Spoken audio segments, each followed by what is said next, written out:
see a once bright mural towering above you. The signage has peeled off over the years, but you can still make out Feld Electrical R&D.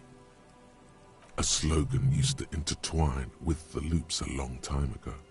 Now, only a shadow of peeled letters remains. It says, "Tomorrow is just a whisper away."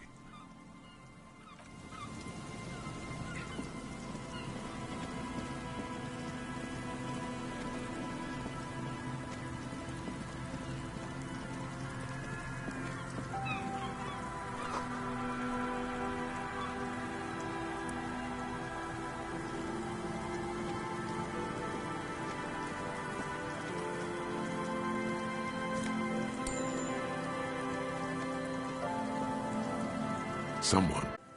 It's streaked with dried seagull shit and tangled with pieces of seaweed.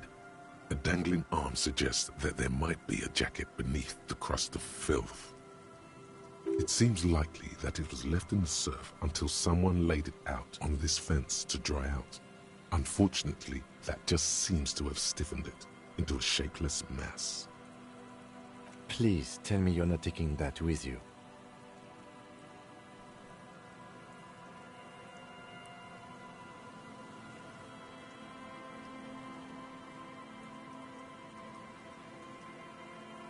A clue?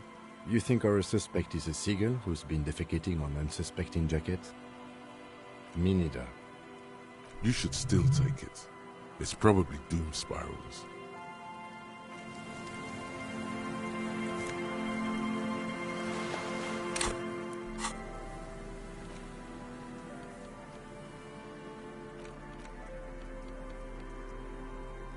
As you hold it in your hands, it makes an uncomfortable crunching sound. It's a sordid, filthy tale, not for the weak. Are you sure you can stomach it? Some secrets are better left uncovered. Don't even try. Seriously. The better. It occurs to you that you're not even holding the jacket itself, but rather the thick crust of jetsam and seagull shit that ensconces it. It smells like a dead sea creature, tangled in grey strands of seaweed. It must have spent quite some time in the water before the tide deposited it ashore. Why? Why did you think about it? Look at your hands. They're covered in muck. Now you're just flicking that shit everywhere. This is a disaster. You'll never get the smell out.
smell.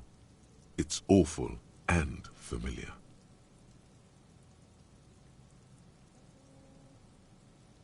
Don't you recognize it? That hideous pungency, that faintly cloying sweetness. Only death smells like that. Something cold wakes in the pit of your stomach. Fear. The signs of decaying meat. It announces itself from 24 meters away. A warning, a memento mori. The lieutenant has already brought a handkerchief to his nose.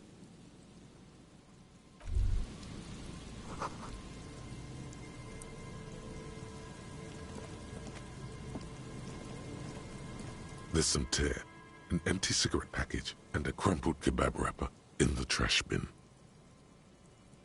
2 empty bottles of Tallulah vodka and a can of black potent porter is all you find. A tragedy. Whoever tossed it here was a heavy smoker. The brand name reads Red Astra. Red Astra is the black market version of Astra cigarettes, known for their high tar content.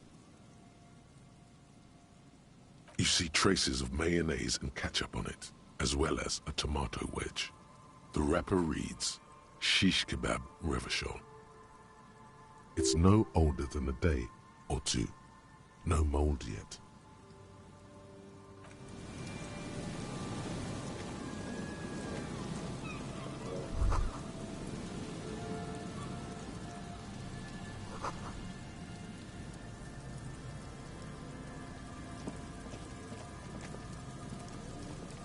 A man lies on the boardwalk, his limbs bent and neck turned at an unnatural angle. Right next to him is an empty bottle of spirits. In his cramped hand, a chewing gum wrapper. Hold on.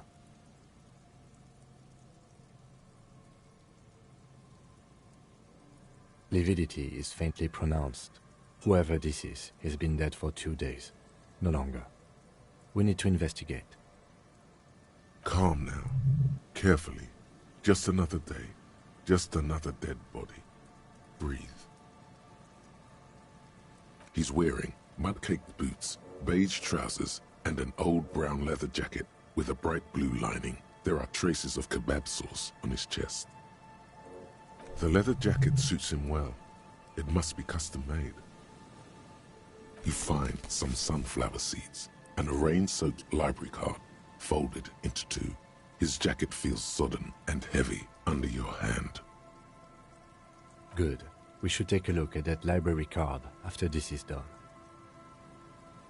The man has fallen through a crack in the boardwalk and hit his head against the metal bench. Coagulated blood covers his black hair. One of his feet is still dangling through the hole. You have to be quite inebriated to fall that bad. Well over a liter of pure ethanol. 3 bottles of wine or 1.5 of spirits. Or maybe it was just dark.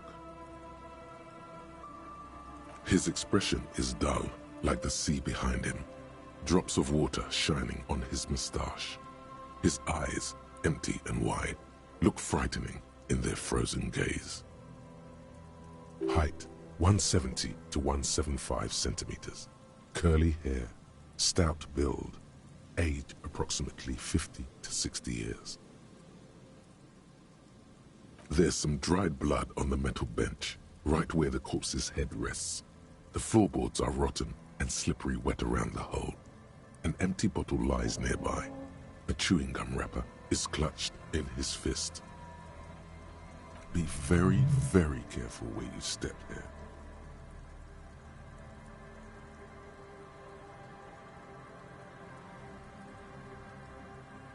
A dried chunk of blood covers the hair at the back of his head. An open wound. It's sticky and cold to your touch. This is what killed him. I don't see any other major wounds, do you? Seems like the head wound was fatal. It's exactly the shape of the bench. A .75 liter Tallulah vodka with its cap missing. There's hardly anything left inside. It's mid-market spirits with a slight touch of menthol. The man meant to enjoy himself, have a good time. Tear all around us.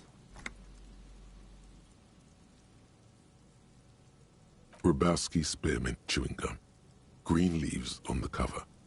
The man's mouth is half agape from the terror of the fall. The blackness of death. Stench. You think you see white chewing gum too? He ate the whole pack, right? It's to cover the smell of alcohol before going home. The worst thing is, I've seen it before. Almost the same scenario, even the chewing gum. It's always the same. The entire boardwalk creaks in the wind as you take a step back. Looks like one of the locals. He'd have to know this spot to come here. You don't just walk over here.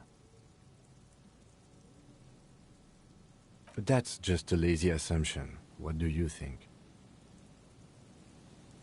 At least this man knew how to party. Imagine the same scene without the bottle. Now that would be just sad.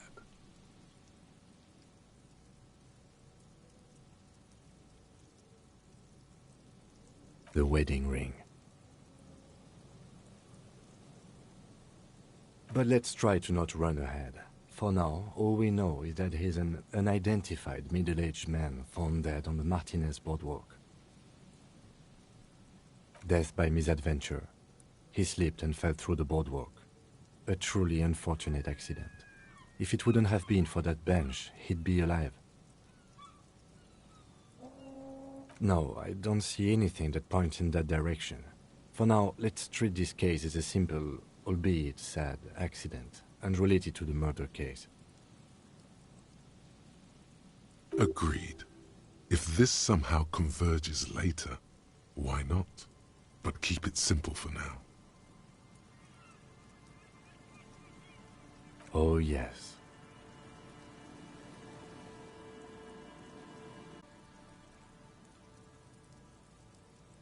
Some symptoms of acute alcohol poisoning could have definitely played a role here.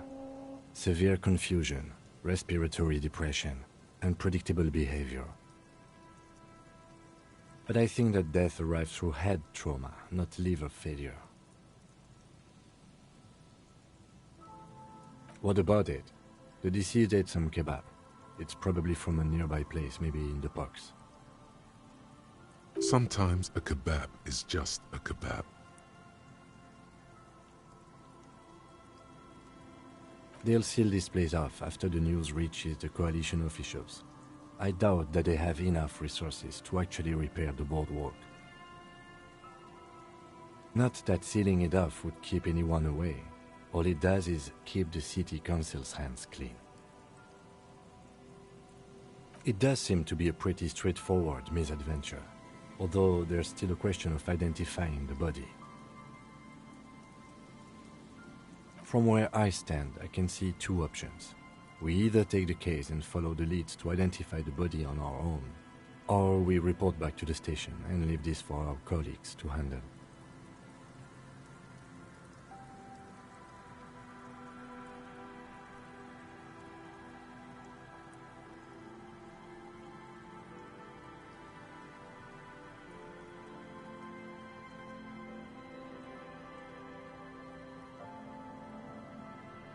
All right, the station is going to want details, however. Let's examine that library card you found on the man's body, see if it has any clues. Then we can call the station from my kinema and hand over the case.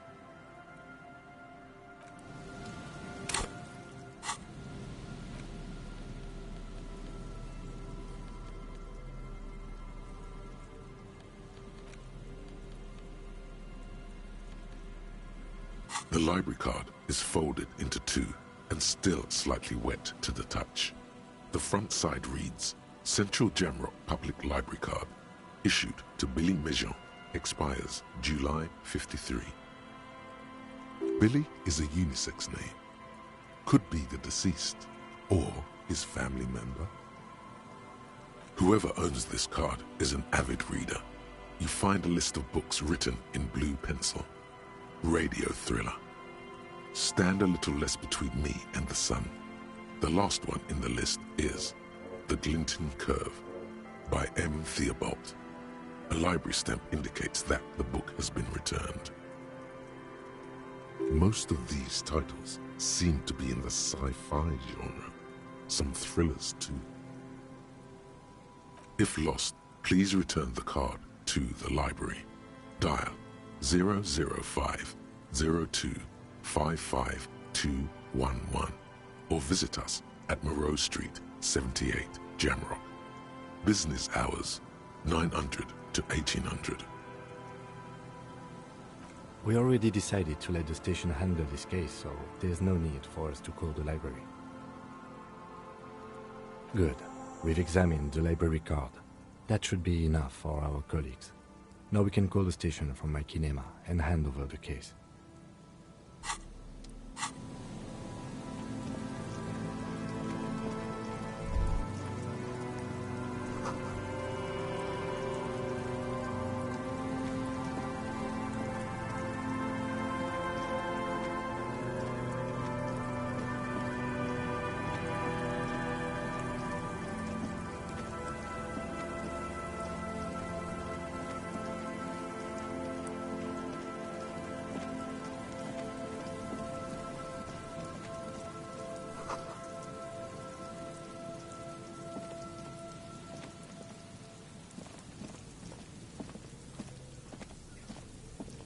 A metal payphone under a yellow plastic dome. You could use it to call someone, unless you're out of change.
A pane of eternite has been planted into the snow. 2 poles are holding it up. Barely holding it up. It could fall over any minute. A stronger gust of wind might be enough. It looks like a makeshift bridge. Could be convenient. The pane falls into the icy snow with a soft thunk. We should ask that girl on the ice what's going on here.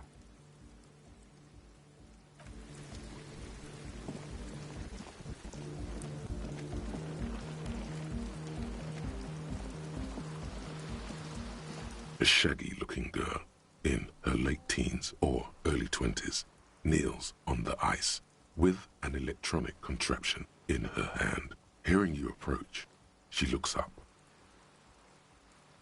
Oh, hello there.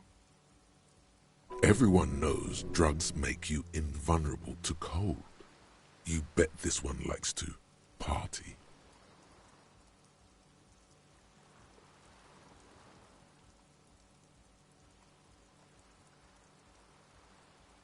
I'm listening. A cell.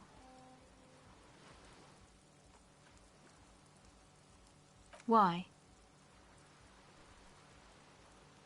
Okay, it's Burger.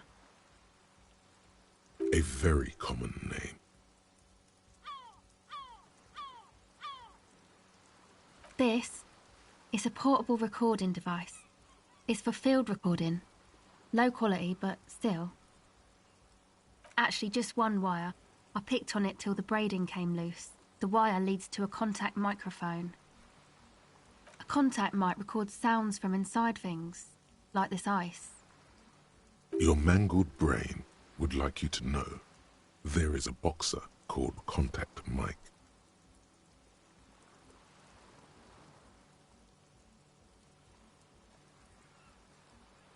No. You're welcome.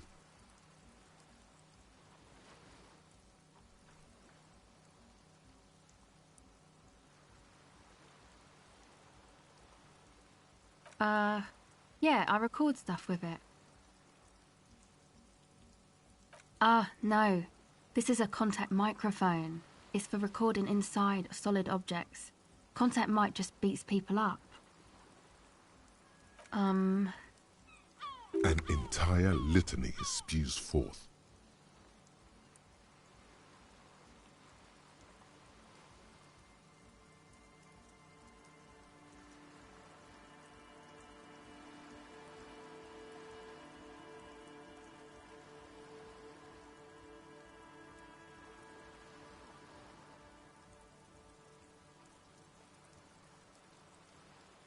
Yes?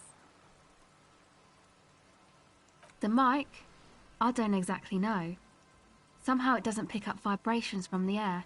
The book said it only picks up structure-borne sound, if you like technobabble. Same place I got the recorder from, the Elysium. Oh man, you haven't been to the Elysium? It's the coolest place in this whole drug-addled shithole. It's a music club and a synthesizer workshop on Boogie Street in Jamrock. Musicians live there, like real musicians. I once saw Arno van Eyck. Oh yeah, guess you wouldn't know Van Eyck, or really be a Elysium going kind of person. I don't know what that means. I don't know what that means either.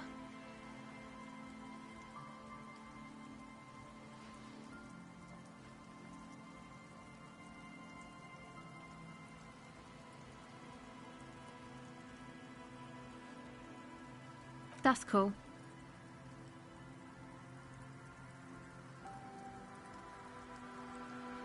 Sucks, man. Was there something else? About the contact mic, perhaps? Okay. Recording, I guess. I think I'm recording cracks in the ice, but there's no way to tell. Not without headphones. I think I just recorded your footsteps too. Not sure how that will sound. My boyfriend sold them. I don't know, man. Things. Just stuff you need for life. A lie. They were probably pawned off for something suspicious. The musicians in the Elysium used them for making music. They looped the stuff, cutting the tapes together. They make music out of cracks in the ice and keys jangling. Crazy sounds like that. It's hard to explain. Anyway, I thought I'd make some too.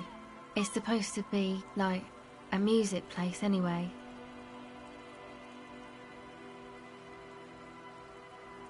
I don't really know what I'm doing. They use synthesizers too. I don't have a synthesizer. Take this, your call.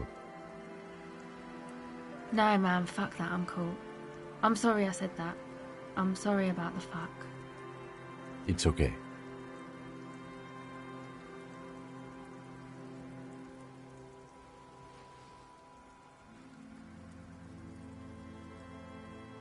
That? The boys think it could be a place, like the Elysium or something. Stupid. It's really not going to be a Elysium, that's for sure. And who are these boys? Yeah, Andre and the guys, they're inside, in the tent. And why is that? They got too much stuff crammed in there, no room. Music stuff mostly, like this tape recorder, but bigger. And there's piles of it.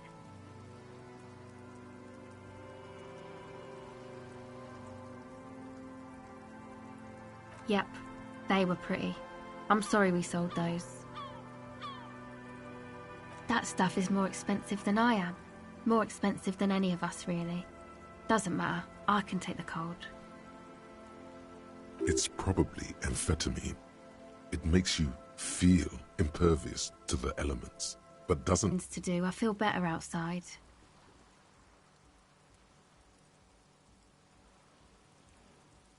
Go ahead.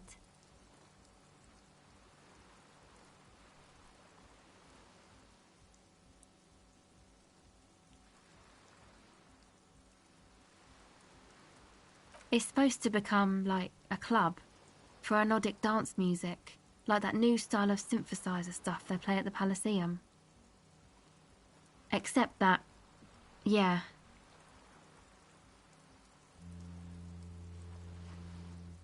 You know, anodic, cathodic, music that's made with electronic instruments. Synthesizers and tape consoles. Microcomputers too. Anything that uses electricity, but isn't guitars. Also found sounds, stuff like that. This is an evolutionary step up from amplified instruments, which in turn are a step up from acoustic instruments. What comes after it, you wonder? A black-tinted nothingness, or something finer?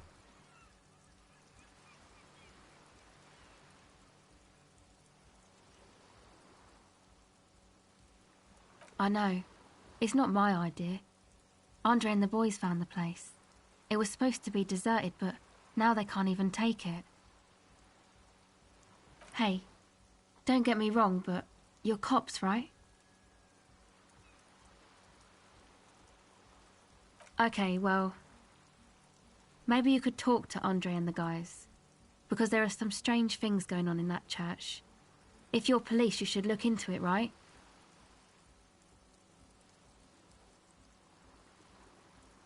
They're inside that thing there. Would be cool if you did. Was there something else? Go ahead. Okay, bye.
The tent is just tarpaulin fabric covering a pile of stuff.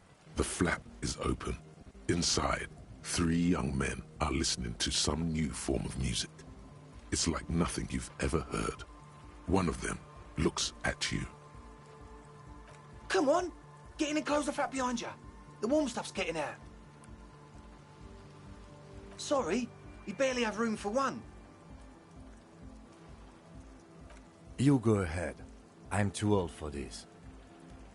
I'm sure you will feel right at home. I'll keep watch.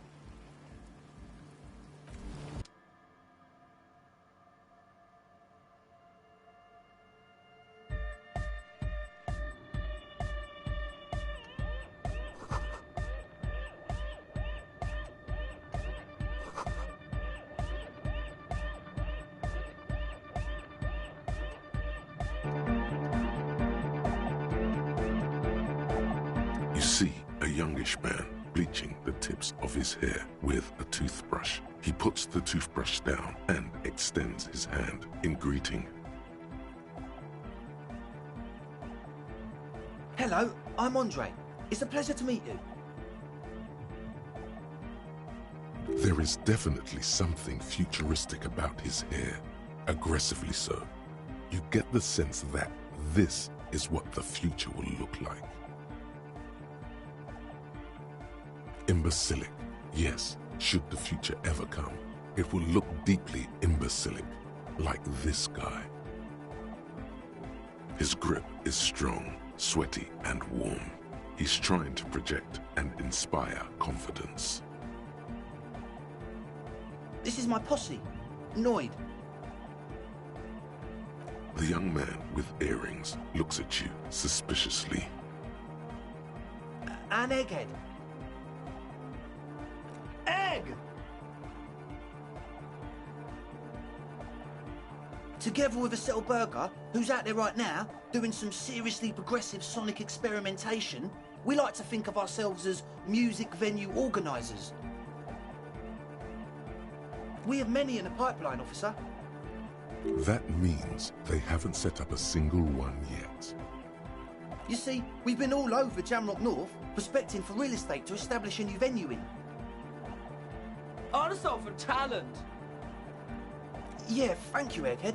And while there is no shortage of raw, unfettered talent spinning tapes in Jamrock, we've had rotten luck with the real estate part. Place is a shithole. I apologise for my friend Noid's potty mouth.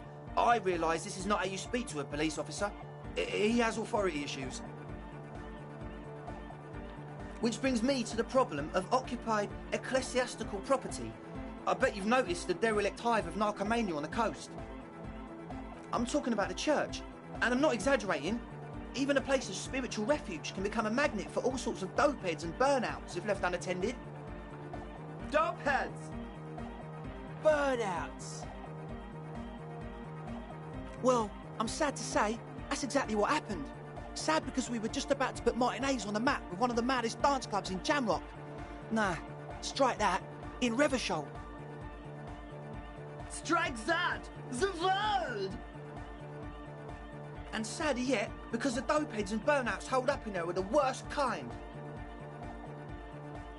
He leans back a little, watching you with a steady, serious gaze, letting you imagine just how bad those dopeheads and burnouts really are. Good. This calls for an opinion. You're an expert in those.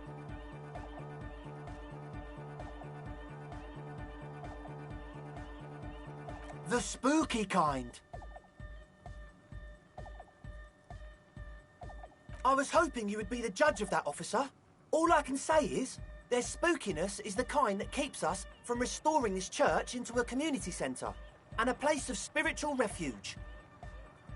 Also, they don't eat or clean the building. Shit's gonna collapse.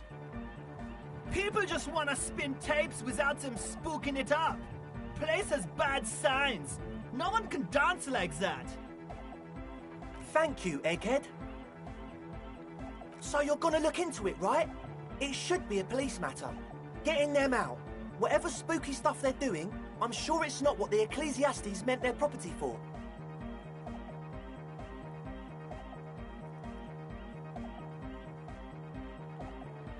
right, man. I asked Noid to install a measure against more drifters wandering in. A padlock. It's a temporary fix. Just something to contain the situation. I had to do it in an hurry. Not my best work, but it should hold for a while.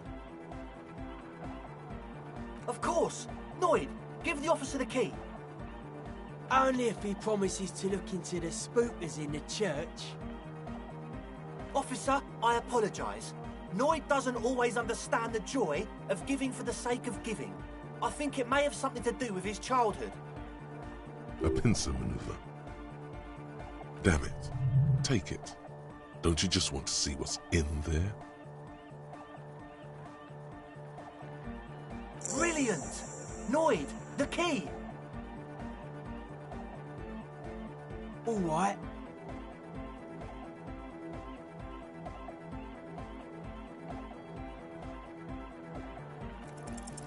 You sense the trajectory of the little piece of metal and plastic.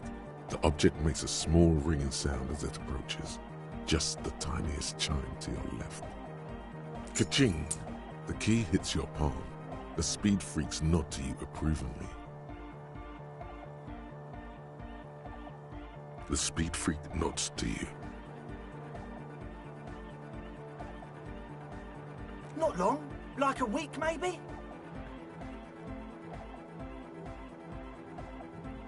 I'm super sure they're alive. I mean, come on.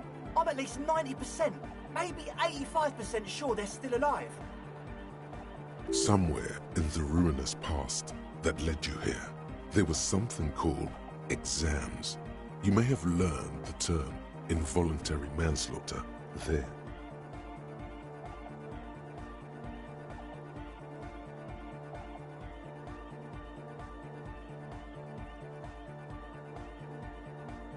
Yes, I do.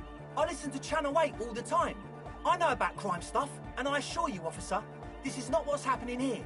I'm at least 80% sure they're alive. I mean, come on. Most people aren't ever that alive in their entire lives.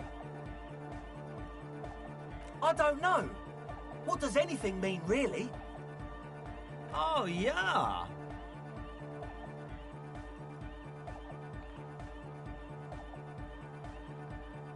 I knew you'd get it. You're one smart cop.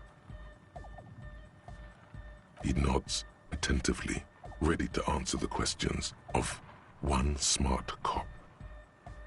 Sure, man. Tell us what you want to know. Let's do it. Truth is, I don't really know. None of us do. I don't even know how many there are. All we've seen are glimpses. Well, there's also the machinery. When I first scouted the place, back in February, it was abandoned, empty. Took some time getting the crew together. So about 2 weeks ago, we came here hoping to set the stuff up. Suddenly, there are all these strange machines lying around in there. One of them has wires running into bowls of water. Wires into water. Never seen anything like it. Andre, tell him about the feeling. No, the other one. Which other one? I'm not as in tune with my emotions as you are, Egg. Felt like silence. Awful silence.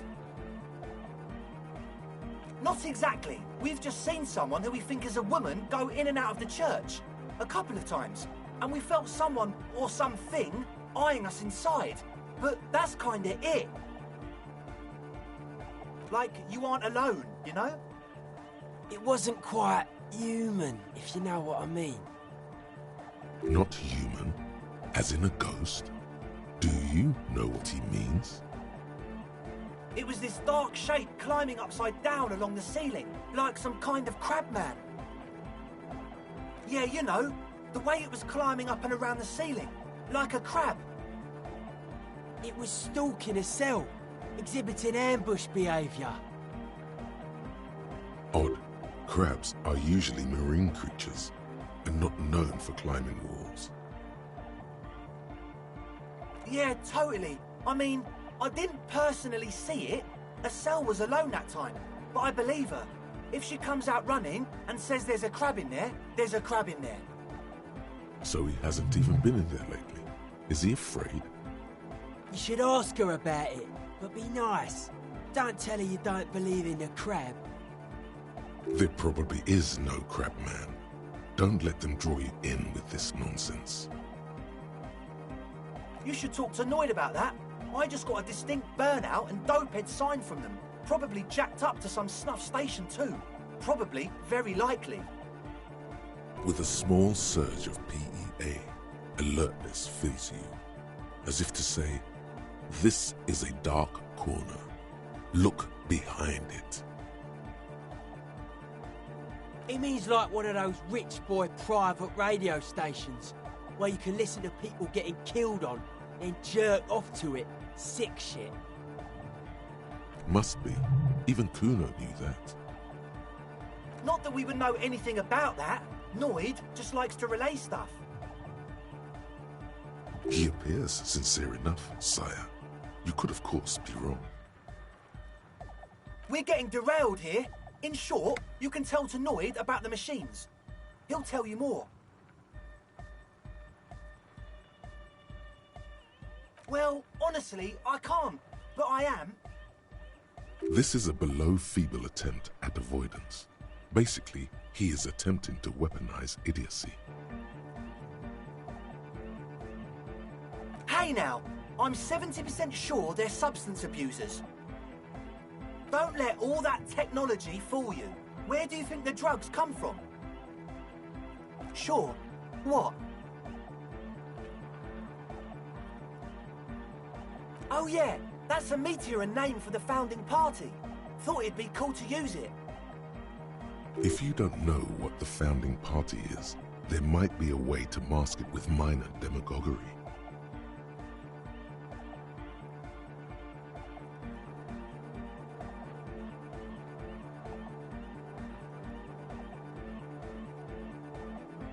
Come to think of it, I've never really looked them up, you know.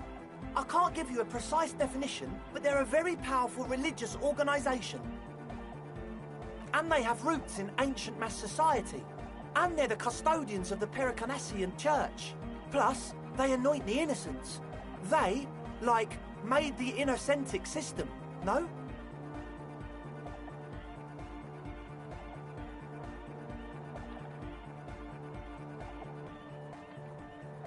Totally.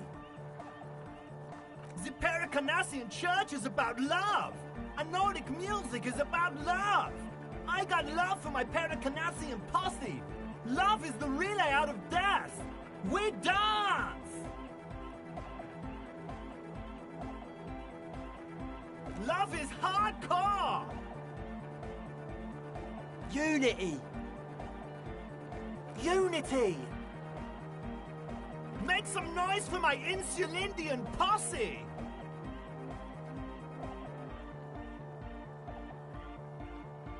You feel it. The anodes and the cathodes coursing through you. Your big toe starts tapping along to the base, as if testing the waters.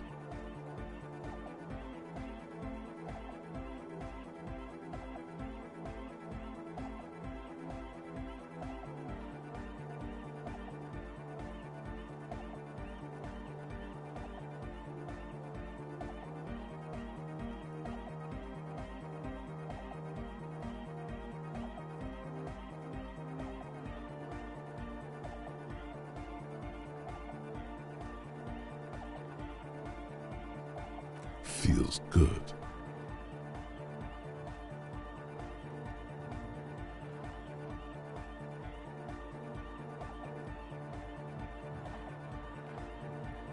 Oh yeah, it can! He's coming around. You're getting it. Your posse's like your people, man! Like you got your cup posse, you look out for each other and you party together. That's a posse. And where is your posse, detective? Nothing comes to you. The world is silent.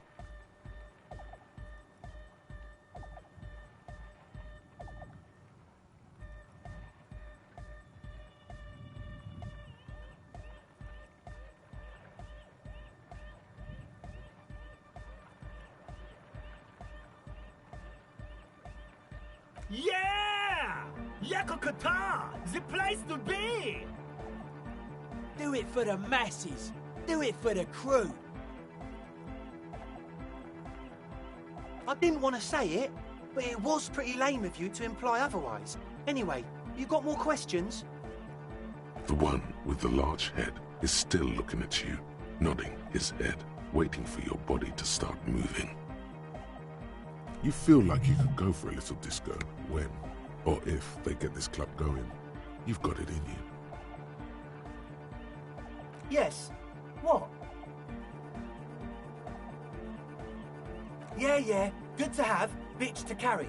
When I first scouted the place, I did some reconnaissance. I'm not sure the church even has running water. Oh. It's the one they sell at the fuel station. It's like he's lying to you, my liege. But he's slippery enough that there's nothing for you to grab hold of. He nods enthusiastically, no doubt a little relieved.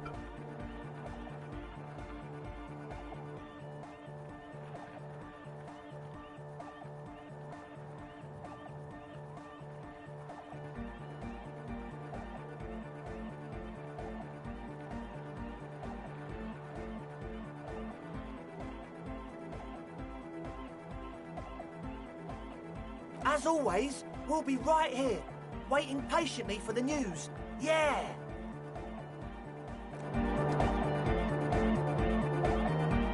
So you had a talk with Andre, and now you want to discuss things with Noid. Good.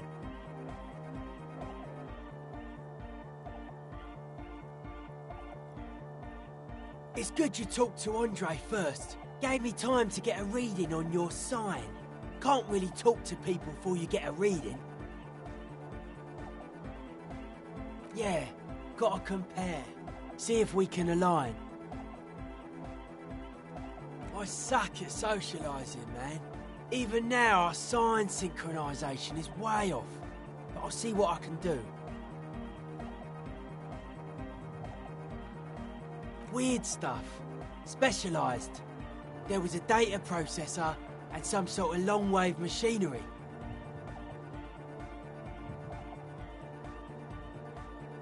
Wires going into water. Gives off a spy sign. Or some fucked up Samaran science sign. You know, the kind that goes head first into the supernatural. The People's Republic of Samara is a product of Revachol's sister revolution on the Grand Isola. It's known as a severely degenerated rogue state.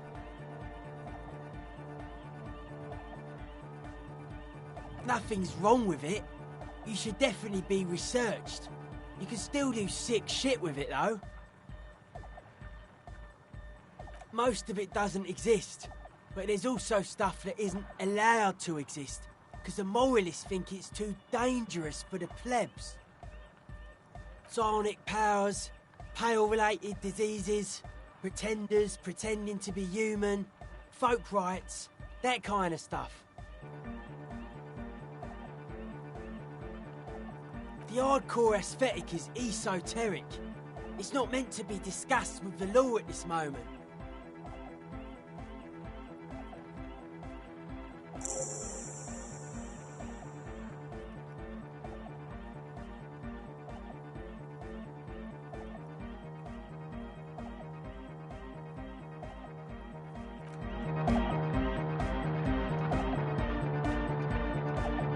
A young man with peroxide blonde hair holds up a Harman Walshi tape player, nodding along to the music. He looks at you with a knowing smile and says, Hardcore!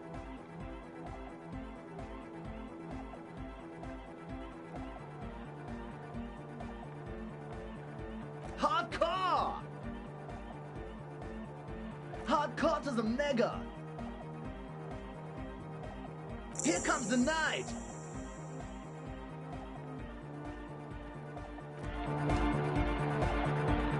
the young man with the... This is hardcore. It's hardcore! Skibbity, skibberdanger. I am the rearranger. Back to the heavyweight jam. Hardcore! Hardcore! Hardcore to the mega. Internally coherent.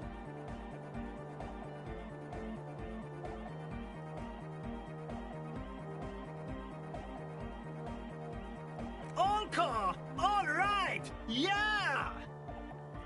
He furrows his brow as his very large head traces the sublime invisible movement of the music in the very real air of the stuffy tent. Hardcore! Ah!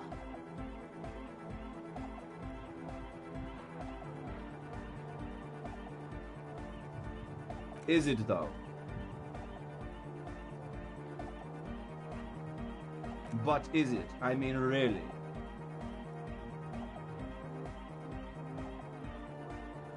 I am the mic enforcer. I am the chicks checker. Yeah!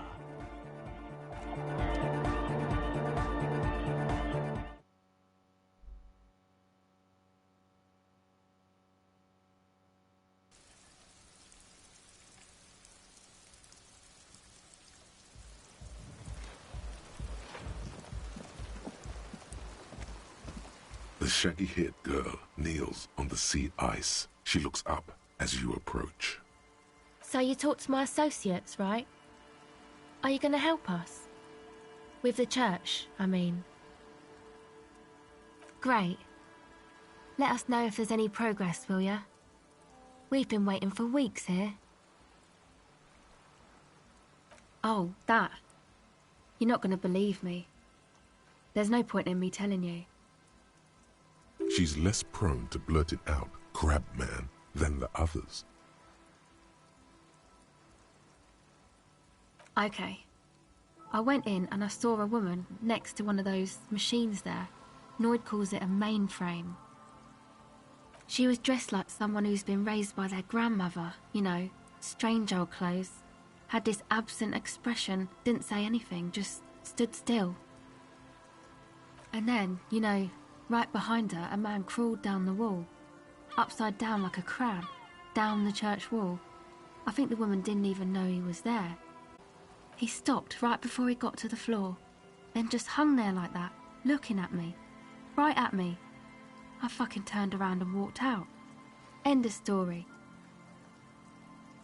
Like a crab, you say?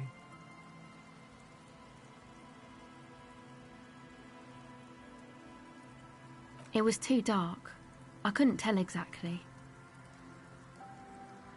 Come on, she obviously could. She already went into detail.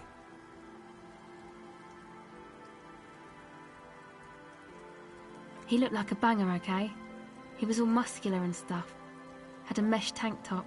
I know it sounds ridiculous, but that only made it scarier in a way. A crab and a banger? Yes, a banger. As in a mess gang member. I know what it sounds like, but that's what I saw.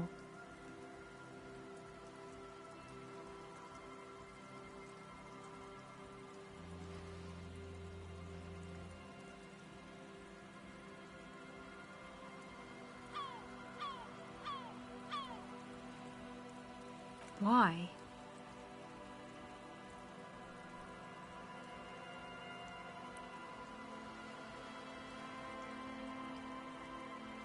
Nothing. Anyway, what else?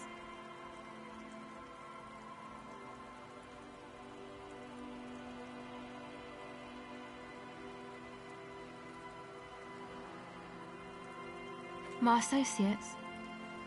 I haven't got much to say about them.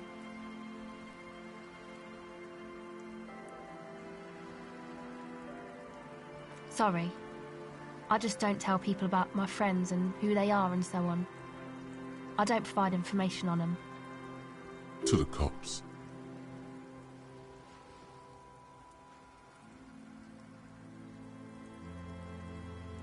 Me? I'm a silver bird. A silver bird feels strangely familiar. Was it an expression? And if yes, Then for what? Then your mind slips and the thought is gone.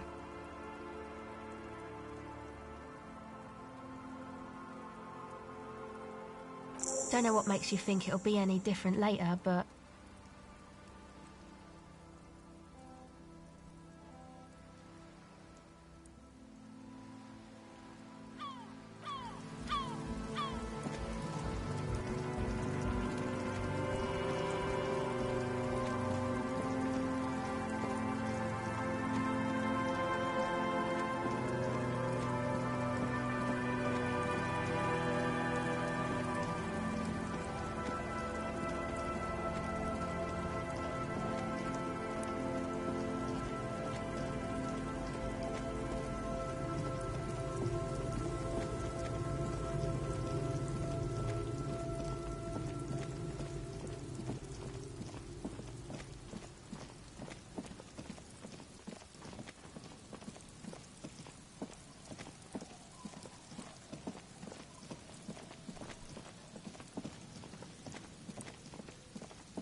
The shine on these sunglasses lasts a lifetime, officer. 100% guaranteed. Stylish shades, huh? They'd be even more stylish if you paid for them with net worth. Go over and ask him. Abort. These are hideous. What's more, they don't even fit your face.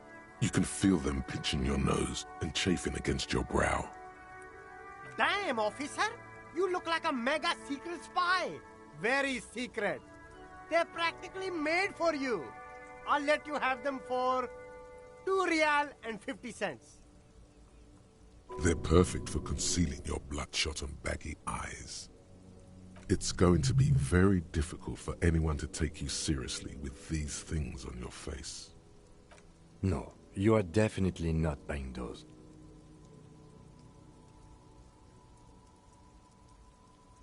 No, I can't. We can't walk around with you looking like this.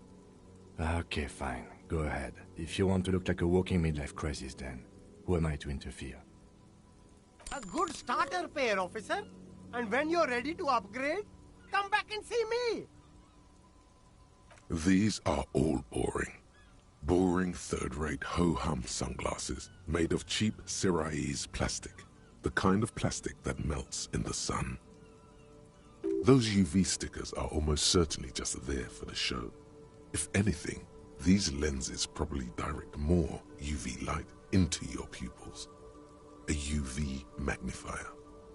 These are all first-rate sunglasses. Premium design, superb material, very cool. UV resistant. These will definitely keep your eyes safe and cool while doing your dangerous police work.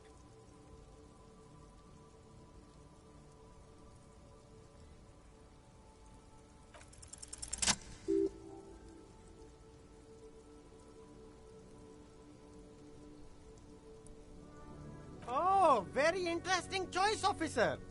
Very high culture. This is how a sea monster sees the world. You've become a sea monster, Harry. Giant, hidden, and strangely tender at heart. All is blue. Wow, officer. You look so cool. And they can be yours for a mere 3 real. My regular customers have passed them all up because they've got no taste. But you found them. The lieutenant tilts his head and steps back, eyes narrowed in a thorough examination. It's a case to him. You look like a musician. Like a blind musician. But you could do worse. Take them if you want. A man who knows his style. Much respect. These are all boring.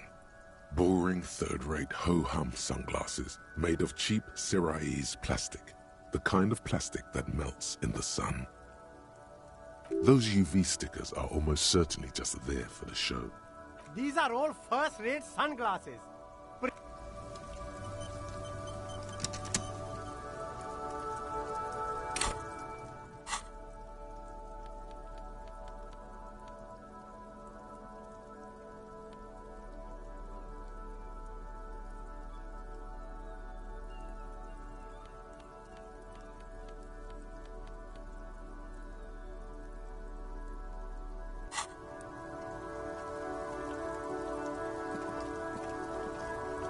Coming back!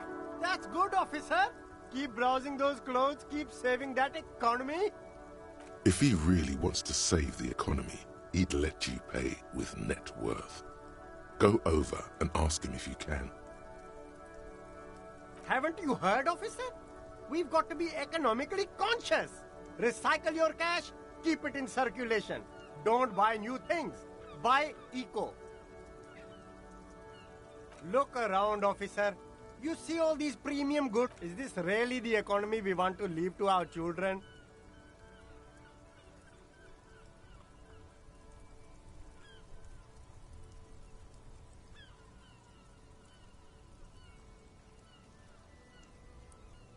And what? Oh. Look, man, I'm not into politics. I gotta prepare for springtime, right? You find your hands deep in tattered and faded garments made from weird polyester blends that make your body itch and sweat in all the wrong places. Economical, but also trendy. Look firsthand, buy secondhand. Keep the economy moving. You find your hands deep in tattered and economical, but also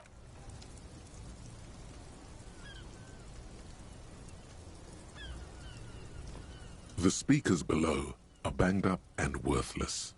The sneakers triumph over them. They're the star of the show here.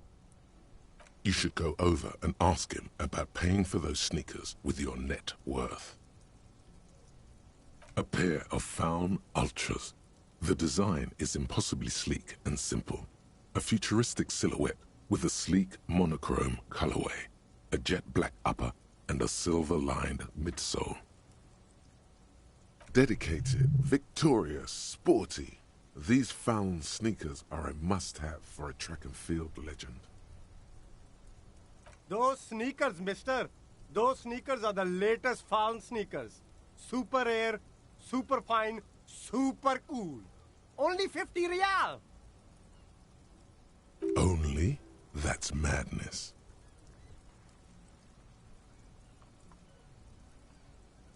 Faun Ultra, we're the future.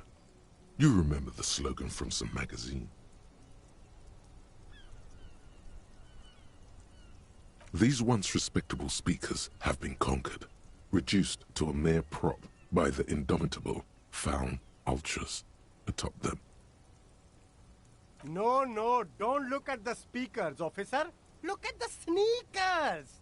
The sneakers are the stars here. Then look at them again. These are the premium lifestyle sneakers, officer.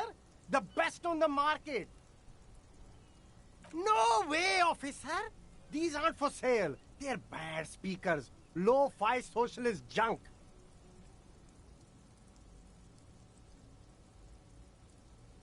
Well, if you want them... But see, they are the pedestal for my sneakers. If I let go of the speakers, where will the sneakers go? I can't leave premium lifestyle sneakers on the ground. If, on the other hand, you wanted to buy the sneakers too, I could maybe throw in the speakers for little extra. 50 cents? Damn, so you have to buy the sneakers first.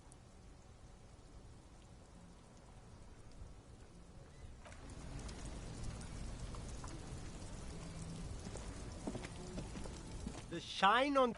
Stylish shades, huh? You see a Samaran street vendor surrounded by a motley assemblage of goods. When he realizes you're looking at him, his face breaks into a wide, welcoming grin.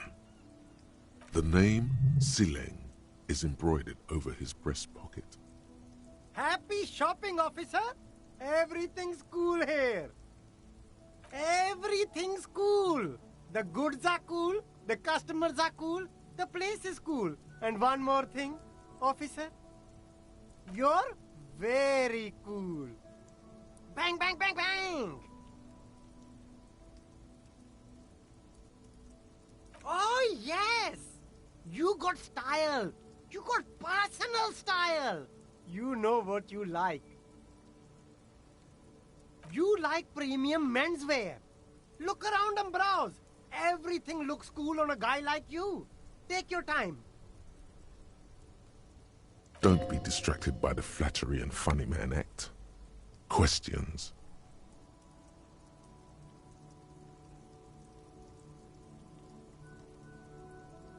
Only the coolest goods in Revachol. I've got sneakers, speakers, extremely comfy pants too.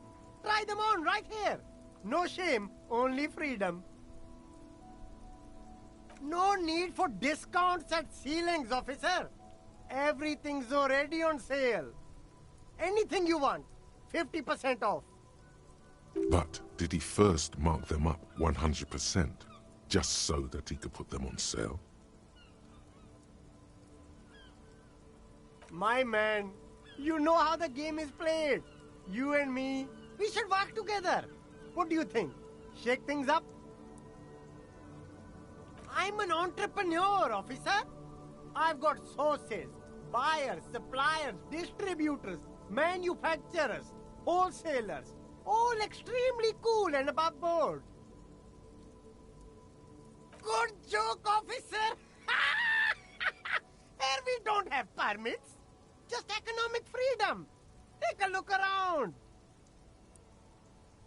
You glance around the decrepit buildings, the miserable weather, the sidewalks strewn with sunflower seeds and the dust-choked air.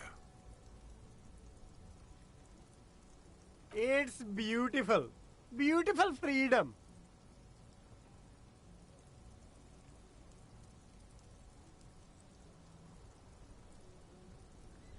It is, yes. Anyone can set up their shop whenever they feel like it.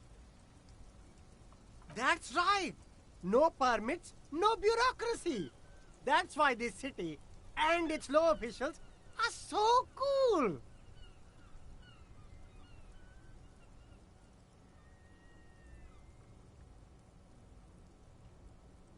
If you wanted to be cynical about it, you could say we are here to protect the interests of property holders.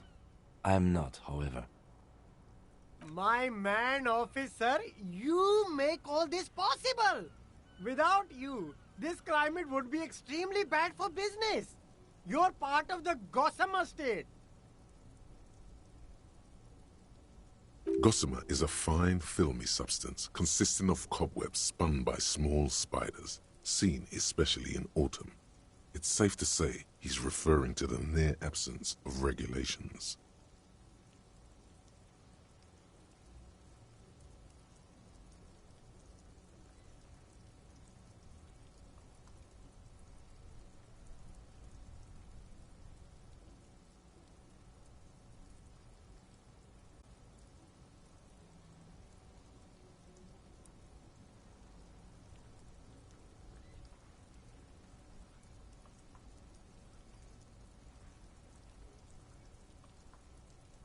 Yeah, that's the main thing about you. Freedom is great. It's what lets independent entrepreneurs like me sell quality goods at competitive prices.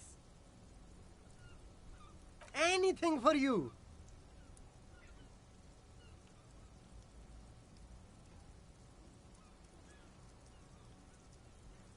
You mean these delicious pre-packaged shelf-stable meal kits?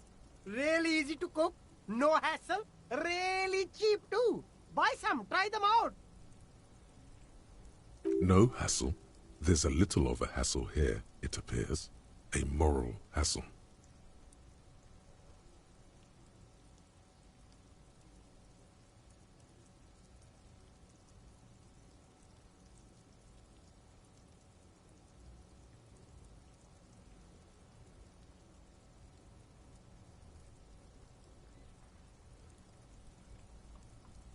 It is! Practically free. Yours for 5 cents a piece. Rock that tuna! Why not some macaroni too? No problem here, officer.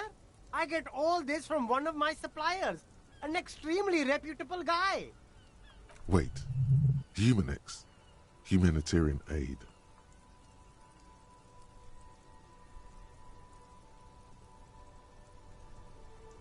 What?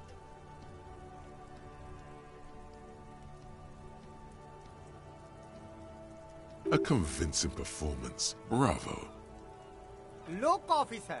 I'm just a retailer. You'd have to talk to my supplier if you got questions about the supply chain. That's how the game works. Interesting.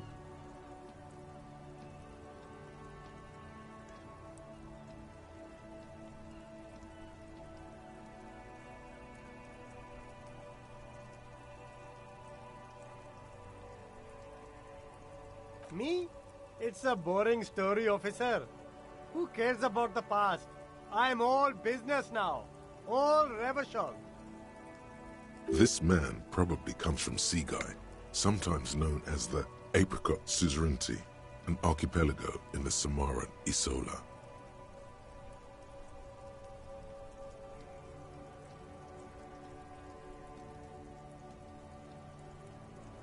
Apricot Suzerainty calls to mind an era when the Seaguy archipelago was colonized by Revachon. It's a bit of a slur, in other words.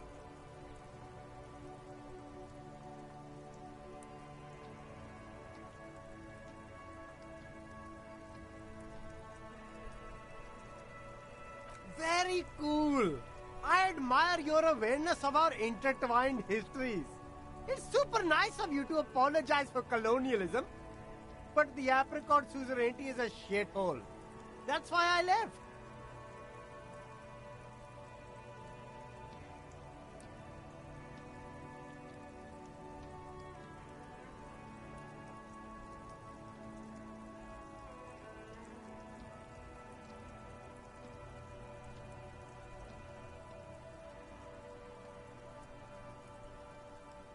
If you say so, officer. I don't worry too much about politics. I'm an entrepreneur, you know. Whatever's good for business is good for me. Start with a little compliment, then work your way up from there. This is about business, remember. Oh, okay. But why, officer? An investment? What kind of investment?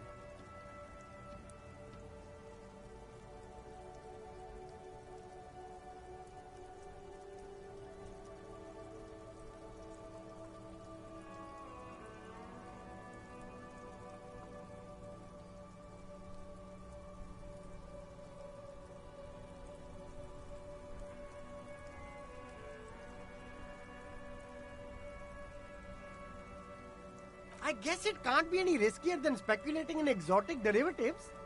How much are we talking about here?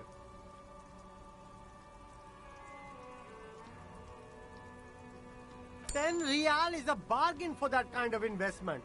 You got it, my man.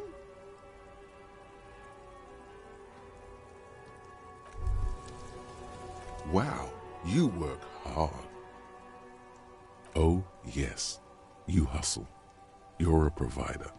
It's tough out there, but you keep it real and provide. Oh yeah, like a horse, a workhorse, for hard work. Look at yourself. You're a human pedometer. You must have walked 200,000 steps down cracked asphalt, mosaic, sand, and linoleum after you re-emerged. That is the sign of a hustler who never gives up. The world is harsh and people are evil. You didn't make it that way, and you won't let it break you. You ride.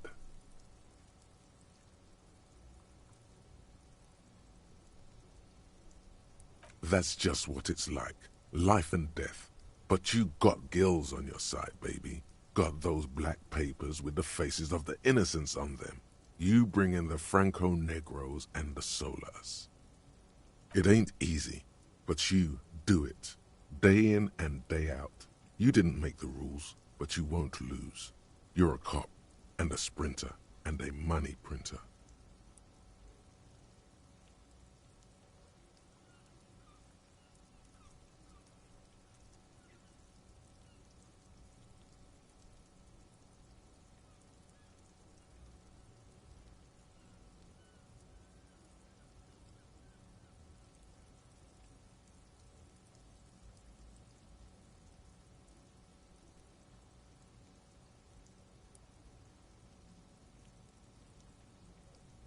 Can't say that.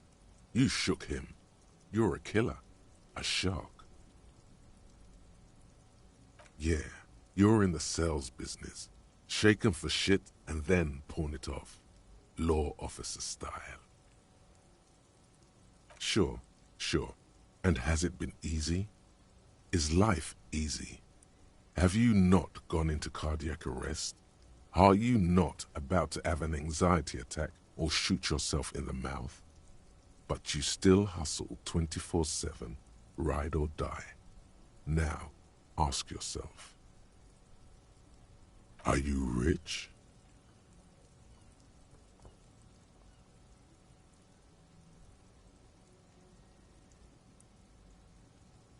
That's right. You work harder than anyone.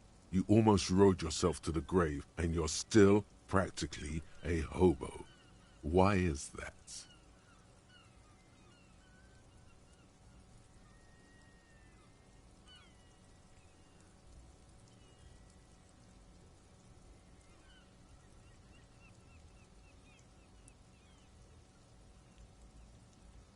Boo-hoo. The system is broken. The establishment is keeping me down. That's not the fuck yeah attitude you're used to. What is this? Why are you so poor?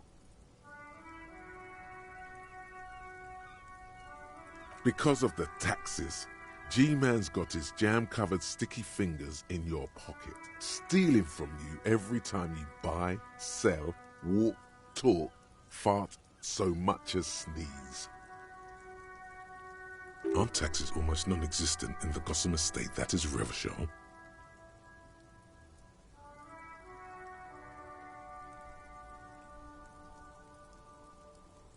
You and I both, but they got those indirect modes of taxation. Sales tax, excise duty, extraction tax. This tax that doesn't even have a name. Plus, there's the stuff people in other countries pay for that makes them ask for more money from you here. The Gotham estate's a myth. In total, the coalition government is taking 98% of all your money.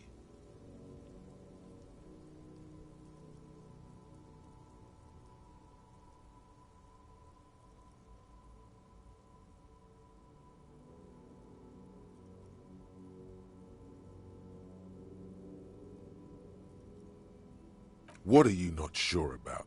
They're milking your nipples till they bleed. Can't you see? Aren't you sick and tired of having bloody nipples?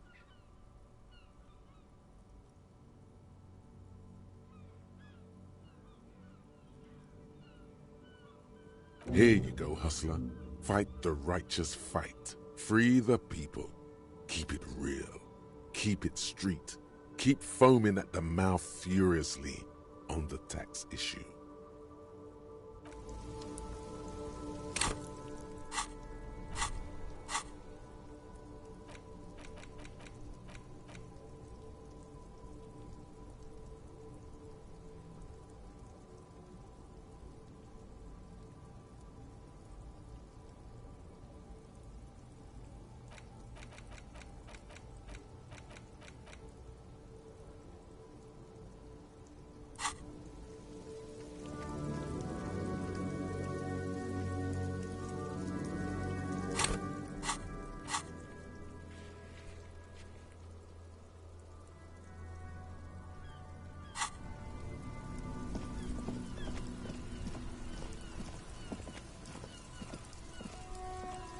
Inside, you see a set of steering levers, a radio microphone, a pull-out toolbox.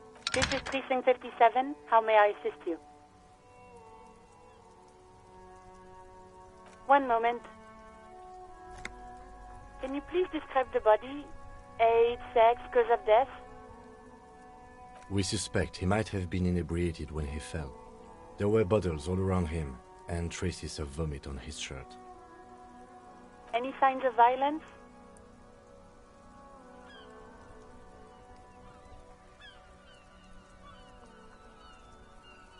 Did you perform a field autopsy? It looked like an accident to me, Alice. But that's for the guys in processing to confirm. What about his belongings? Did you examine his clothes? Any information on the library card? Good. You have a lead. Do you and Lieutenant Kitsuragi want to take the case, or should I assign it to someone else? Assign it to someone else, Alice. We've got enough on our plate. Great. I'll give it to your colleagues. You don't have to worry about the case anymore. We'll send our officers to take away the body. That's all for now. Thank you for reporting in. Is there anything else I can do for you?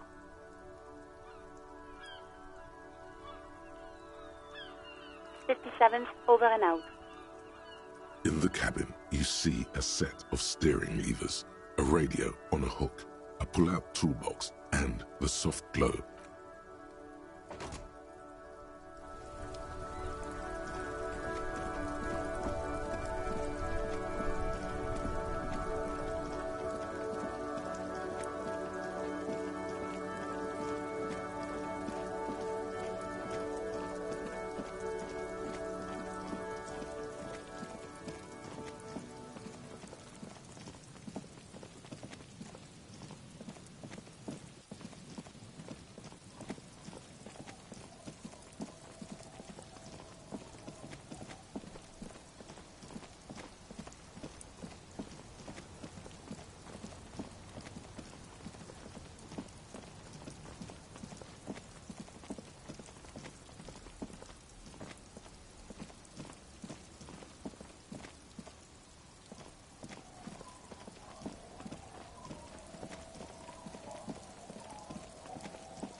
Tequila Sunset.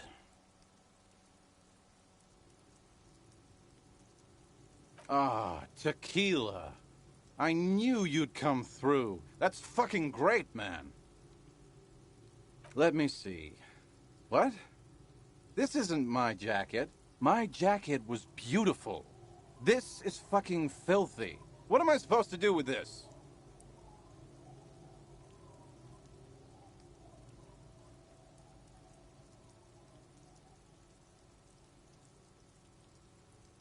I'm not taking a disgusting pile of hobo rags. I may be in an irrecoverably decaying orbit, but I've still got standards. Either bring it back the way it was before, or find a dumpster to burn it in. You know, despite the guano, it looks like the jacket itself is stain-resistant. It may just need a good scrubbing.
Heavy wooden doors, more than twice your height, stand shut in front of you.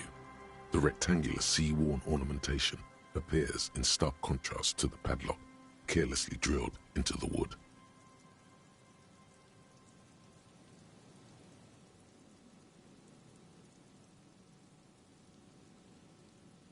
The carving on the door is block-like and angular, like the church itself.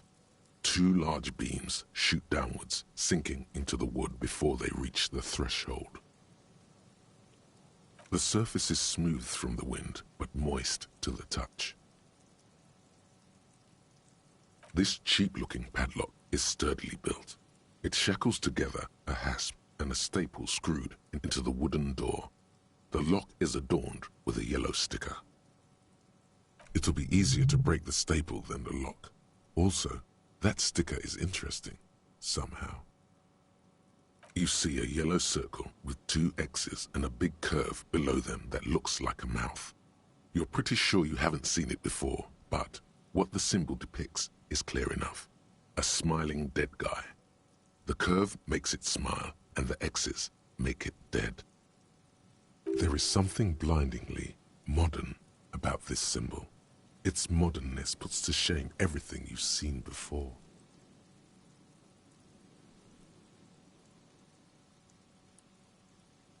It's the contrast between the cheery, chemical yellow and the rigor mortis. As if the cheery guy didn't know he was dead, or the dead guy didn't care that he was. Either way, you get the sense the forces of future are at work here. He takes off his glasses and uses a blue handkerchief to thoroughly wipe them clean before inspecting the sticker. Then he looks up, pauses, and replies. No. Looks like a dead man smiling. Suggests junior delinquency. For Revachol aussi, the moral intern defined junior delinquents as minors between the ages of 10 and 16 who have committed an act in violation of the law. These acts aren't called crimes as they would be for adults. Crimes committed by minors are called delinquent acts. This was part of your officer's exams. I haven't seen that sticker before, and I'm not a youth.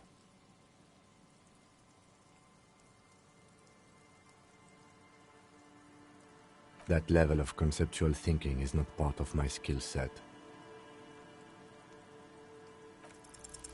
Your hands are clammy from the sea air. The piece of sticker keeps slipping away.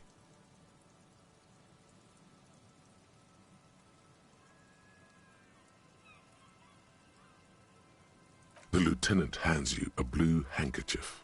He looks a little dismayed when he gets it back crumpled. However, it should be easier to peel the sticker off now. There's nothing like the sound of a sticker unpeeling. Now it's stuck to your thumb.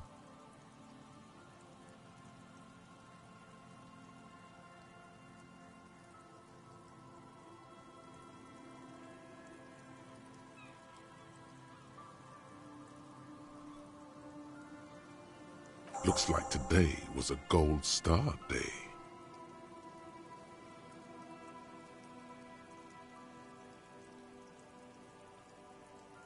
The lock turns easily. You hear a click as the shackle pops open. Let's go. A great whoosh of air rushes into the dark innards of the church, as though rushing to fill a great vacuum. In the heart of the city,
The silence in this part of the church, it's almost palpable.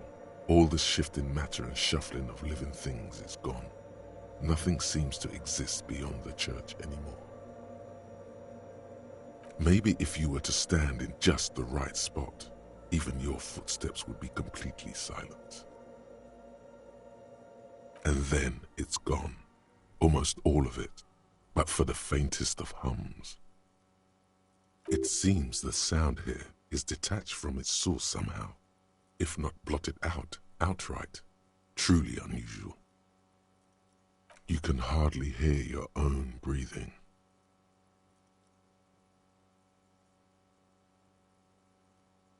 Your voice is barely audible, not a howl, but the softest of whimpers. You produce a few muffled thumps, after which the silence feels even more total, somehow. The lieutenant points to his ears and shakes his head. Then he leans closer. Can you hear anything?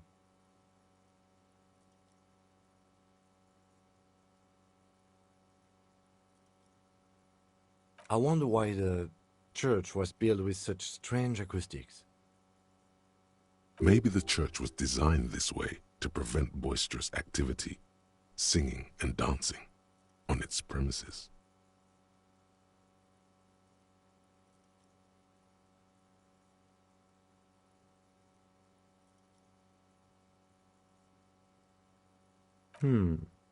Could be. He doesn't seem entirely convinced, though. The orderly rows of ceiling panels become barely visible, then disappear completely in the darkness of the tower overhead.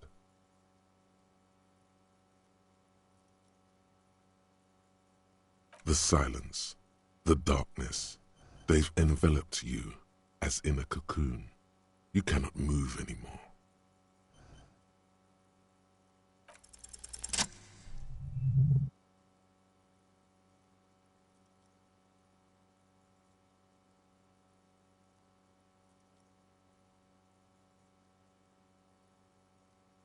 It's like there's something moving up there.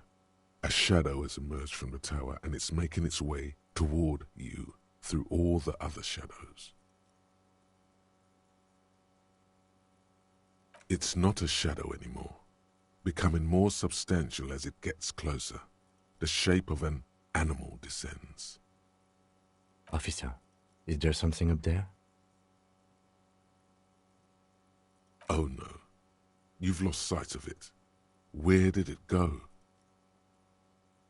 Yes, the darkness makes the ceiling feel infinitely far away.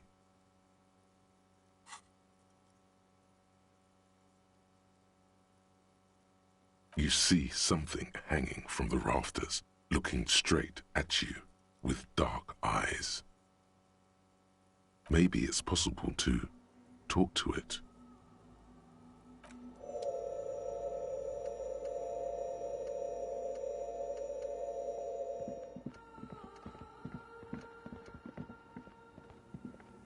A machine stands in the corner, watched over by the figures on the stained glass window. It's turned on and quivering with soft electricity. Another radio computer. And this time it's already turned on. We should leave. I doubt this place bears any connection to the case.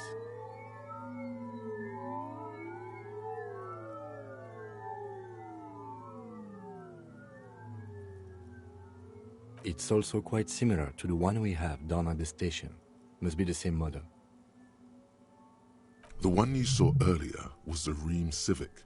This is the Ream Prefect, a model number RC7024, equipped with a Feld mainframe and a Ream-compatible interim printer. The Ream Prefect is the governmental version of the commonly used Ream Civic model. Although mostly based on the same technology, the Ream Prefect is equipped with better noise attenuation circuits. You see fluorescent play and print buttons on the keyboard. A hatch connected to the central compartment is wide open. The lieutenant says nothing. You see the machine's glowing frame reflected back from his diamond-shaped glasses. You're free to proceed. Behind the hatch sits a cube-like crisscross of filaments, smoldering in the dark like fireflies. Silver tape on the side says, in black marker, log, February to March. Another filament memory. Press play to talk with the repeater. Nothing happens. The speaker comes to life. Static seeps through the machine's planar magnetic driver. An old lady greets you. Her voice sounds 100 years old. Good afternoon, Fortress Accident on Saint-Brune. This is the East Insulindian Repeater Station 1. Please repeat. Is this the personal log? It's the same old woman you spoke with through the radio computer in the doomed commercial area.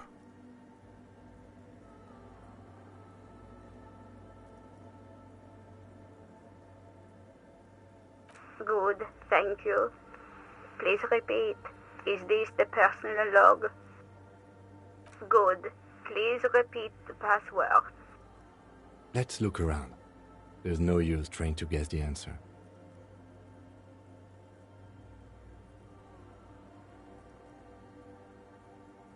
I am contractually obliged to protect the privacy of the filament holder for Fortress Accident. Without filing a warrant with Lintel, I cannot give you access to this filament. I'm afraid we are not doing that, unless we want to wait for a month. Now, can you please repeat the password? Received. I will register this login attempt. Fortress Accident, is there anything else I can do for you today?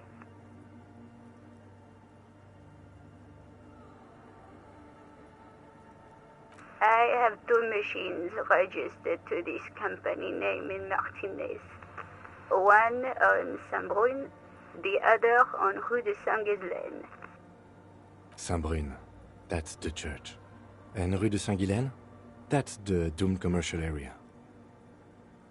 Anything else I can help you with?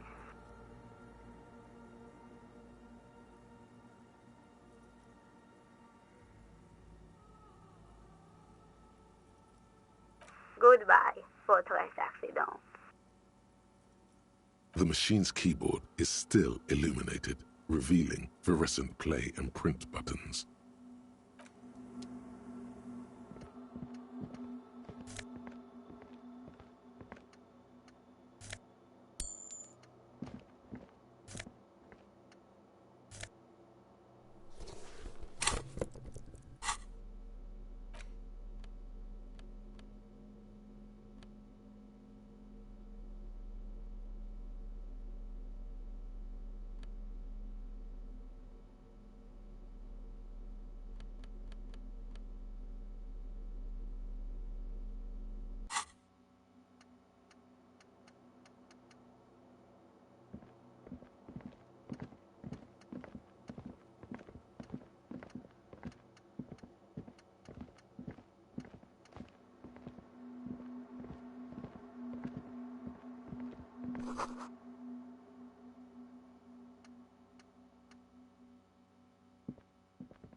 The shadow is a man made of the same stuff as the carpentry of the building. He is studying you intently. The crab man.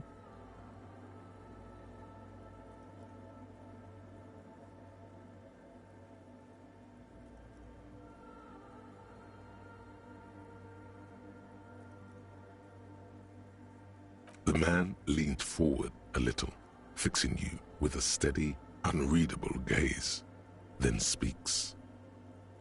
Habitual alcohol use has made you into a scared little pussy, Holmes. But don't worry, everything's gonna be alright. You come to the right place. That accent is Villalobos, a peninsula in Mesk and a district in Jamro. There's a sizable contingent of Villalobos-speaking Mesks in Rivershore. Here you can receive the mother's love. And when you're ready, she will take your hand and lift you out of the despair at the bottom of that bottle. Hey, and what was that about, the bottle again? You haven't even drank that much lately. Lay off it already. Sheesh.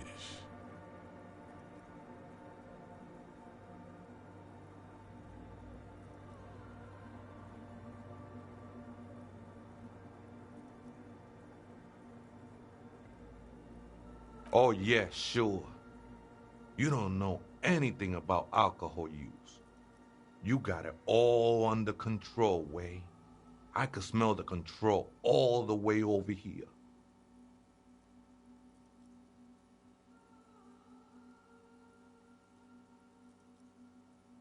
I know it's hard to admit that you got a problem.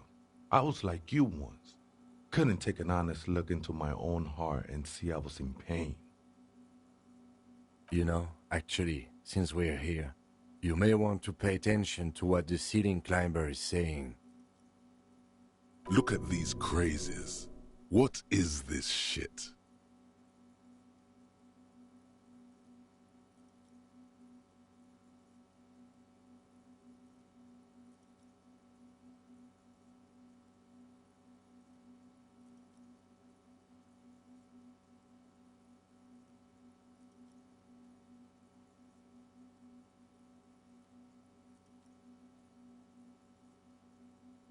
It doesn't matter who I am, Way. I'm just bringing you the message of the mother's love. She don't want you to hang yourself on your own stubbornness. This is the Church of the Mother of Silence. You are welcome here. You have no idea what the fuck he's talking about. Is he just trying to throw you off your game? Whatever it is, he's quite confident about it. Just look how gracefully he sways. 'Tis not an act, my liege.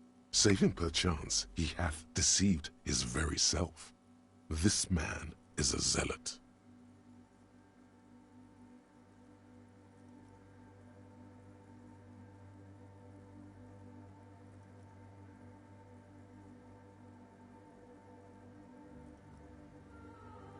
Never known myself to be a crab, but if that's the name you got for me, I won't stop you from using it.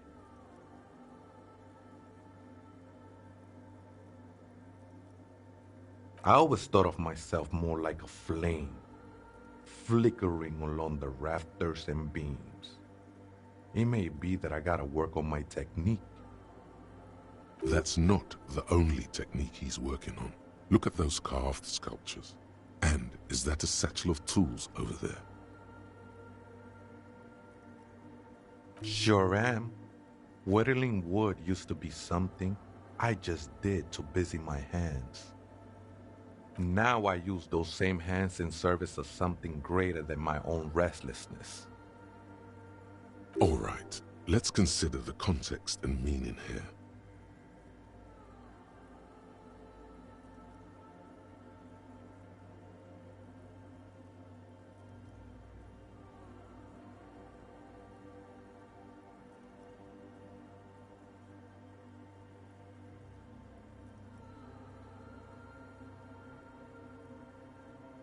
It's all just for the mother, man. No need to overthink it. I was in a gangway, but my memories of that time are fading. Most of them are already gone.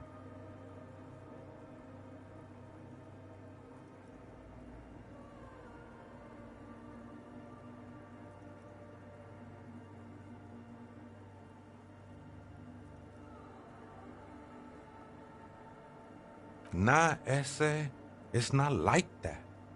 Best thing that could happen to you, losing your memory. Do you remember your name, sir? Tiago's my name, but those syllables don't mean much to me these days.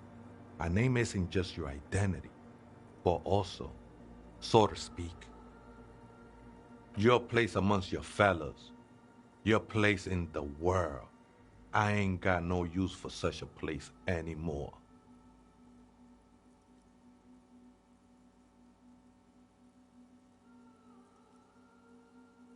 That's just the thing, Holmes. None of that matters. This is a special place. There's a perforation in the world up there, a way out into nothingness. This church was built around it for purposes of veneration. I circled it, nurtured by the silence bestowed by the mother. One of these days, I'll be pure enough to go drink from it directly.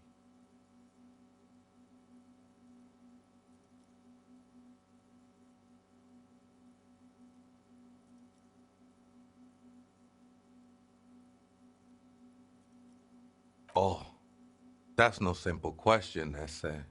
She is one who can be painted or sculpted. She is a cavity in the dark beyond sense. She saved me, but I couldn't describe her to you. No one can, Holmes, and no one ever will. I will be incinerated, but not destroyed. Finally, I won with the state of the world before reality began. That sounds a bit like substitution behavior, no? You know a thing or two about that. It's not like that at all, man. It's just faith and joyful service. Too gleeful, those words. He is lying. Not to you, to his very own self.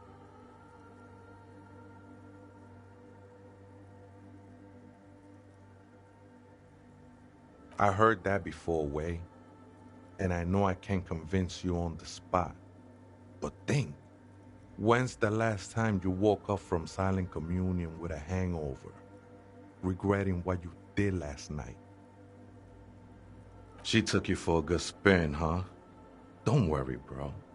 That love is but a drop compared to the ocean of the mother's love. The mother will eat all of you and never spit you out.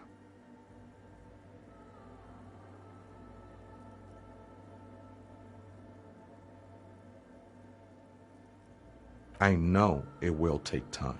Don't sweat it. I know it will take time. Don't sweat it. I'm a seraph, Holmes. I sing the mother's glory.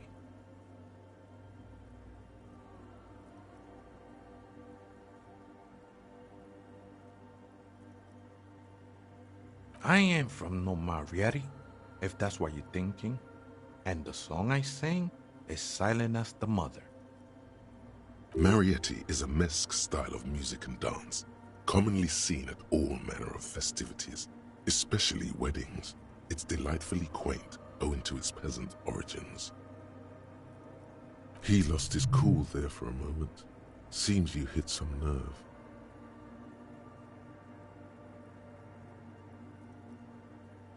Hard to say.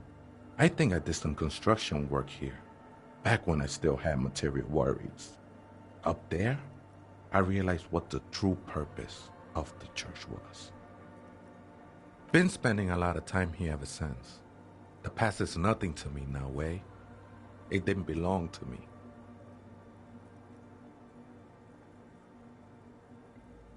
I think they were. A long time ago, I had to shed them like skins to get closer to the center of the silence. You could have them. I don't need them anymore. They look pretty dapper, actually.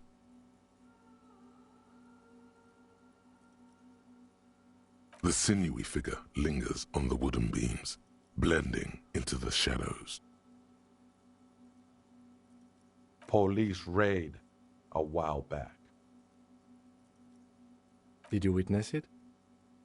Not really, or at least I don't remember much of it anymore. The mother's love has done its job. That's what's so great about the mother. It lets you forget about everything. The ones in the tent outside, right? I see them. Guessing they're the ones who call me a crab. Probably scared of me.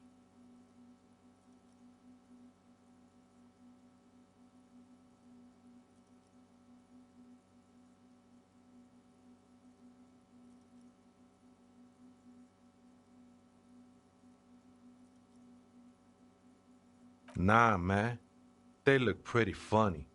And I don't harm no one anymore. Anyway. Why not? They wouldn't bother me none. I'm usually way up there, imbibing. Ain't no music on earth that can reach where I go. Might even be nice to have some company. Other spooker? Oh, esa viejita es muy estudiosa. Don't know, Holmes. Viejita is Grandma?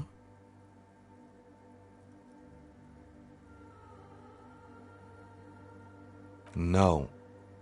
I just call her viejita because of her clothes. She's actually quite young. Or maybe not that young. Age is just one of the many masks we wear. That's what I said, Holmes. Don't really follow her comings and goings. Just see her typing on her computer now and then. We got different interests. I'm afraid not, Essay.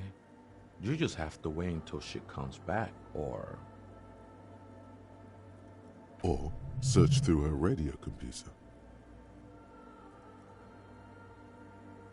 Too many times, Essay. You need it for something. Surveys are a good way to fish for personal information, especially in the name of public safety.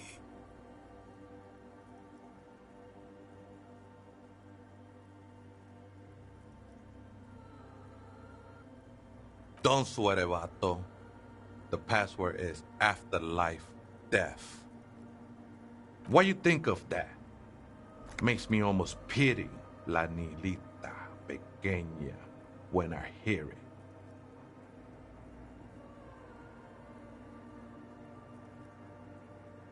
I think we're done here, Essay. That was an interesting conversation. However, I'm still not sure how it's relevant to our investigation. Why does art inspire you so much?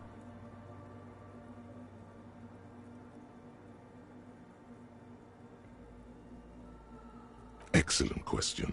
Art is a diverse range of visual, literary, auditory, and performative creativity. It's an expression of imagination and technical skill. Additionally, it's history, criticism, and pure enjoyment. In short, art is the highest form of human communication, representation, narrative, emotion, and agency intertwined. Have you looked in the mirror lately? You have the exact features of a savage art critic, with that beard and those clothes, disheveled and prophetic. Perhaps you should try to critique architecture too.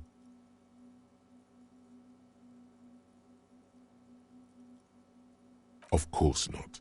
It's autism. box drawing, masturbation with a ruler and a sextant or whatever they use. You should demean and criticize the genteel institution of architecture while extolling the virtues of the pure arts. Only the most experimental kind. Yes, you seek substance. No vapid representations and reproductions of social mores as made manifest in stuffy biennials. We're talking real, living art here. Become the art cop. Half art critic, half cop.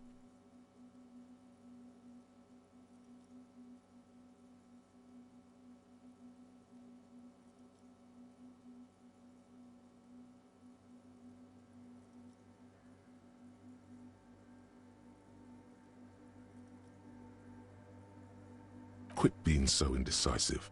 What are you going for here? Some kind of indecisive and camp aesthetic now? Strike a bold shape here. Go art or go home. Exactly. It's not only your duty to only catch the criminals off the street, you must also apprehend criminals of the printing press and the gallery, the trite and derivative artists and writers of the world. Go ahead and provide savage criticisms, art cop. The world is yours to rip to pieces and reassemble.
The machine's keyboard is still illuminated. The speaker... Good evening. Votre accident on Saint-Brune. This is the East Insulindian Rapid State. Good. Please repeat the password. Good. I have unlocked the filament. After ending the call, please press print to access the filament. Votre accident. Is there anything else I can do for you today?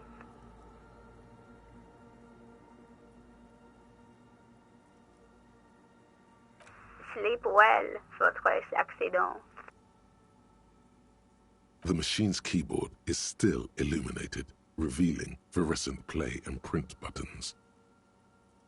The printer prints out a long text document with dated paragraphs.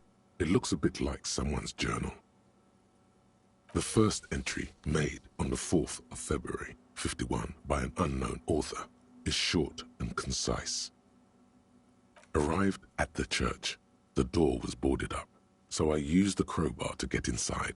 Looks like the place has been deserted. Nothing out of the ordinary, but I'll ask around. Need to figure out how to get the electricity in. The lieutenant leans closer, scouring the printout over your shoulder. Just as you finish reading, he looks up, muttering under his breath.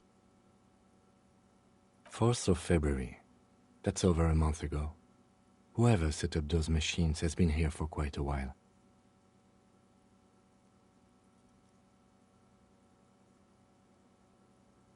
Our case? No, I don't think so. It must be some local eccentric. 6th of February, 51. Had a little chat with the local fishermen. Said I shouldn't go near that place, that the church was spooky and ridden with narcotics. It's a little spooky, all right. Still haven't figured out the electricity. What was that about narcotics? This could prove to be interesting.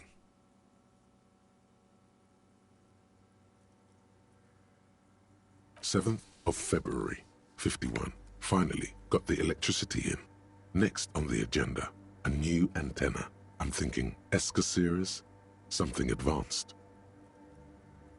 Why would anyone need any of this equipment here? 8th of February, 51. Bought the antenna, had some problems setting it up. Called Simor for help. Heard the others are back to making art. Drinking somewhere out of town. Sulislav started a rock band again. Lexi has been seen asking money from strangers. But at least the artists have their act together. They're qualified labor. They can get work anywhere. Graphic design, ads. The programmers are doing fine too. I mean, they're programmers. The writers, though, they're fucked. I just have to find out what caused that data loss and be done with it. Still don't understand how it managed to wipe out the backup, when the backup wasn't even connected to the front. I know. Everyone thinks it's impossible. They say I must be lying. I'm here to set it right. Seems like something to do with radio computers. Unfortunately, I don't know enough about them to understand what the author is saying. Something about the backup data getting destroyed, and how everyone thought it was the author's fault. Let's just keep reading. I think these people worked in the radio computer games business, the one we saw in the Doom commercial area. They must be our former co-workers. 12th of February, 51. Brought some food from the grocery store. Apparently, there's a strike going on in the harbor. Definitely not happy to see the Martinez people again. Everything's now set up in the church. Going to start working tomorrow, 8 a.m. The strike. We are nearing the date of the murder. Keep reading. I'm interested now. I want to know what's that radio anomaly that sent this person here in the first place. 25th of February, 51. I've been sending data up to Lintel for a while now, trying to recreate the data loss, but nothing. Didn't even feel like logging in, the disappointment. But I did discover a curious audio-spatial anomaly at the back of the church. I've named it the Swallow. It swallows sound. Need to get some mics. Is she talking about?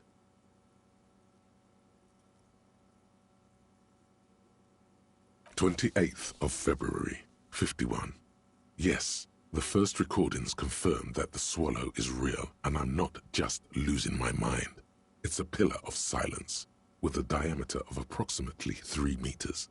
Seems like the higher I go, the less I record. This might be a coincidence, or it could be connected to the data loss that led me here." The pillar of silence. She is talking about the silence. Is she suggesting it's more than just an architectural quirk?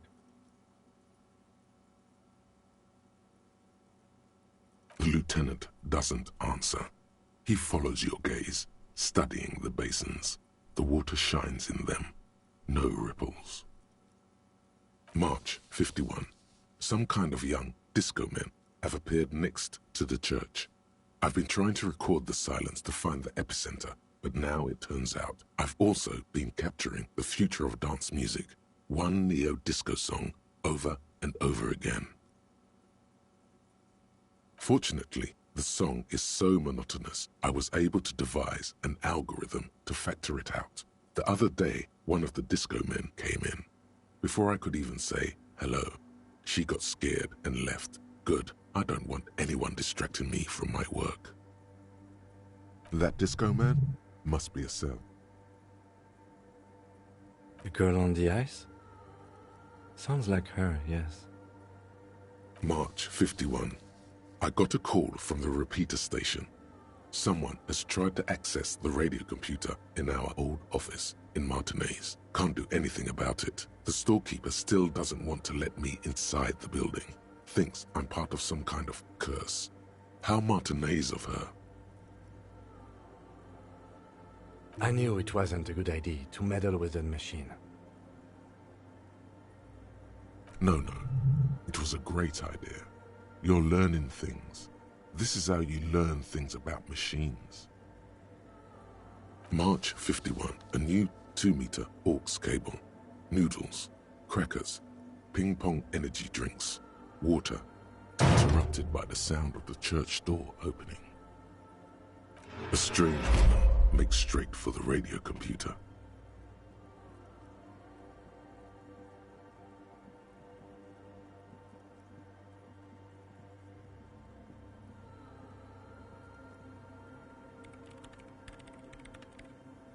Breaking into my radio computer, I see.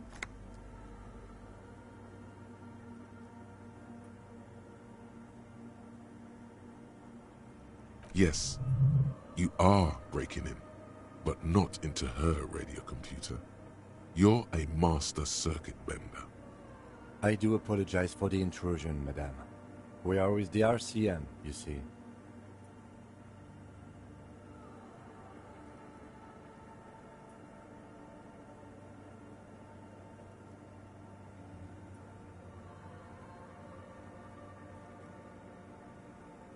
There are no coalition military data links. And even if there was, you couldn't access them over a civilian network.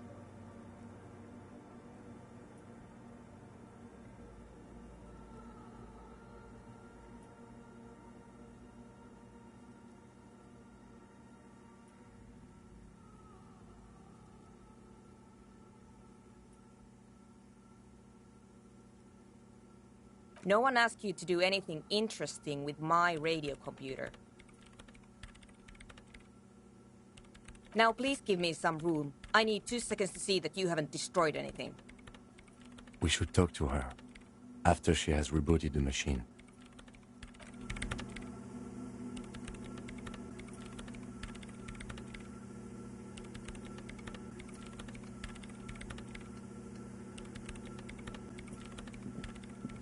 What is it?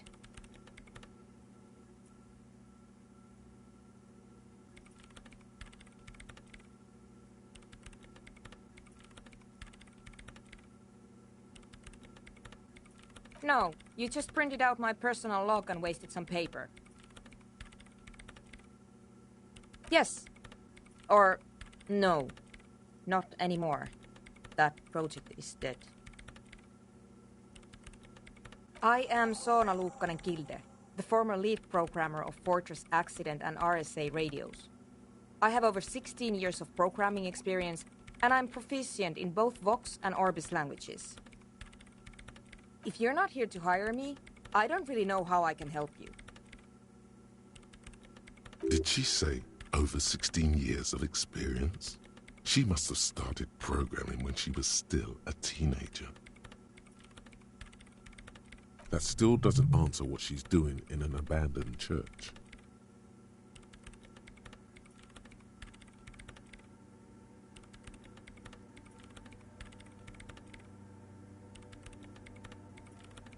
You really like those questions, don't you?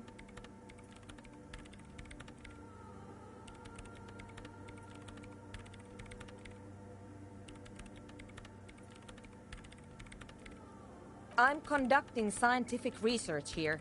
You can't throw me out. I'm looking for the location of a 2mm hole in the world. Wait, what? She's looking for a disruption in the radio waves. That's what her personal log said. The lieutenant raises his brows, but doesn't say anything.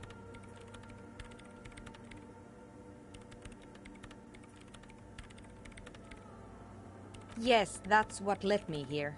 But I suspect it might be something a bit more complicated than that. Exactly. What does it mean? Up to now, it has been impossible to say what it is because it's impossible to measure nothing. What do you think it is? What qualities does nothing have? How do you measure something that does not exist? Easy. You measure it by the world around it.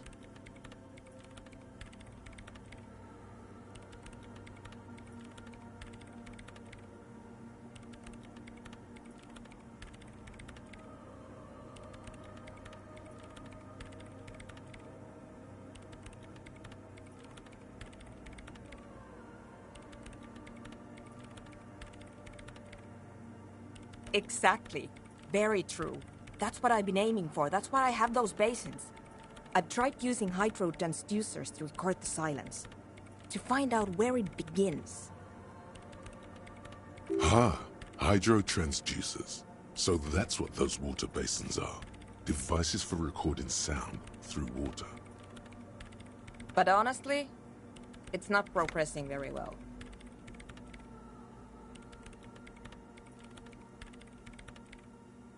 Somewhere underneath those roof beams, I assume.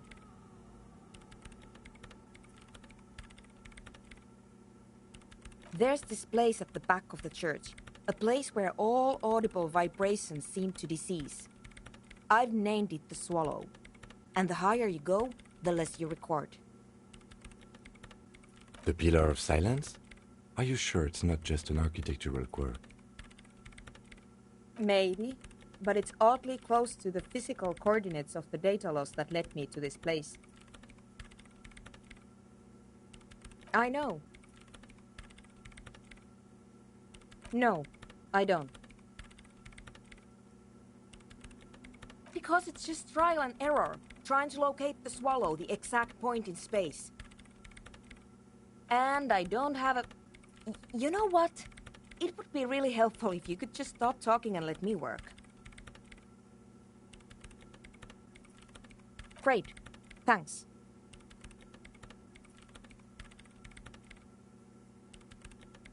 No. Yes. And...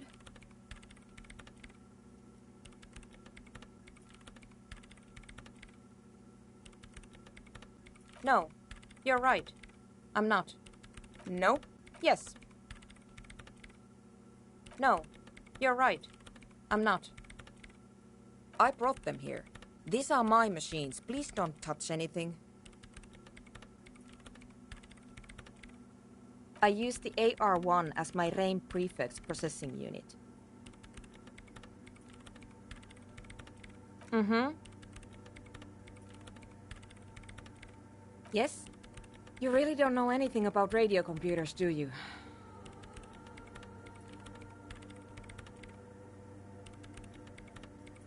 Then you'll certainly know that all radio computers perform operations on air. So in order to gain more processing power, you need to invest in a good antenna. On the front, the unified front of radio waves, licensed and controlled by Lintel in the East Insulindic region. It's all around us. That's what on air means. Like love. I guess it is. So far, I've been quite satisfied with it.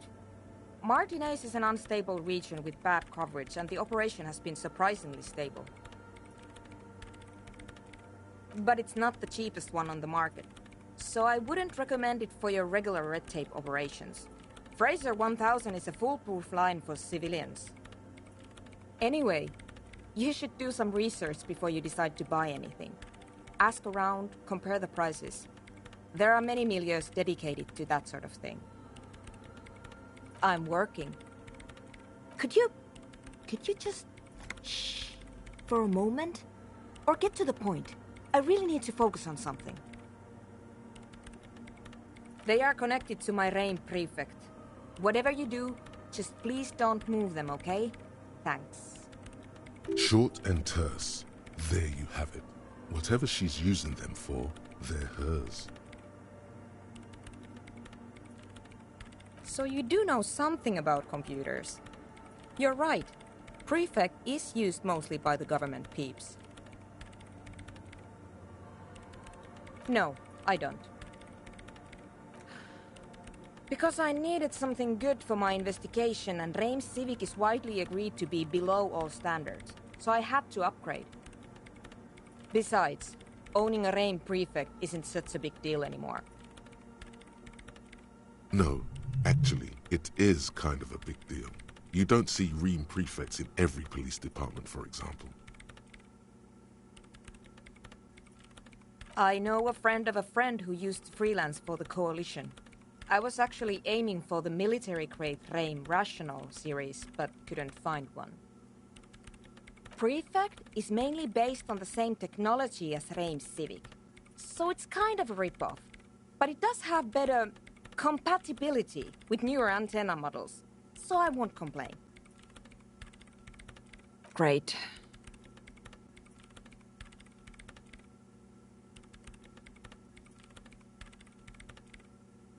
What? I hate it.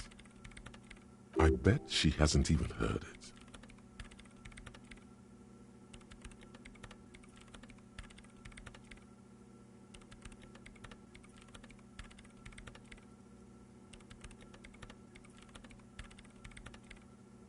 Yeah, like all the time.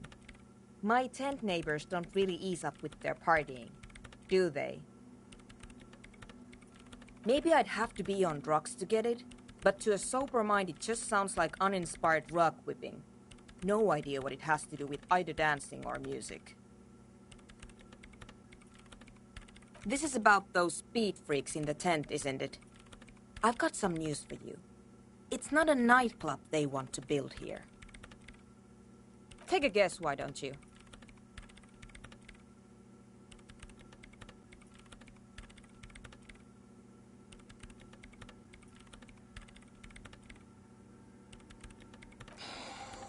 I can't believe they got you so easily. Go have another talk with those up-and-coming entrepreneurs, will you? Thanks. Good luck. I'm not coming in there. The Swallow, you mean? What about it? Great. Thanks.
Hello again.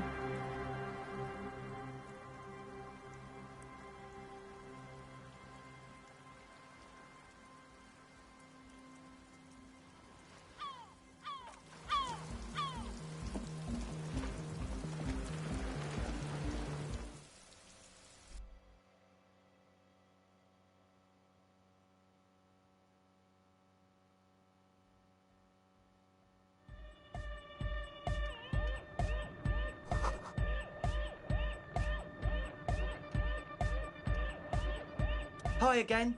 So, how are things going?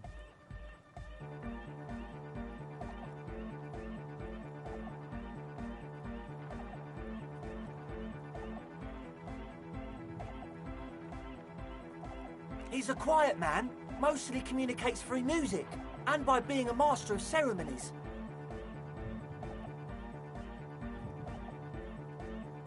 You know, a host, a declaimer of slogans. He's a performer, gets the people going. Interesting, sire. A bit like you, then.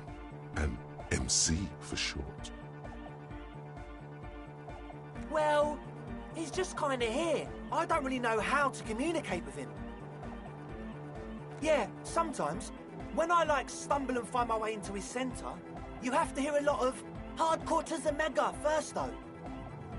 The man smiles mysteriously, choosing to let the beat speak for itself. I get it. He's a puzzle.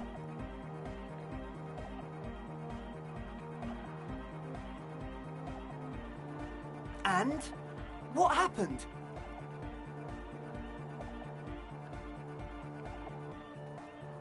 Oh man! Who is he?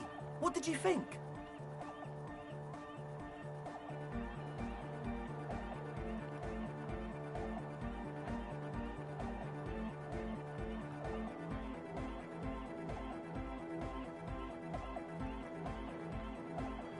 Really? Huh. Interesting. What's he doing in the church?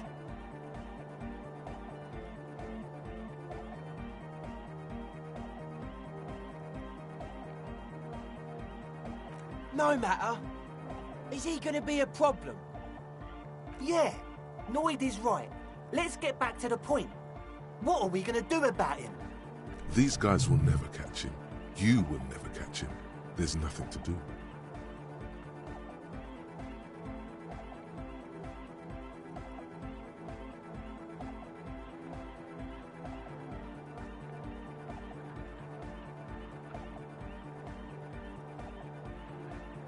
I dunno, man. Doesn't it feel like a major hindrance to you? A spooky guy climbing around when all the guests are trying to have nice, friendly hyper time?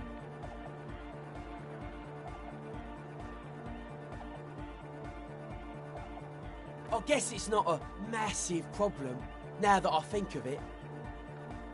Everyone is welcome to dance till the morning light! Yeah! Maybe.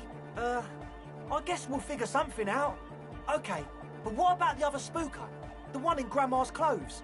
Did you see her?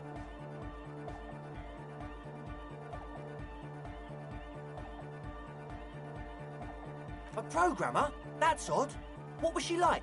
Did you ask her about the nightclub? Come on, man. Who will you trust? A spooky programmer or us? We just want to make the world a better place. Feel the love! Get down and feel it!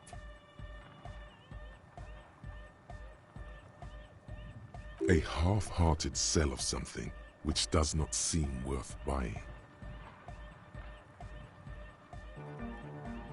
You'll get there, believe me. When we've got our gear set up, things will be flowing and pumping. Anyway, now that it's settled, how did she seem? I mean, disposition-wise, about the dance club idea. Ja oder nein? Rocking it or dropping it? What a pity! That's my favourite thing in the world! And she doesn't like it at all! A shame. What can we do now? Do you see a way out of this jam? And into a laser-lit future of dance and unity? Unity! Dance! And you can't just evict her?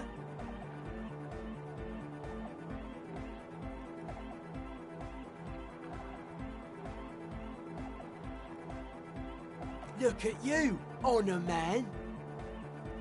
No, Noid. He's right. Maybe we've approached it the wrong way after all. I'm sure there's a workaround. We can make a deal not to bother her. If that's okay with her, we only want to get in the church and spread the joy and ecstasy of music. The lines in the dark exist. Coexist. At least Crabman seems like an advanced being. He's hard. He'll understand. Yeah, he can do his climbing thing in the tower. And the programmer, does she like Nordic dance music?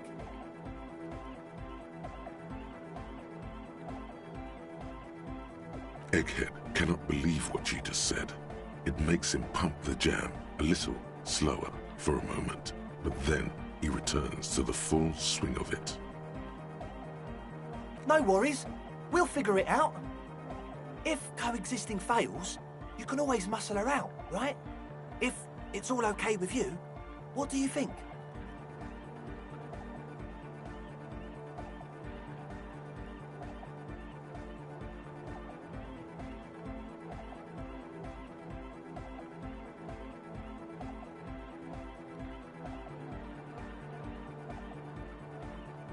Excellent!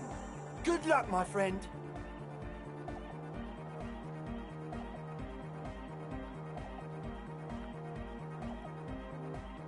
Goodbye, officer.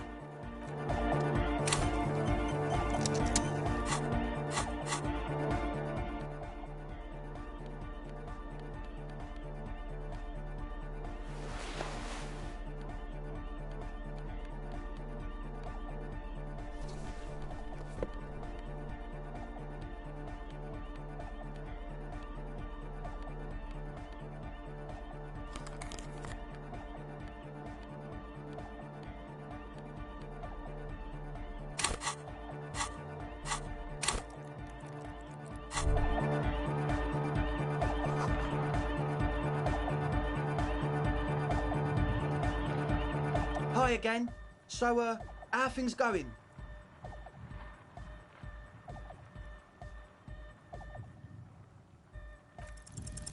A number of things don't add up. Let's take a look. How about gather around, kids? The young speed freak puts down a busted capacitor and looks at you. The one with the large head seems very enthusiastic about whatever you have planned. Their would-be leader is less amused.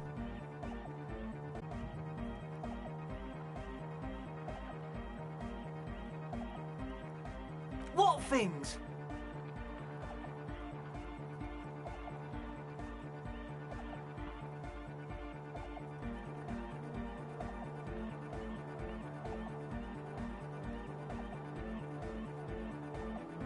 Fuck, man. It's difficult to get along with some people, but we're trying to make an effort. We are on a mission here. I have no idea how you arrived at that conclusion, but it's wrong. Look, we even have speakers. One speaker. They have one speaker.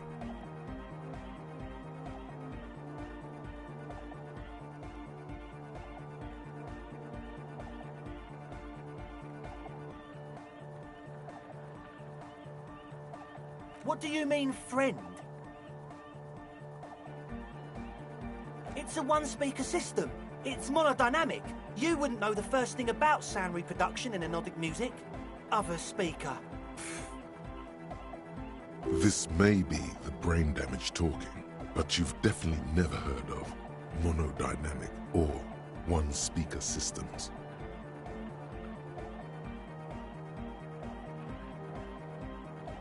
What do you know about spinning tape? Nothing. I'm sorry, but there is no lab equipment and no drug ingredients. And of all cellular-based life, what's your point, Lawbringer? No shit.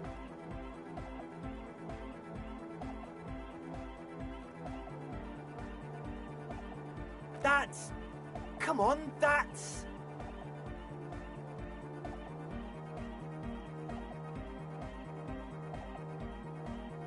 I meant to say, not true.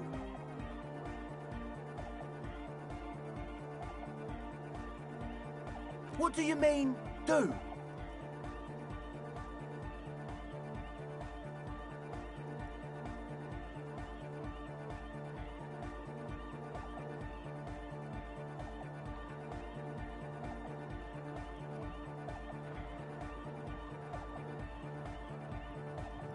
What do you mean by lenient?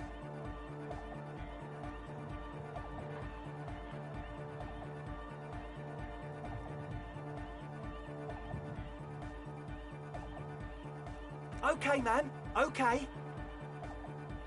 Things are just so hard for an entrepreneur in this city right now. It's not like we lied when we said we want to turn a church into the wickedest club in East Revershoal. Because we do! We totally do! We just need to turn it into a speed lab before. To get our foot in the door. Like I told you, spooky arseholes moved in while I was getting all this stuff together. A month ago, the place was empty, and now it's all spooked up. No, man. They're spooky, all right. It's just that they would also probably call the police if we started cooking speed in there. But the sign was way off, too. I couldn't feel the love at all. Sir, you promised you'd be lenient.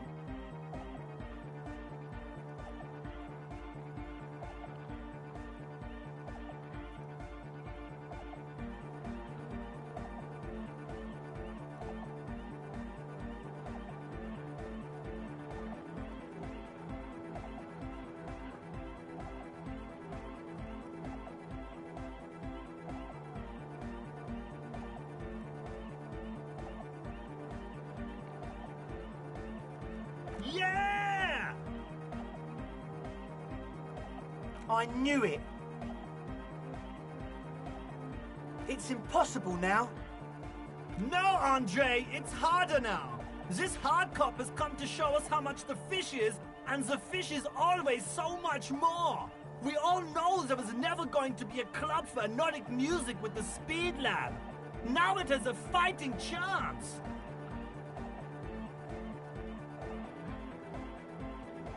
There needs to be a club for Nordic music in there. Needs to. Everyone hates each other. Everybody hates it here. It's all just drugs and we're slaves and I can't. We are running out of time. We need a win, Andre. I promise this will be a win. We won't cook speed in there. We'll do it clean. We'll do it true. We'll do it sober and real and beautiful.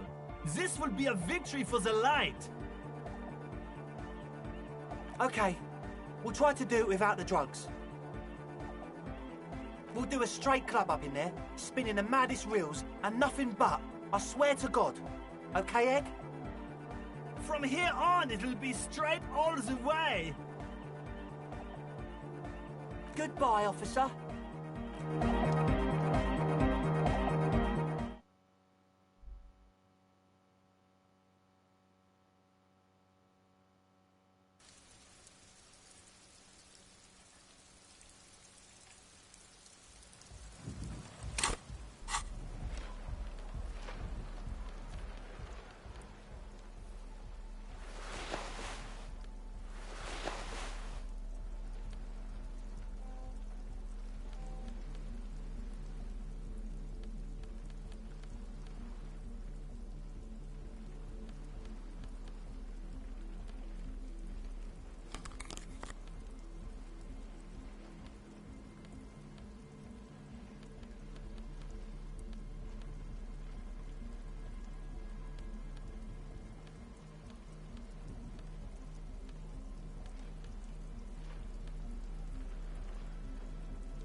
Hello again.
Yes, what is it?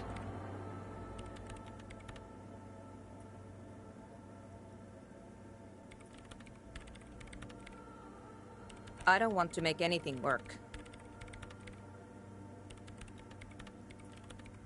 Yes, anything. I don't want to make anything work.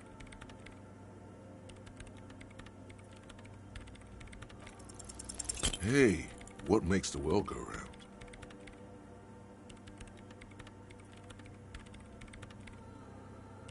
She stares at the terminal, completely oblivious to her surroundings.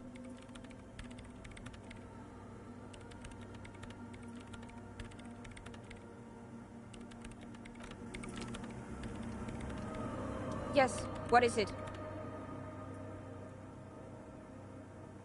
Interesting.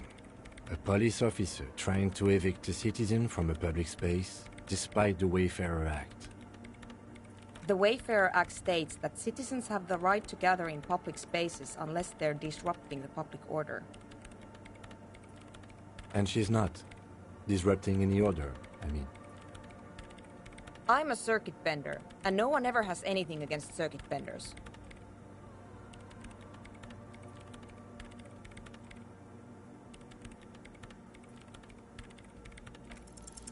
You're not really feeling it, but you should try to force it anyway. Maybe she won't be able to tell. She's still typing behind the radio computer.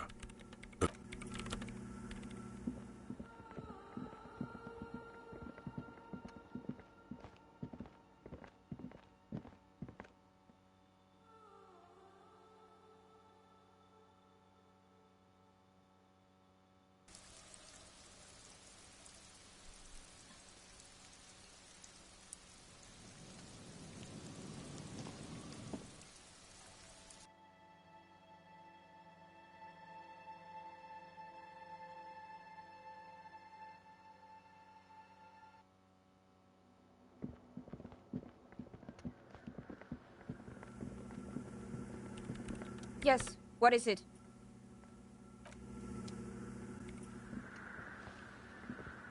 In white, silver, and apricot faience, the young mother of humanism stands above you. A crack runs across her body.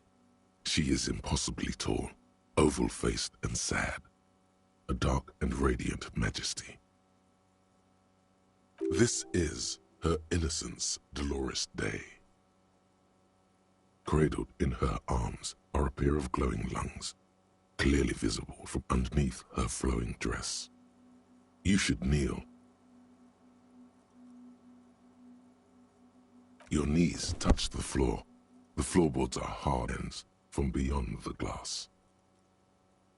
The world is silent, but for the creaks and cracks of the massive wooden structure behind you, it covers you from the wind outside. The woman looks down at you kneeling. She towers among her followers, architects, laymen, courtiers.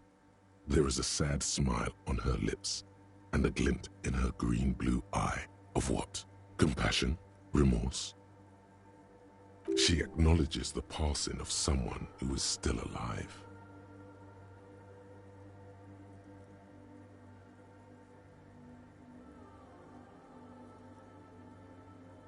As that soft word passes through your mind, lieutenant draws an X-shaped cross from shoulder to shoulder. Your fingertips touch your chest 4 times. Then you rise from your knees into the apricot-colored light of the window. Above you, the woman still smiles her distant smile, sundered by the crack in the glass.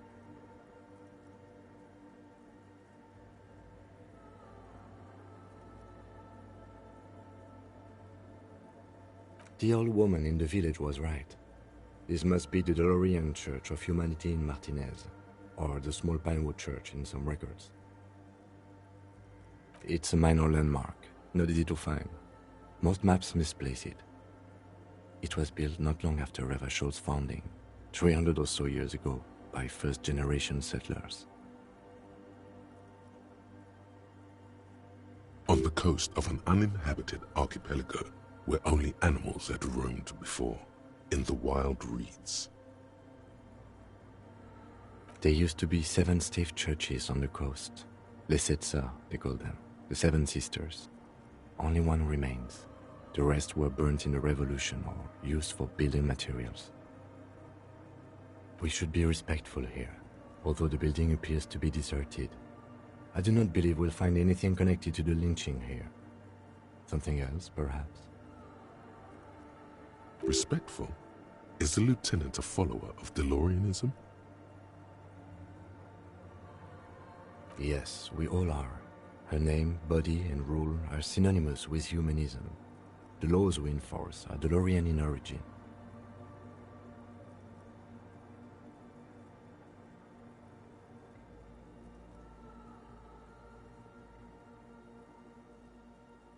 The woman looks by in silence, smiling enigmatically. It's not spiritual, it's constitutional. The DeLorean system does not demand faith, only accordance.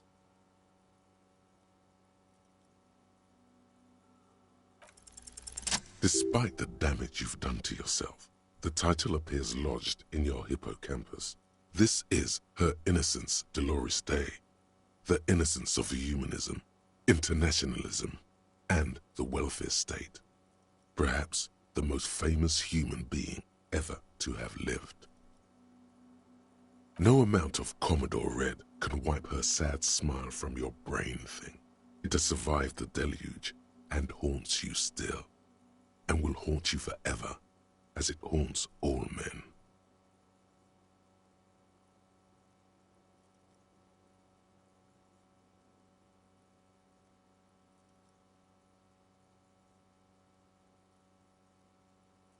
The highest category of historic individual, an embodiment of the world spirit. More, an innocence is elected to office by the founding party, a precedent that has taken place a mere 6 times in the entirety of history. The legal system of the Real Belt is built to accommodate an authentic rule should it coincide with our time. An innocence is infallible. The decisions made by one are not decisions. They are inevitabilities. What would have happened anyway? Only accelerated, packed into decades instead of centuries. An innocence is a continuous, compressed event, a sacred human being. It is an honor and a glory to live when one is in office. No, we are alone. 300 years ago, in the wake of the discovery of this Isola, the Insulindian, by explorers from the continent of Muindi, she is, among other things, the innocence of inter-isolary travel and the connected world. Many things, you know she was a woman of the court, the wife of an influential Marchese, and eventually the principal advisor to Irene La Navigateur, Queen of Serene, modern-day Sir La Clé, also that she was gorgeous beyond beauty. Terribly, women of the court were expected to play both contract bridge and chess sufficiently well to prove an interesting challenge to a man. A simple grasp in matters of philosophy, theology, and science was encouraged. She was, by all means, a kept woman. She made the most of her position in the Antediluvian court, a court visited by the most prominent thinkers and artists of the day. In secret, she was becoming the era's preeminent philosopher of the state, a scalpel, a piercing gaze.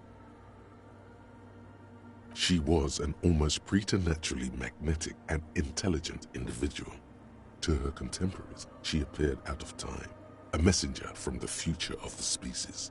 We all fell in love with her, head over heels. Even before she was declared an innocence, her influence was tremendous. It was on her advice that Irene Le Navigateur sponsored a number of voyages into the Pale, a costly, often tragic endeavor, ultimately vindicated by the discovery of the new world, the piece of reality you're standing on. She was crowned 2 years after the first expedition returned, setting in motion what is widely considered the greatest era in history, the DeLorean era. Wow, indeed. When her innocence was declared, and the queen she had advised for years fell on her knees before her, she was so overcome with emotion that her lungs started glowing in her chest. Bystanders reported golden filaments lighting the already sunlit chamber around her, clearly visible beneath her dress. That is why the lungs are the symbol of love for the cultures of the Riel Belt. As did we all, the lands of the Mesk and the Occident, and even faraway Supremwindi, altogether 21 of the 40 Mundial nations of the time, immediately accepted Innocentic rule, even before her crowning. In a city called Advesperaskit in Vesper Messina, her homeland, the name of the city means evening comes, but it happened on a winter's morning, with the canals frozen and slush falling out of the sky. She was dressed in a white and pearl dress on an emptied-out plaza with the crowd far away. Already, her Theriers, the secret servicemen of the Innocents, were worried about an assassination attempt. Oh yes, she looked like humanity's young mother, a perfect mother, insultingly beautiful. It was as if her face and shoulders and hands were covered in a soft down of underfeathers. You know this well, very well. Midwinter snow was beating the cobblestones around her. A small attaché of officials stood by as her Theriers placed a white gold wreath on her head. The crowning was mostly witnessed by Secret Servicemen.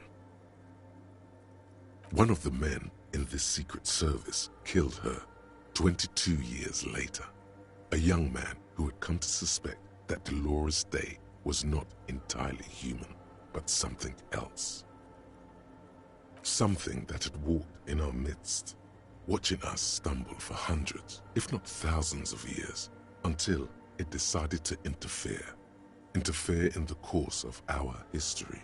We were supposed to come up with this ourselves, the man was reported to have screamed at the Innocents. Dolores Day was shot in the chest with a fowling piece 8 times. The man, thought to be insane, said he once touched her and her body had been unnaturally warm, like a furnace, and that sometimes, while on duty, he observed her forgetting to breathe for over 10 minutes. This inhuman quality was witnessed by many others as well, glowing lungs and all. It is commonly attributed to mass hysteria and religious psychology. Terrifying is a term too emotionally charged for your semantic memory, or what remains of it. But although she is often considered to be the greatest human being to ever live, there was something ominous about Dolores Day, constantly surrounded by her Theriers. She was the most socially secluded and least self-aware of all the Innocences, Some modern thinkers would consider her a war criminal for the campaigns she waged against the Mesk state. And then there were the resettlement programs. The Mesk state tried to detach itself from Innocentic rule.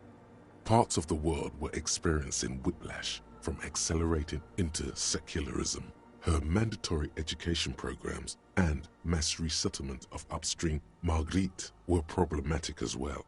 Dissenters were suppressed by a military force she called the Army of Humanity, suggesting those who fight against it are not part of humanity.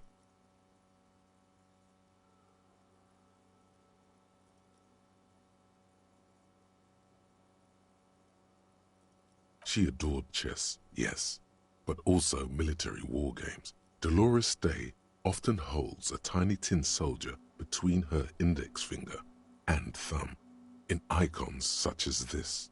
She was also blonde, the blondest woman you have ever seen, with green eyes the color of the Pacific, mare interregnum.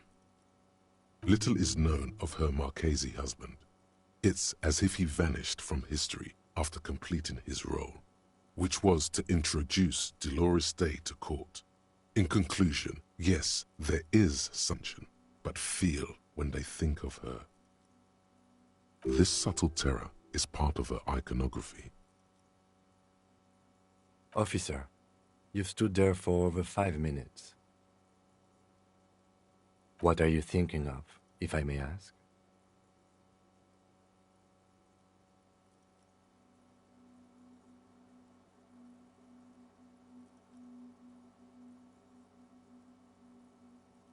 Okay. It's just that you've been looking at that window for quite long now. And it's cold in here. This church, the coast in general, we shouldn't linger here.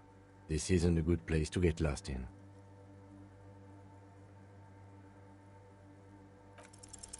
A jigsaw of broken shards falls into place in front of you, a ghostly reconstruction of the stained glass window. Before it was shattered, there was an older woman beneath the younger one, and a text, a light motif below them both.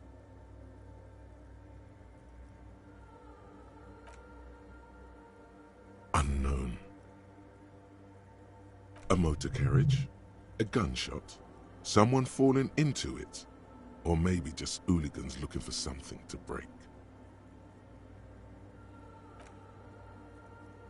The escutcheon on her throne says, Irene the Navigator.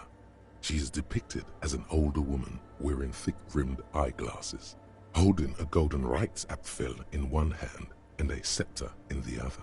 This is the queen her Innocence Day advised. Above, she herself is whole.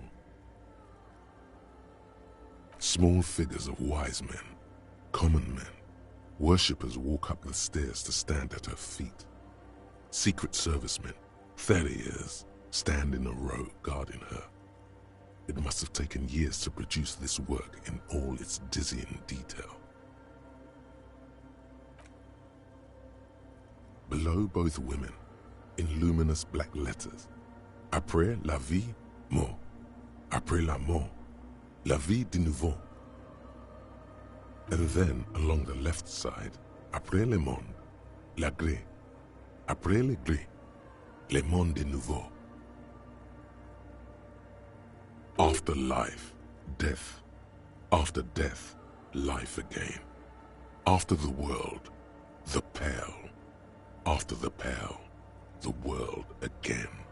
This is the great leitmotif of humanism, a summary of the effect of the discovery of this Isola, the Insulindian, on human thinking. A tremendous sea change akin to finding life after death.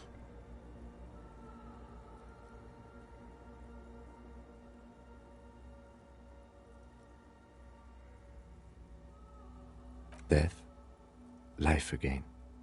After the world, the pale. After the pale, the world again. This exaltation is common in Dolorian sacralism. In the early years, it was even incorporated as the RCM slogan. No more, however. It was deemed subservient to use a strongly moral intern-related motto, We already suspected of bootlicking. The sentence was also seen as too feminine. It was a macho thing. Justice, union, prudence, and force.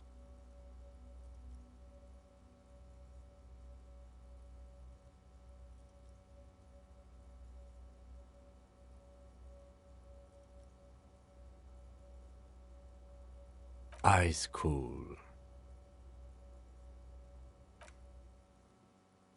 The mother of humanism towers above you, a wax painting on a cracked pane of glass. Nothing has changed in her expression.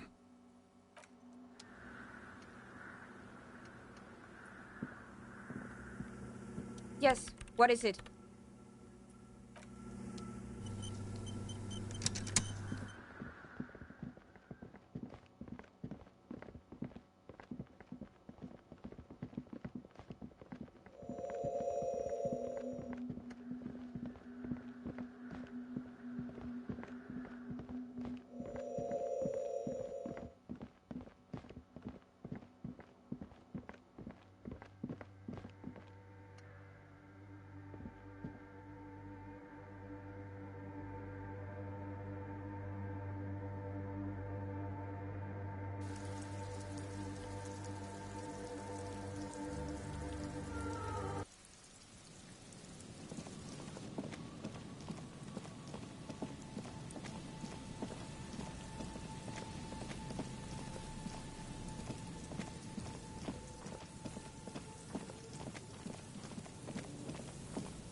Here we go.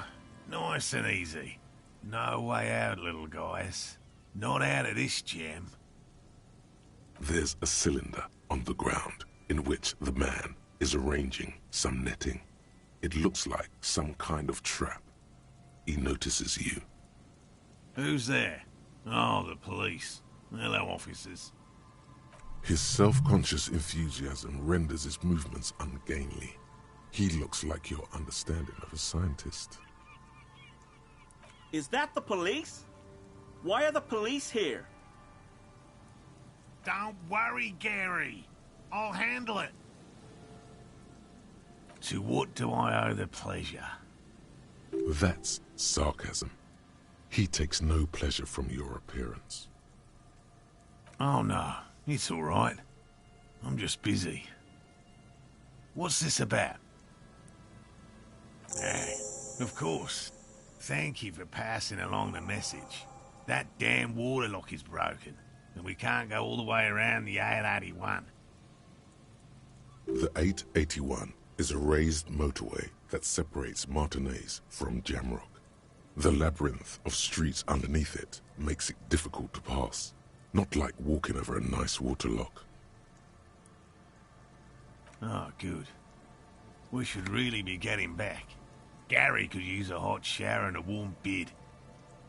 Did he say we can go back now? Yes, Gary. We can go soon. If you see Lena, tell her I won't be long. Sir, your wife is waiting for you. I just have to do one more round. See if the phasmid has taken the bait. Then we're going.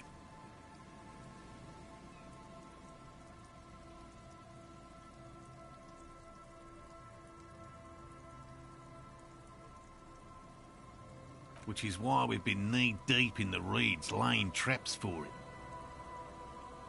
Good question. Being a phasmid of the order Phantasmodea, a ghost insect, it disguises itself as plant matter. In this case, the reeds. Awful lot of reeds around, aren't there? And I suspect it may have also developed other specialised techniques to protect itself from predators or scientists in our present case. It's my hypothesis that it has evolved certain electrochemical defenses that allow it to interfere with animal perception, impeding pattern recognition, confusing the visual cortex. But I cannot describe how these defenses work, much less how they evolved, without studying a live specimen. A ghost insect, he said? These people are looking for a ghost. No, that is precisely what we're not. We are zoological specialists, looking for an extant species of phasmid. I'm expecting it to be quite giant. One known species of phasmid, called the Megaphasmodeozoensis, is about the size of a grown man's forearm, so, typical rookie assumption. Insects are much more sophisticated creatures than those unversed in zoology give them credit for. Even simply catching a glimpse of the Insulindian phasmid would be the apex of of any cryptozoologist's career. But to study it and its defenses, find out how it stayed hidden so long, would be glory itself.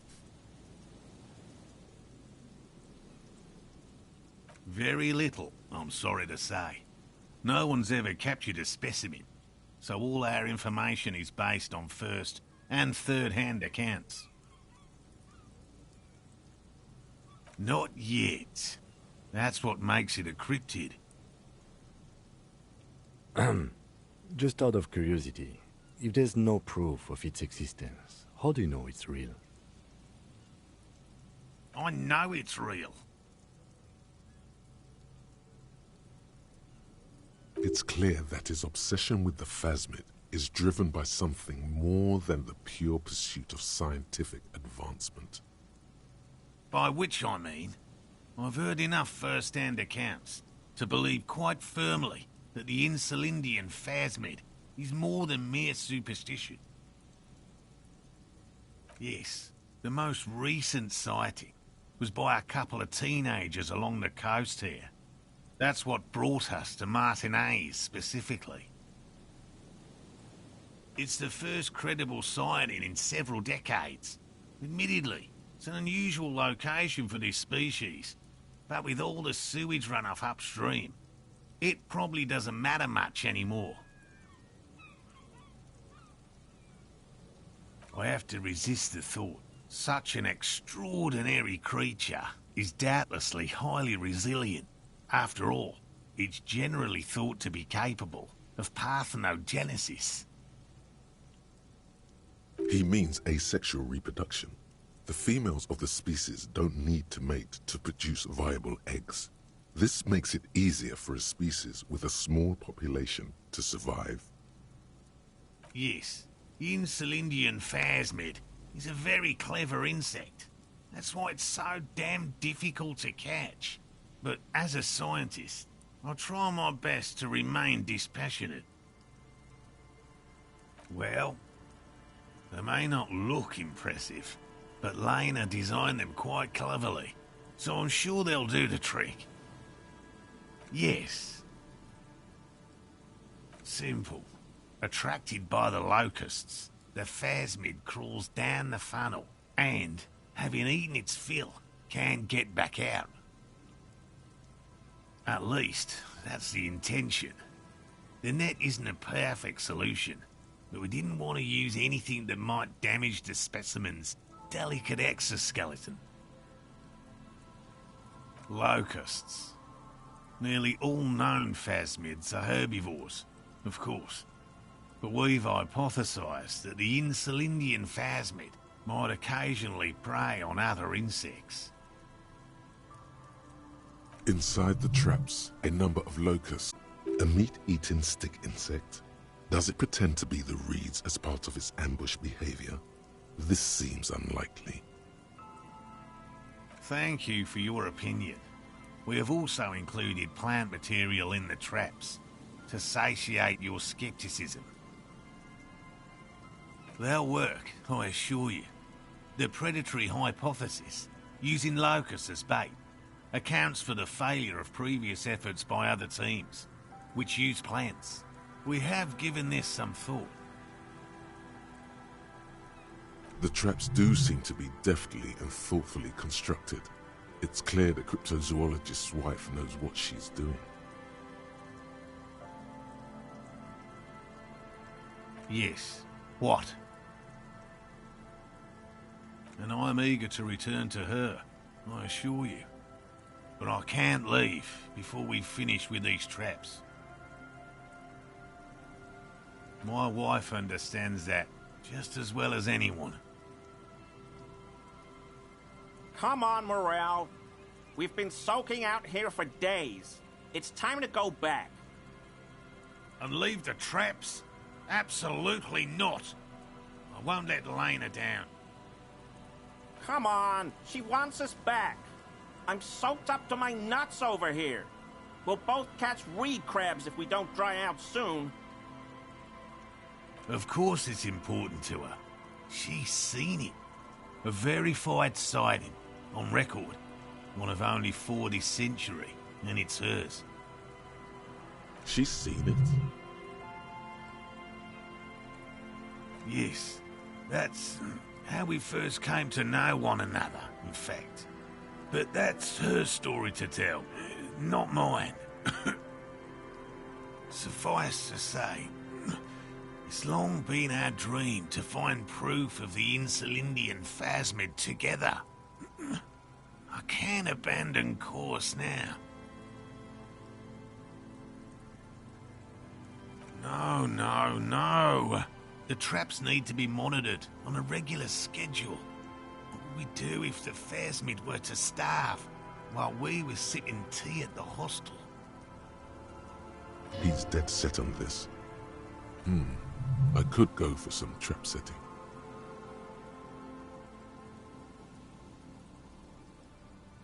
I didn't expect you to take such an interest in our work here, officer.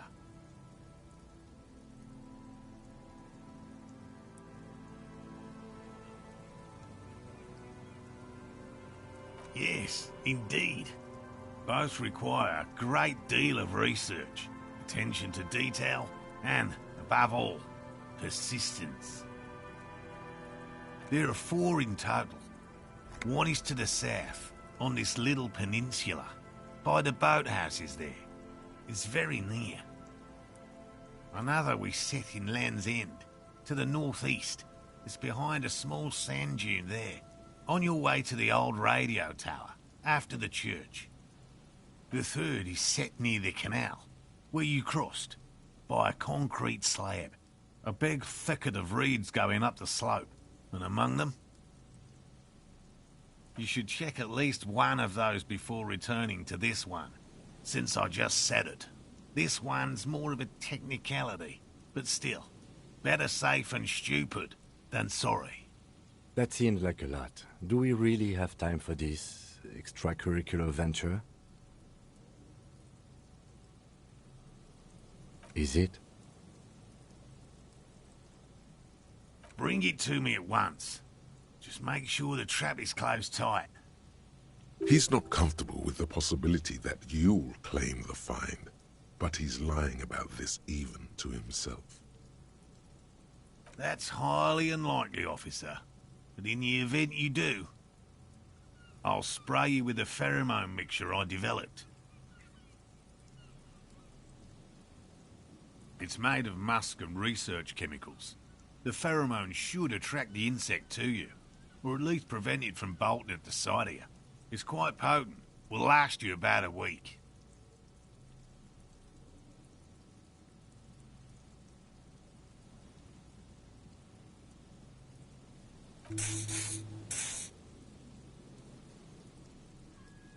I hope you're not buying this. He dispenses it without letting you touch the canister, so it would be precious like holy water. It is precious. A single dose cost me 50 real to develop. Not that I expect you to understand self-financing one's own research. Right. Which means you two can pack up and go back to the whirling. Finally! Someone's talking sense. Thank you for your help. Gary and I will start breaking down camp. If you have any more questions, now's the time to ask. We'll be gone once you get to it. If it's more cryptid-related business you want to discuss, you'll have time for that later, too. What about his eager-to-leave friend Gary there? Talk to him too, perhaps. I've just always liked animals and puzzles. Searching for cryptids is a bit of both. It's not child's play, just because I have to traipse through the mud every so often. Real. I know you think one is a respectable profession, while the other is superstition. Everyone does.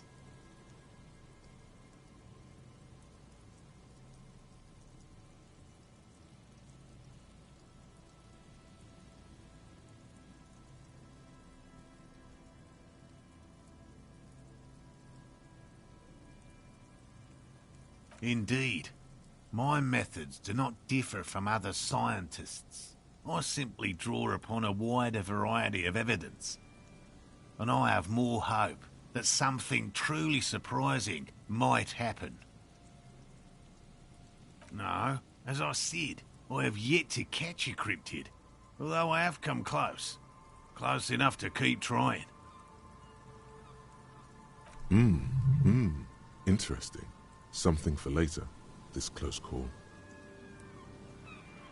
Everything from forgotten regional lore to newspaper accounts, like the one that brought us here, to look for the Phasmid. I keep a very open mind. He's interested in things that people believe that scientists don't. Most establishment scientists only care about reputation and remuneration, not real research, and certainly not the truth. They're a cowardly lot, and both the field and basement archives can be dangerous places. No, very few cryptids are ever discovered, and not for a lack of trying. To stay hidden is a cryptid's primary quality. It's even in the name, cryptid. Of the list of cryptids kept by the Cryptozoological Society of Chemnee, which is 4,082 items long, about 2,000 have been confirmed as hoaxes. 2 are categorized as confirmed discoveries. The rest are in differing stages of discovery, refutation, and data collection. Yes, the Chateau Quan forest pygmy, who turned out to be an extinct species of primate, and a cave salamander from Hugo Grad, who is, honestly, quite unremarkable. It's in a zoo somewhere. We cryptozoologists are brutally honest with ourselves, more so even than the public. With cryptids, most cryptids are hoaxes or they are never found. That does not mean we should stop searching. In fact, it is 0.05%. Ever more magnificent, should our search contribute to making that number 0.075%. He has clearly done his math on this. There is no surprising him or swaying his opinion. Yes? All right. What cryptids precisely? I usually discuss these things with specialists, so I don't know what. We would have to discuss. He wants to say, but decides against it, since you've offered to help.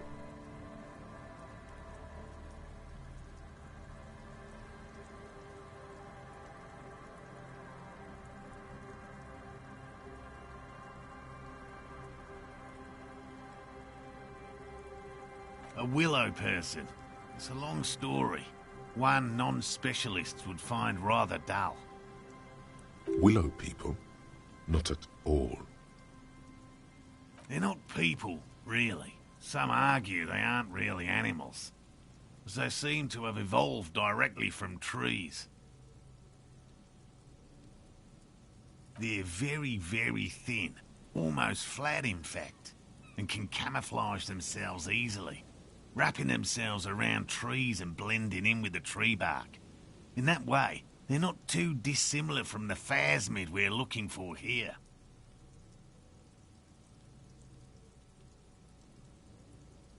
You probably have. Gary and I painted an entire grove's worth of trees in slow-drying paint. It was a bright lavender colour.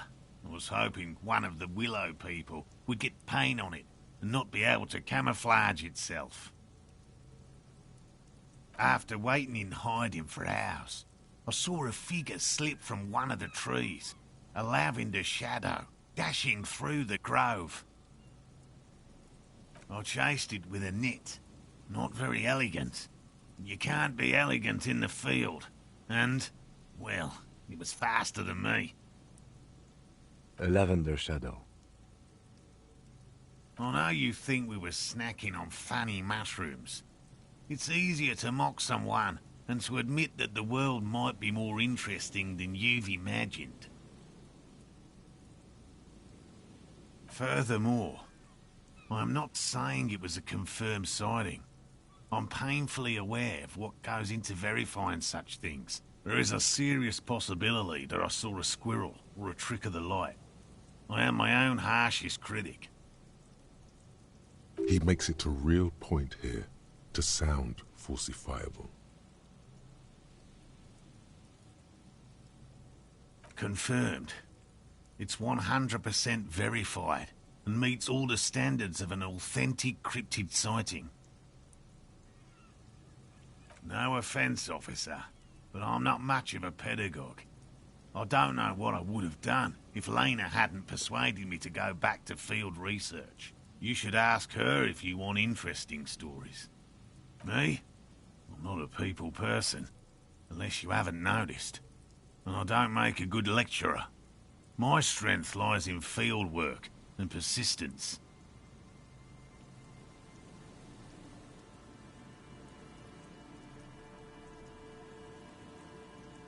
By all means.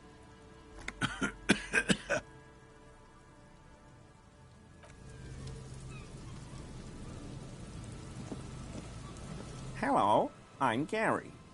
Very generous of you to help us out, officer. Yellow man. I mean, officer. The lieutenant raises his eyebrows slightly and takes out his notebook. Yellow man. Interesting. This is something to ask him about after a Traps so we can return to civilization. I like nature, just not this bloody coast. It's mostly drunks and degenerates that come here. Degenerates? This man respects authority too much. To see the truth inscribed upon thine own visage. Pretend thou art a paragon of virtue.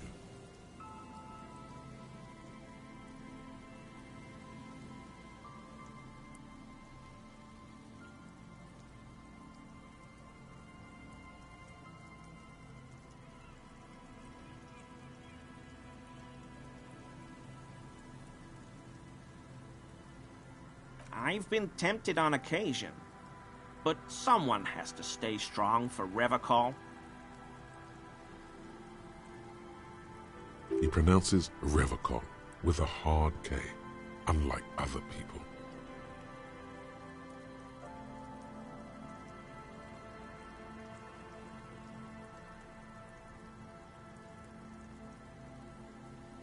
I like to pronounce it the hard way. The old way. The Vespertine way. The stupid way? It's a secret rite. A very fringe nationalist handshake, probably. My mug? Why would you think that?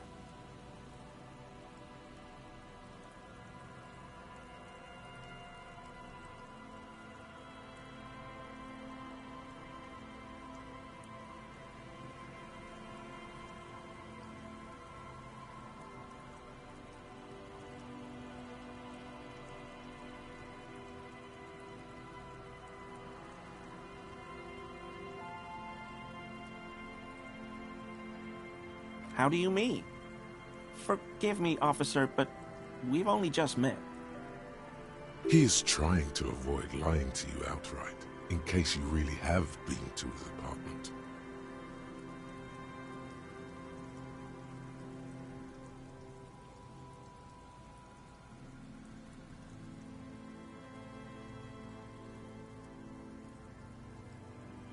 Okay, I admit it.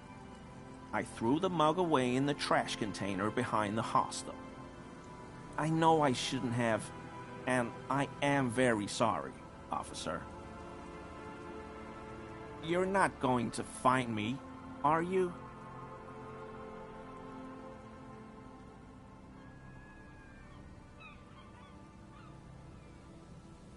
Oh, God. 250? How am I gonna pay that? Okay, I'll work harder. I'll pay it off. I promise. This is a considerable expense to him. 1 month's wage, most likely. And I'll never do it again. I don't know what got into me, really.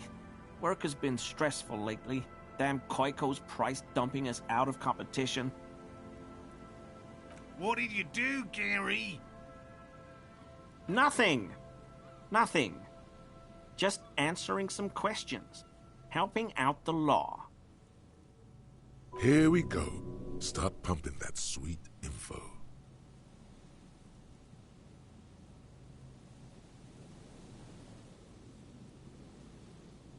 I know a guy who works with the trash collection services, CS Municipal. He gave me a master key for the trash containers of Martinez. So I can use the Whirling's trash compactor to store my own stuff. Garbage disposal is expensive as hell. The damn Hemians run it like a mob. I'm sorry, okay? I thought I could cut costs. I shouldn't have. I shouldn't have disgraced myself. Disgraced? No need for the histrionic, sir.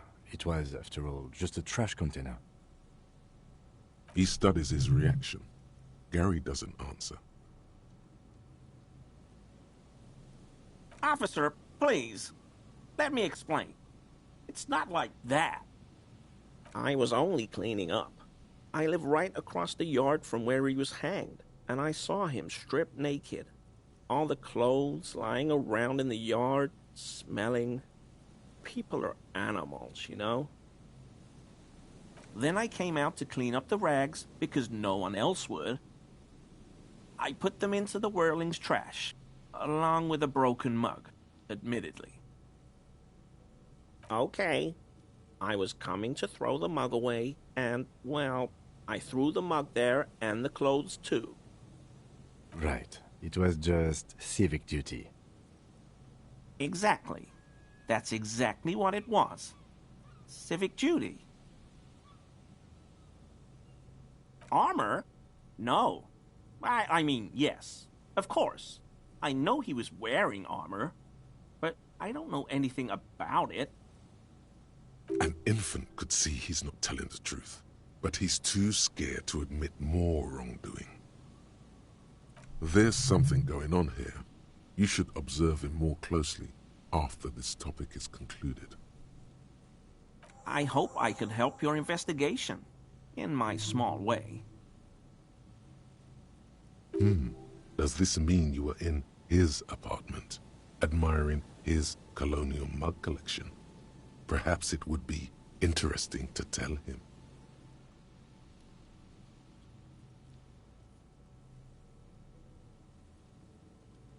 No. I help Morell with research sometimes, and I've learned some things along the way. But I don't usually go in for picnics like this on my own. After all this time with Morell, he must have an opinion on cryptids. This could lead to a good one. Oh, yes, the burning rhino.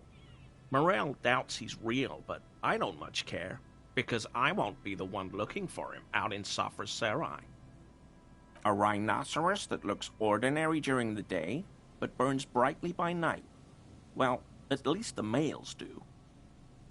They have special ducts just above their shoulder blades that secrete a combustible fluid. When the rhino is just beginning to light itself, it looks as though it has wings of fire.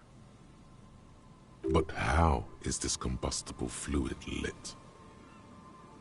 The rhino starts running very fast to build heat, then stops, raises its head, and sparks fly from its neck, setting its back ablaze. Yeah, well, Revacol used to be a flaming rhino once, a long time ago. That seems unlikely too, doesn't it? Super solid argument, Gary. Can't argue with that. The flames are not just for decoration. They are an integral part of the beast's mating behavior.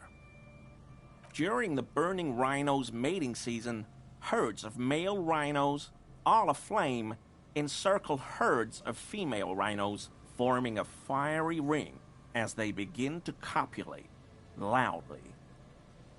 Local peasants call it the passion ring. They fear the rhinos, as perhaps they should. Anyway. The lieutenant sighs without looking up from his notes.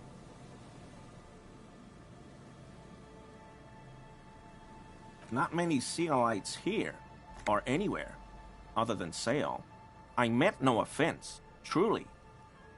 Do you remember how, when we met Measurehead and I said the next races will be a really good one?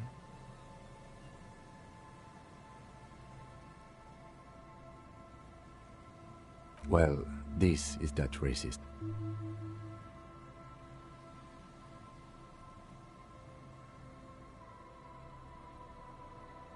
Hey, man, all I meant was there are not many Sealites around here. I'm just stating a fact.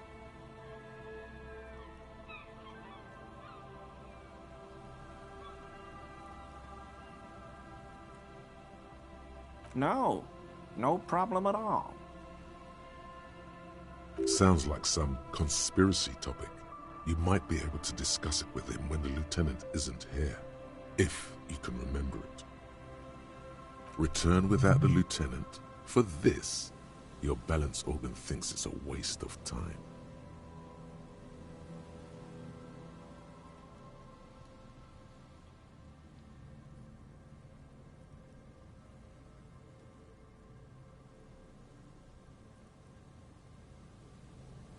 Sure do, officer. His eyes narrow slightly. He's wondering where this is going.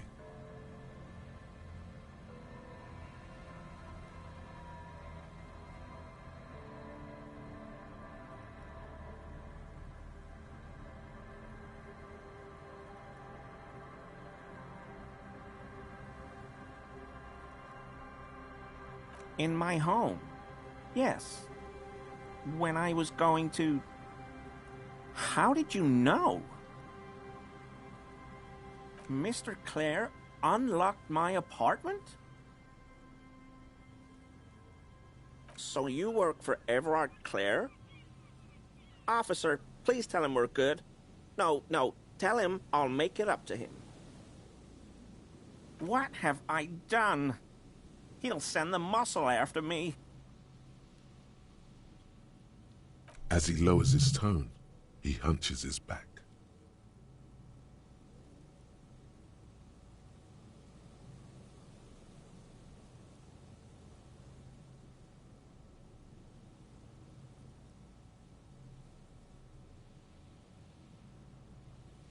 Whatever it is, tell him I'm silent as the grave.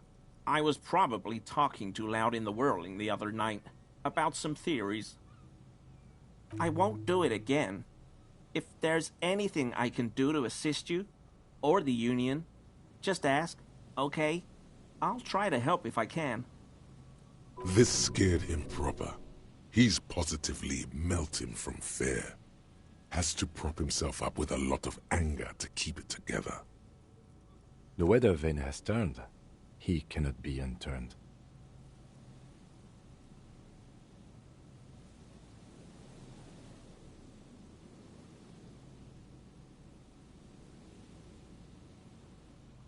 I told you everything I know, sir. I'm truly sorry for the mug. But I have nothing to do with that. He's not feeling too comfortable in his own skin. Odd, I'd say. Uncomfortable shifting around doesn't make him the killer, though. It's something else. Is he? He's looking comfortable enough. Maybe it was just beads. Sounded like beads. But what kind of beads might a man like Gary be hiding beneath his clothes? I don't pray, officer. Faith in non-existent helpers is a sign of weakness. Not for proper Revicolian men such as ourselves.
There's a trap in the reeds at your feet.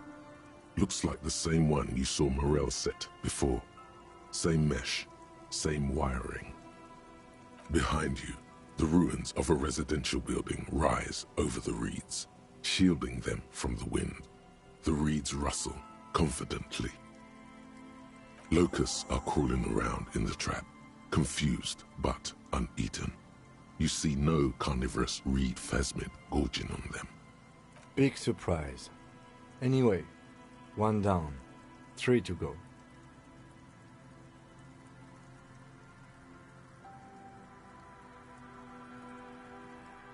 I meant no offense, just...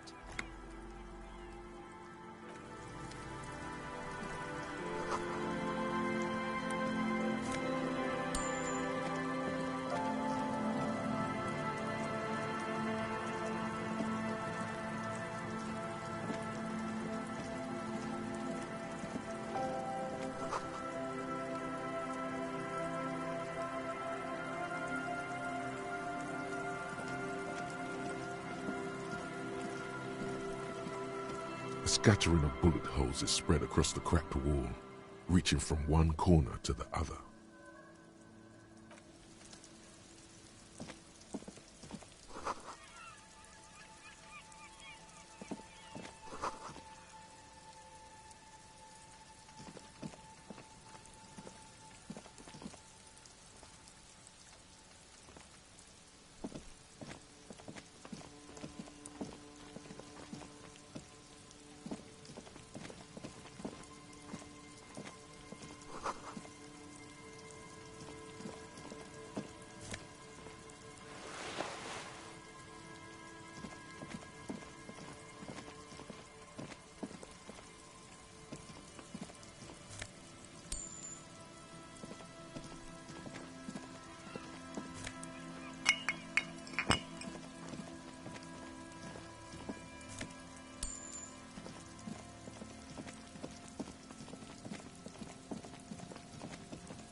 Put your hands where I can see them.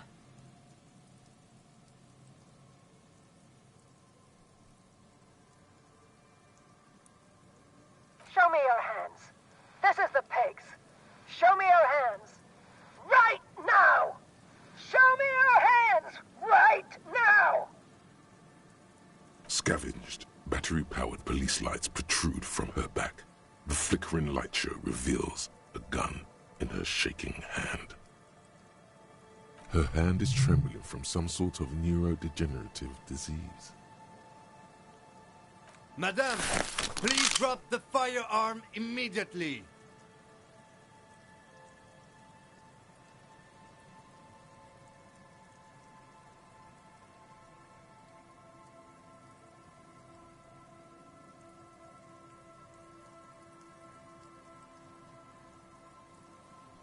Failure to comply. Suspect is displaying aggression. Officer, under duress! Officer, under duress! Her eyes bulge with terror. Veins protrude on her forehead. I am the police. Don't move. Don't move. Hands on your head. Suspect is armed and dangerous.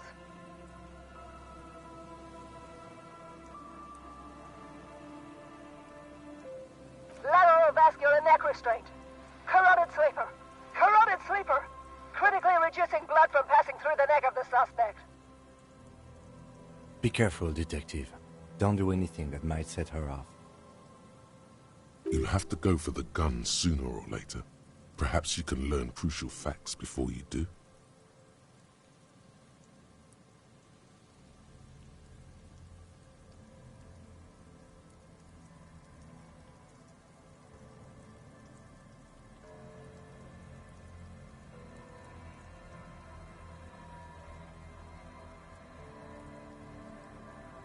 Officer in need of assistance! Suspect at large! Get on the ground! Ma'am, please. We want to help you, but you need to lower that weapon. Disturbance reported. Authorized deadly force. Sector, take the shot! Big red key! Big red key! Big red key? That's code for the battering ram. Cop talk. You know this.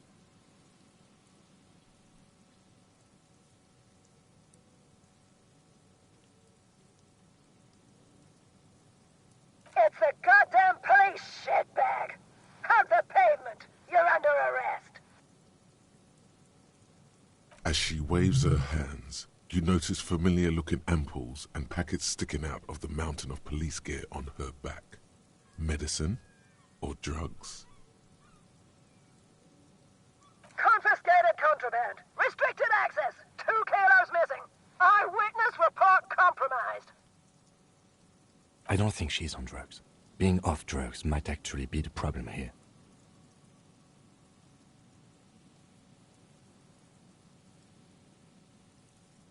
Back up! Back up! Back up! Status unconfirmed!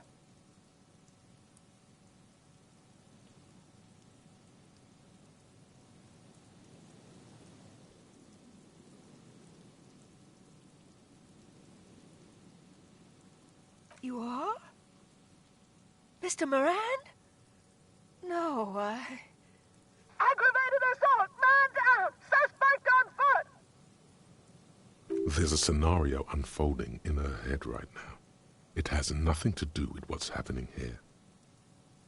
What's the situation, officer? Law enforcement compromised! Impersonating a police officer! Does she not believe you two are actually police officers?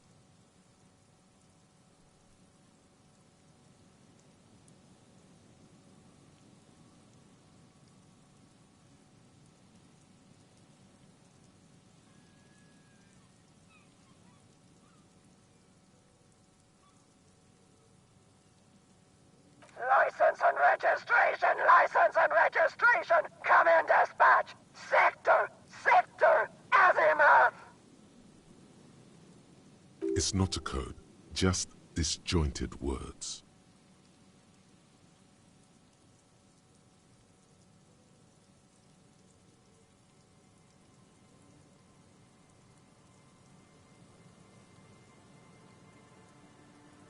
We can't leave. A delirious civilian is pointing a firearm at us. Your firearm. You need to solve this.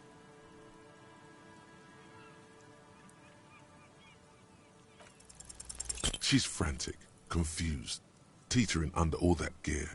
There's an opening if you just move fast enough. If not, the lieutenant's got her in his sights.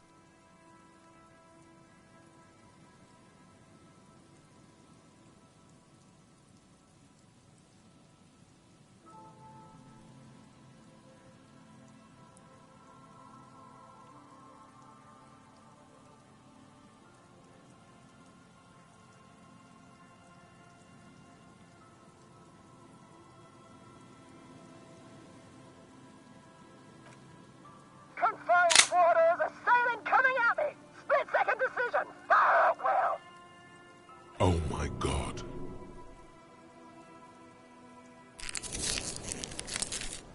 In your peripheral vision, the lieutenant releases the half-squeezed trigger. God, I almost blew her head off.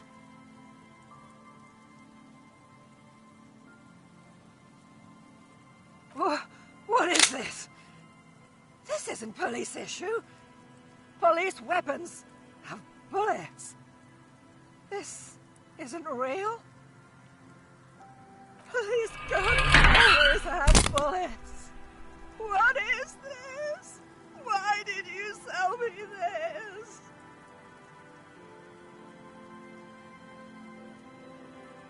Grab the gun, right now. This might be your only chance. No one ever cares anymore. Why would they treat me like this? This linden-headed machine of pain and undignified suffering is grinding to a halt. Tired of walking the desert, it doesn't want to feel or think anymore. Poor woman. We need to figure out what to do with her now. Nobody's ever around. Nobody ever comes to visit me.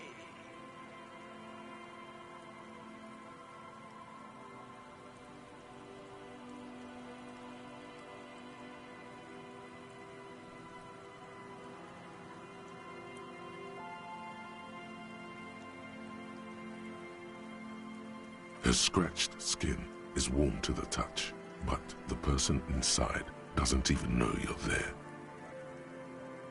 She's in a stupor. I've seen this before. God knows for how long. Could be days when they get like this. Honestly, I don't know. Dementia, probably. Dementia and Channel 8, and loneliness.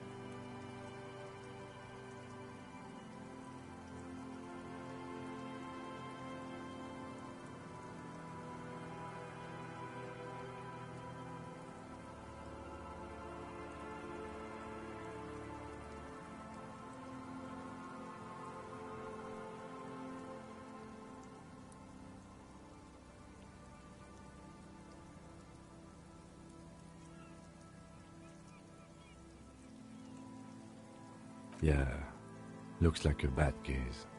But the question is what to do with her right now.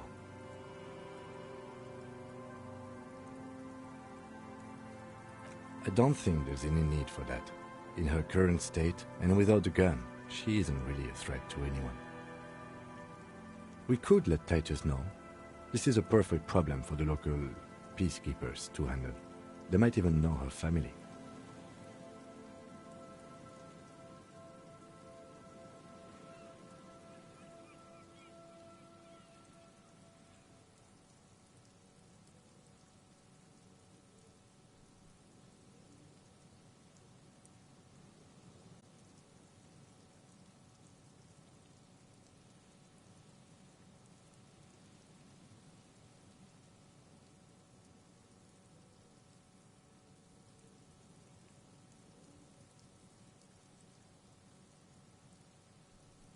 Then we can ask him once we get back to the whirling. But we have to hurry, cause it's late and they might have already gone home. But I think we're done here for now. Let's head out. This is done. Please, leave the radio on. Reflex to what? Being left alone? She stands motionless, just a heap of clothes and fleshes now. Maybe if you search her once more?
Holding the gun feels natural and satisfying. It's like an extension of your arm, the polished wooden handle almost fusing into your palm. It reminds you of the day you first held it, with fear and respect, hoping you don't have to use it in vain. The sun was out in Jamrock. It was so long ago. Sheathe your sidearm, officer. A serious law official, cop by the book, should know to only unholster their service weapon when using it is unavoidable.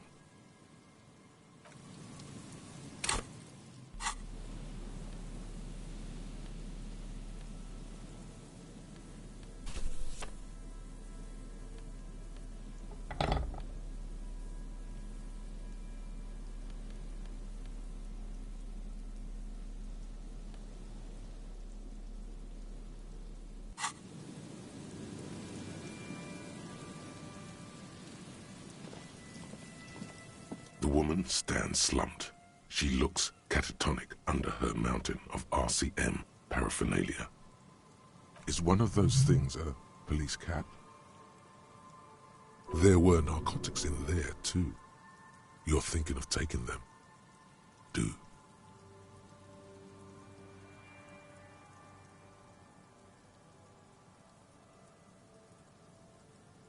She doesn't even flinch as you reach out and disentangle the familiar-looking lieutenant's cap from her mountain of RCM paraphernalia.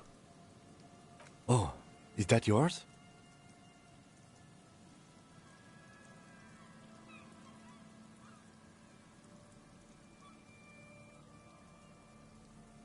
It's your hat.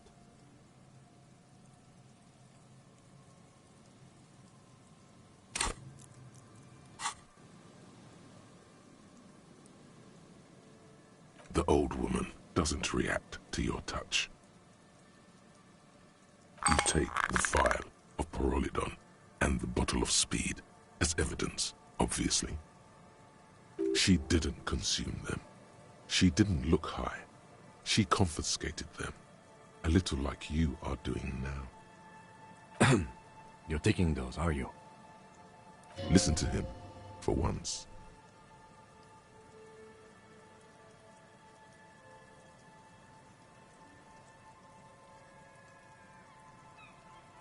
Thank you. I'm doing this to help you. We need to focus on the case.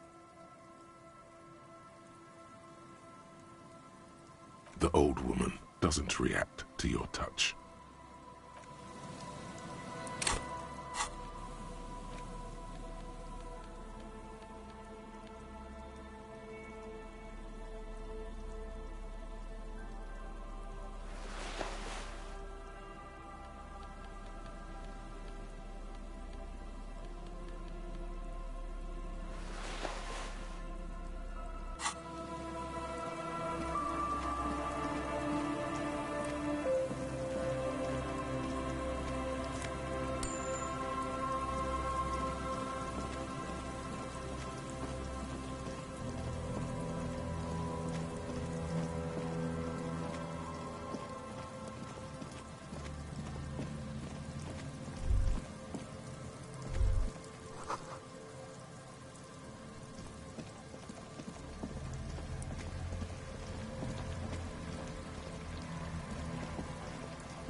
Looks like the circus left town, but the clowns are still here.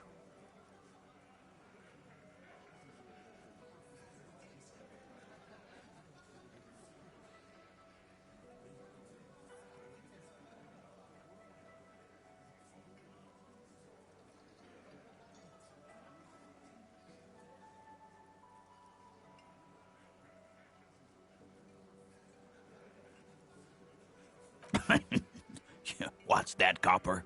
You want us to help little old ladies now? You're local law enforcement, aren't you?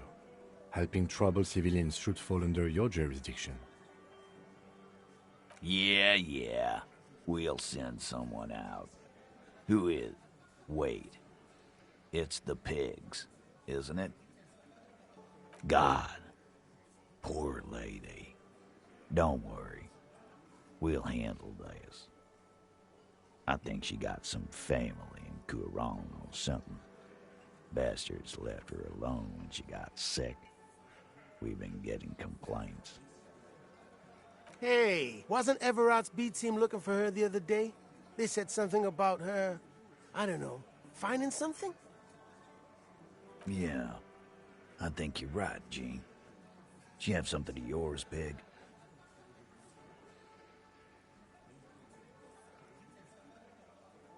No?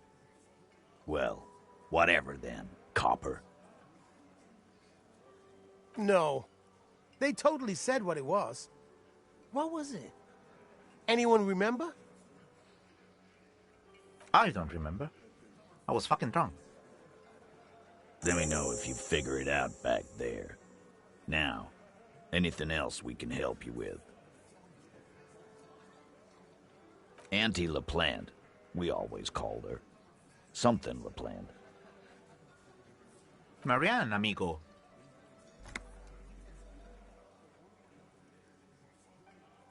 Be anything else you wanted to know? Was? Like before. Just an old lady. Her kids moved away years ago. Never come to visit. Never took her calls. She gets out every now and then. She did right by lots of us when we were kids. Always was a little off, but still. Us kids? That must have been ages ago. She was better then.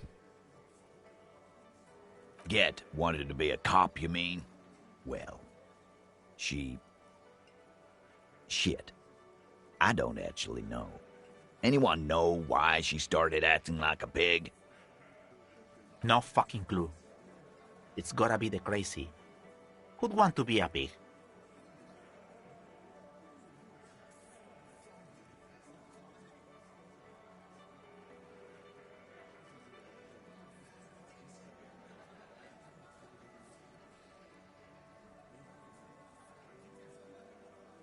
No, I didn't. Because I'm not fucking stupid, Polizonte. Yeah, Carl. That's some pretty fucking weird shit to say. The pigs level weird. But whatever gets you through the day. Dunno. She lives by the water. Shit washes up all the time on the beach. Police paraphernalia doesn't just wash up on the coast, people. It's not like we dump it at night. She bought it, collected it. No problemo, cop man. We take care of our mentally ill here in Martinez. Ain't that right, boys? Sure enough, we're the real heroes on these streets.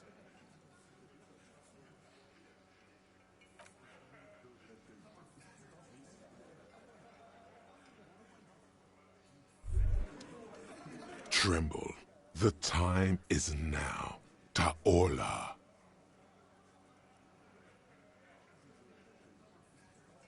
Time for the show. For Taola. The hallowed time of fear and disintegration. A countdown has begun. All will collapse on itself. The world will disappear into a single grain of blackness. All sound will be muted. All life will scream. Ulogu theodos, xino zausin, ipoli osithien, echondes phronisin. Monday morning, the moment you arrived in this reality, are the first crack in the sheer face of God. From you it will spread.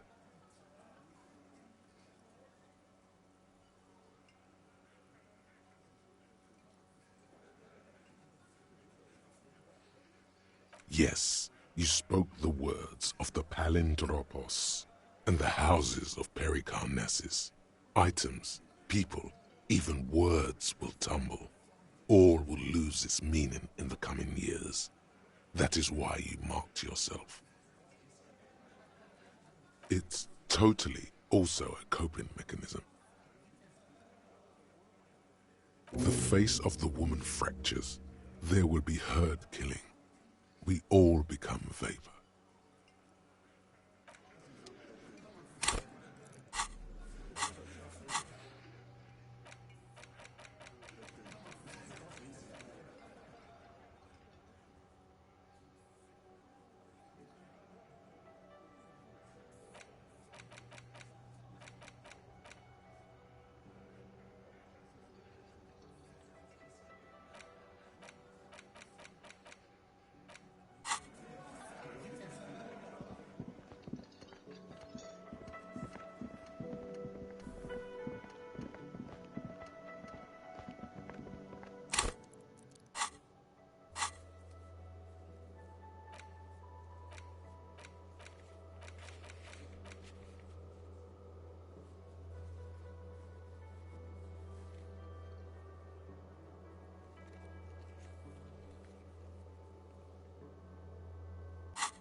Another thing. Great.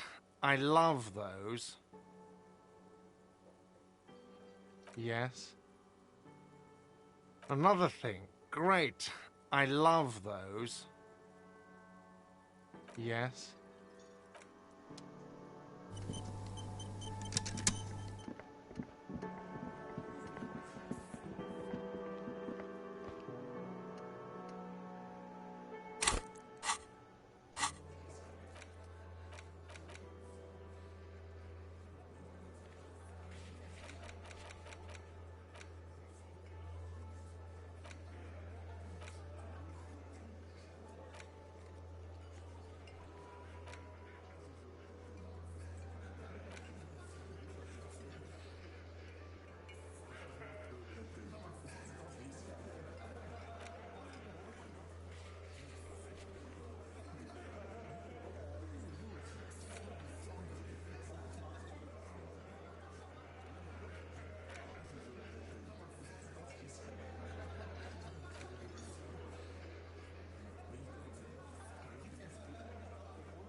It's getting late, and it's snowing.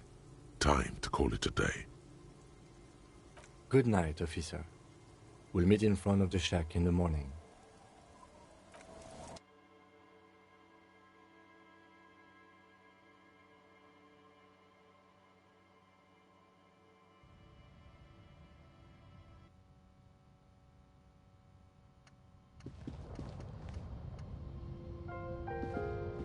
On the table, you see a bowl of water, a rough soap, and next to it, a small...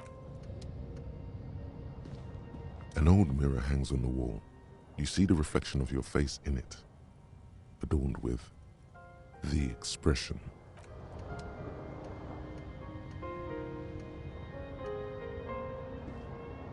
The bed is comforting, if a bit run down. Still, you've earned a rest.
It's getting...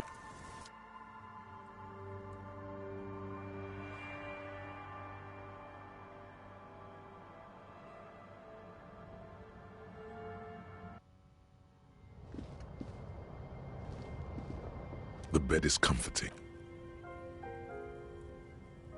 Across the room, the heating system hums its soft lullaby. The mattress feels soft and sheets warm. It only takes you moments for the world to fall away. Thoughts, baby. A million little lights in the dark. You're one fine instrument, brother. All those faces and all those names. All that laughter and screaming and scheming around. Every corner and every street. Recorded in you forever on Faraday.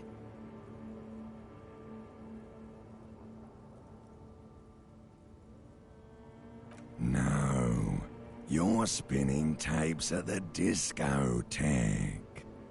The great unceasing disco of the mind. The flash. The bang. The endless learning experience. On and on it goes. For untold hours. At the disco where you first asked her to dance. Rising. Rising above the dark curvature, the great wingspan of sleep, studded with stars. Behold, there are millions of them down there. The first time. The last time. The smoke in her mouth. The plotted flowers. The faces turning, changing. It's the world, Harry boy, and you're made of it. Every day you're out there, you make more of yourself from it. I'm afraid you can't be unmade now. You can never forget this shit.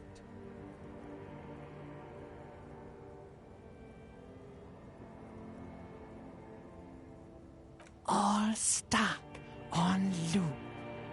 Whirling, spitting out words and images.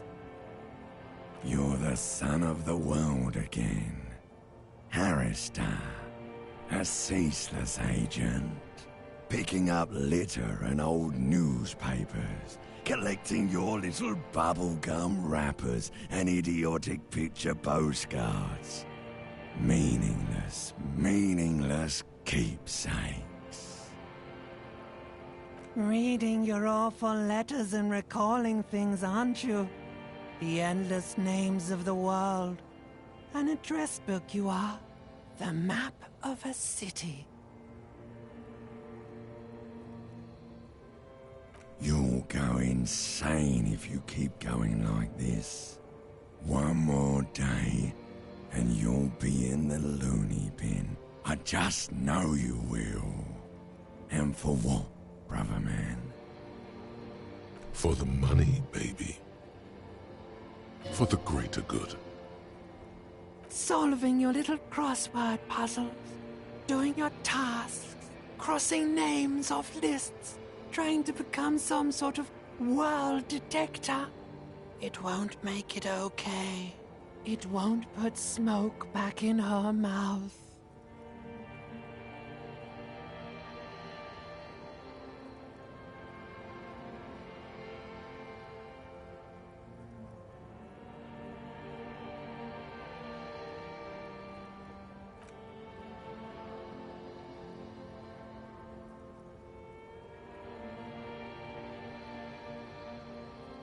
He's got no idea what he's in for. 'Cause only love can break your heart. Beep, beep, beep. The alarm is ringing, Harry. The disco circus goes on and on. You barely slept 3 hours last night. Do it for the picture puzzle. Put it all together. Solve the world. One conversation at a time.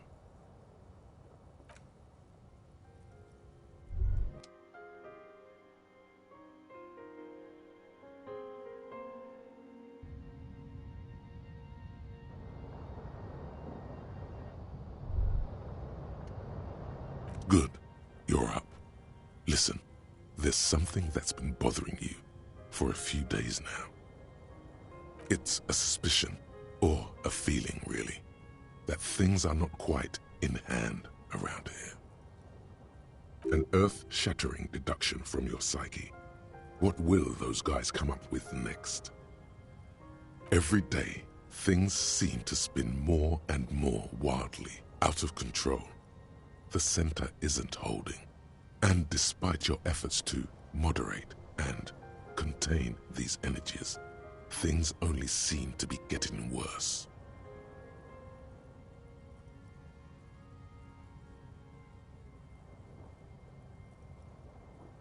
Oh, sure. You've been making progress on your case, interviewing people, solving side tasks.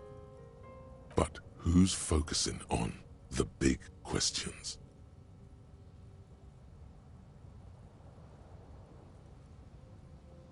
But have you ever seen them?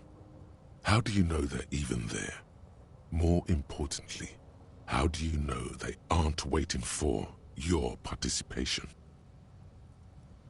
You've got to find out who bears la responsabilité.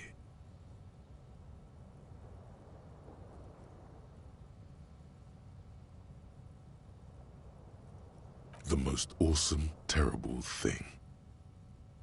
It is human nature to crave la responsabilité and to deny it. That's why it must be distributed across many different organizations, agencies, offices, and portfolios. Harry, you're thinking about this too narrowly. La responsabilité isn't concerned with trivial questions like who killed who. It's about the real issues, the human welfare index, the price of staple goods, the transition to real democracy.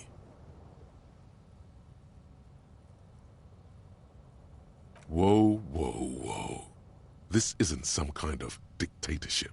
You can simply seize la responsabilité for yourself. It must be given by legitimate authority. Like a committee.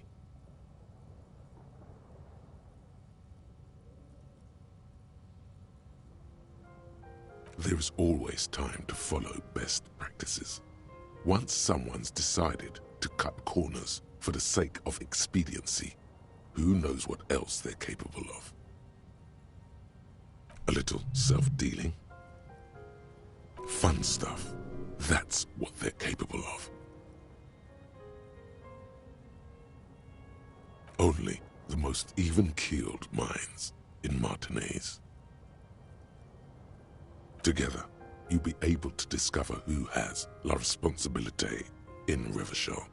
And, if necessary, you'll have the wisdom and expertise to assign it among yourselves.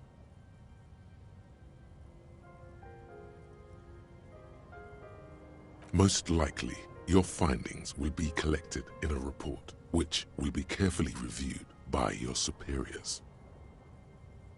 Once they've reviewed it, those same superiors will produce a set of recommendations to be taken up at the next meeting of the Standing Committee. Rest assured, no matter what happens, it will be done through the proper channels. Good luck. Your report is eagerly anticipated.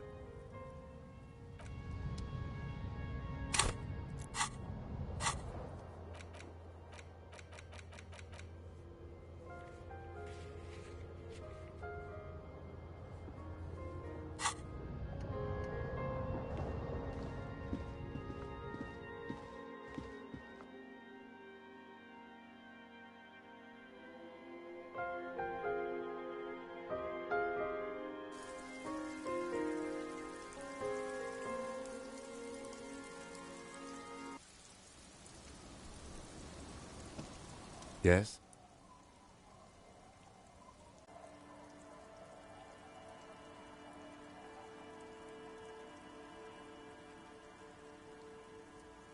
I'm glad to hear it, Detective. I was wondering when we'd get to this very subject. If you ask me, it's high time for you to put the bottle away. Sober up, get back to basics. That would be my advice.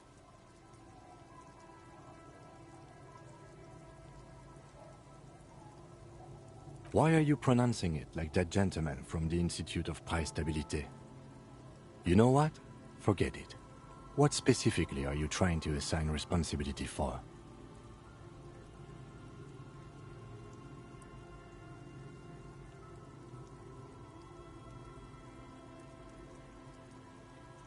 But isn't that our job?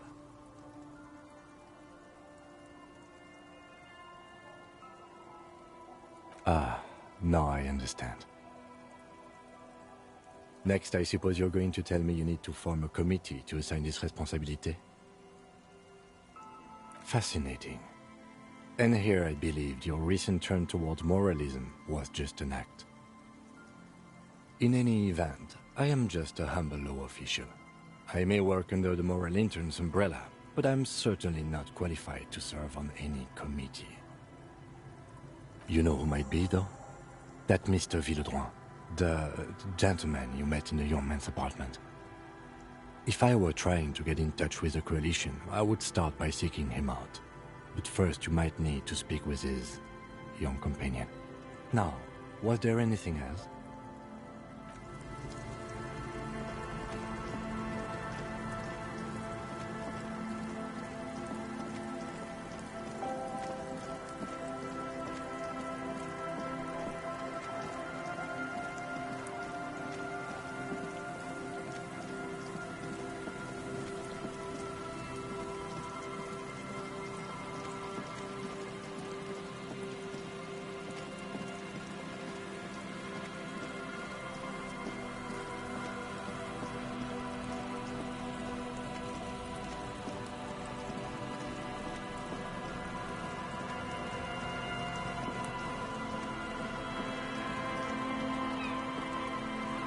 Nothing has changed.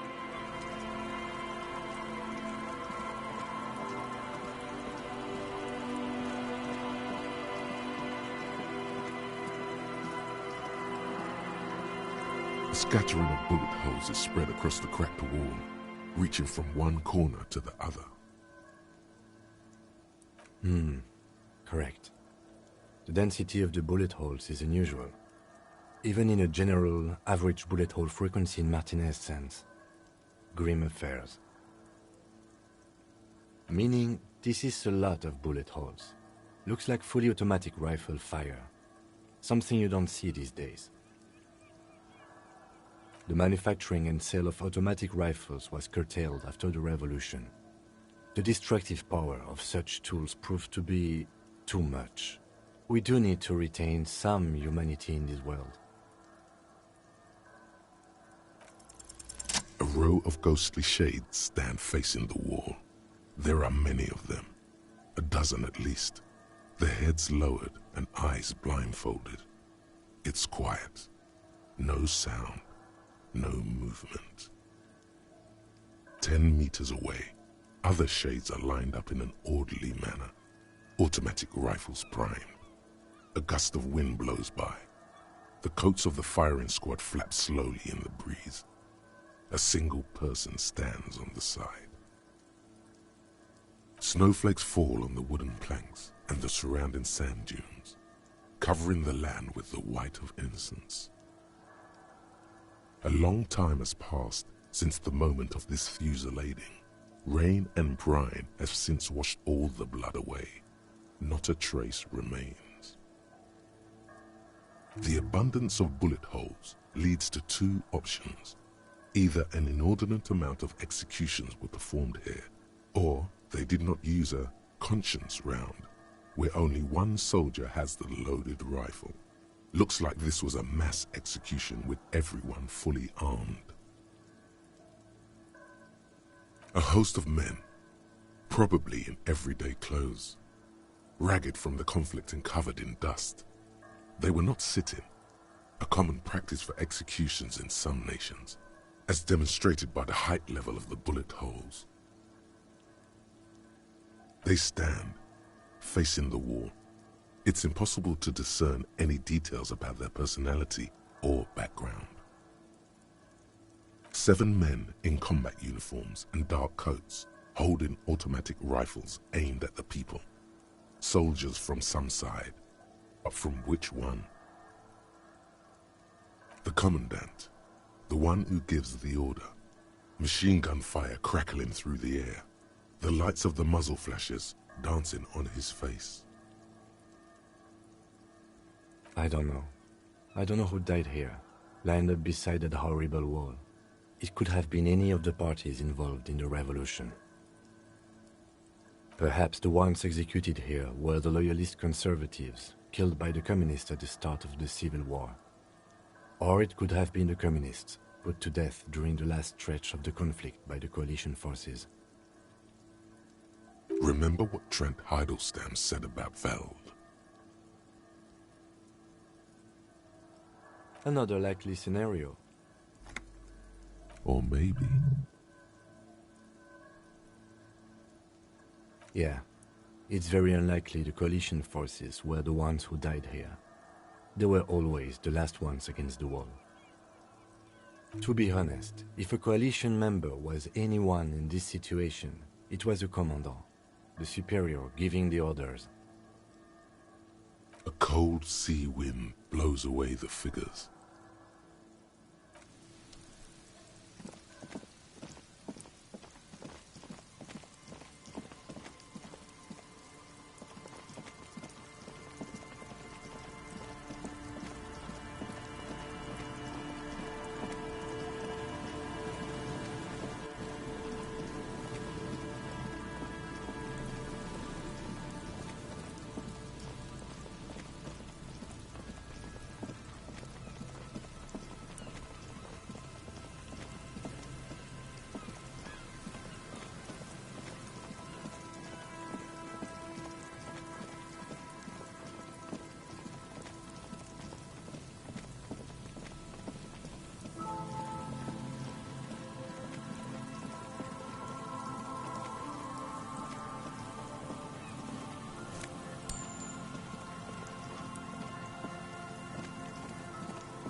Yes, what is it?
Wait. Take a longer look at yourself and how you're reflected in that slick chemical rainbow. What do you see? Metaphor. It's always metaphor.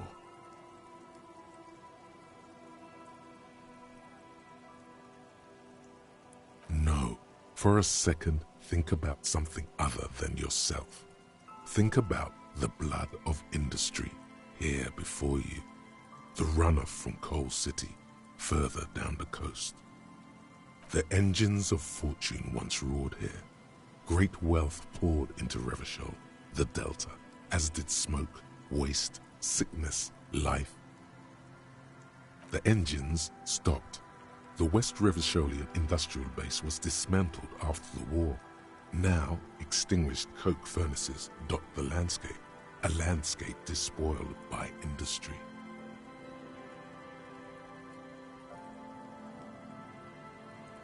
Perhaps you could dedicate your life to cleaning it up, but you're a cop. You must concern yourself with different messes. Even so, it's pretty to think.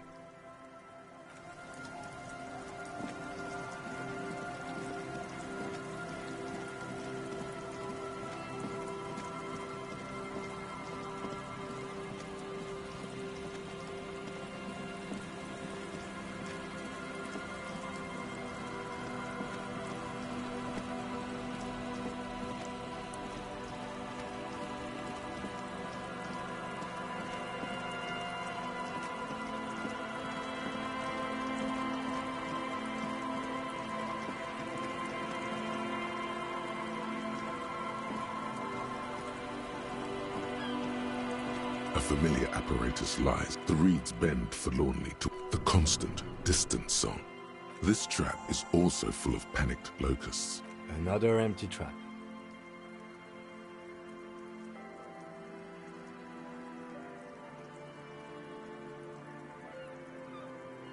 Of course. Noted.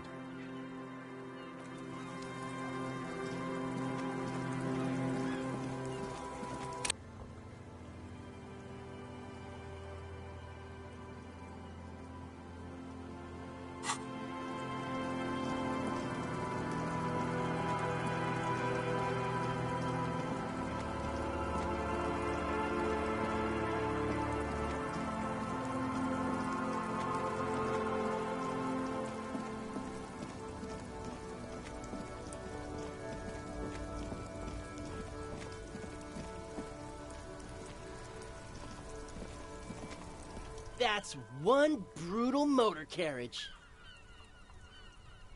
If I were a real skull now, I'd jack it, paint it in palm tree livery, then bottom light it, neon style.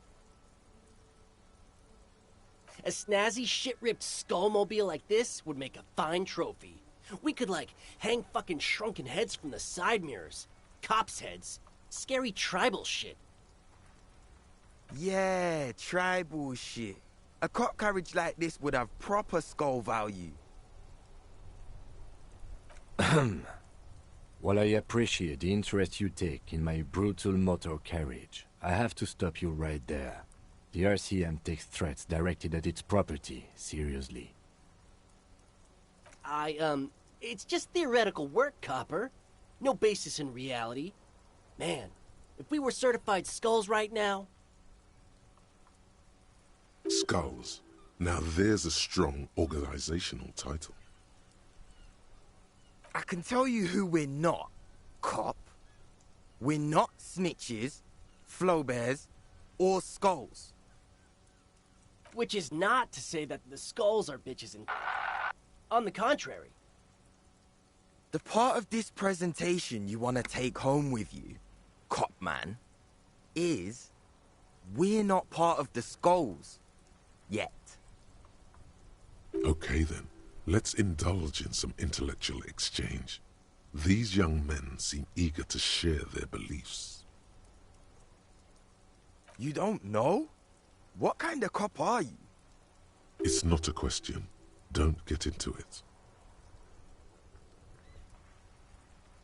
The Skulls are the most vicious gang of the Besmertne. Besmatine, or the Besmati, the Immortals, are West Riversholian crime syndicates. The nastiest bunch of psychos ever. Jacking carriages and getting into high-speed chases. Possessing an infinite amount of fuck-all swagger, infamous for their non-verbal modus operandi. If a skull spots you, he will pull out his dagger and stab you without saying a word. The lieutenant's voice is as calm as usual, a testament to the violence and death he's witnessed through the sight of his firearm. They usually occupy the burnt-out quarter in Jamrock, or you can find them loitering around their brightly painted bottom-lighted vehicles. I can't wait to become a skull. Bottom lights are wretched aggressive. Murder? Yeah, sure. We'll gladly tell you everything we know about it. It was a man.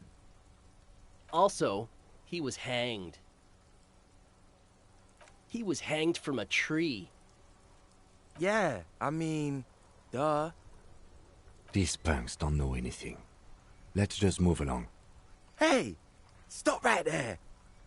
How does one know anything? Ah, this sounds like epistemology, a field so occupied by thought that it begins to question thought itself. However, there is no way these young men could possibly be aware of her work. Exactly. How can one know shit? We should move along. Couldn't keep up, huh? Sure. Let's try something different then. Oh yeah, Cindy's a right proper skull. Yeah, a true artist of the future. Just like Arno van Eyck. By the way, if you see Cindy, give her our regards. For all their nihilistic posturing, these young men are not lacking in youthful idealism.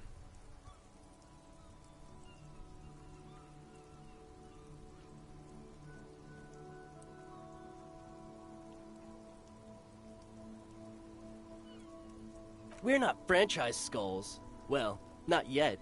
Once we get our name out there, we'll have a chance to join them. Because we can be just as psycho and vicious. You'll see. Ah, you'll see for sure once we're in. It's the last thing you'll ever see before the void consumes you. Throw him off his game.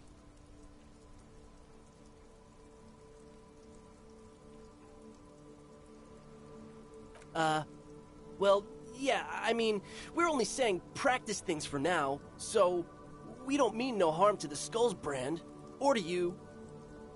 This is definitely something the Skulls would say, but we're not trying to encroach on the Skulls brand in any way. On the contrary, we're just here to market it.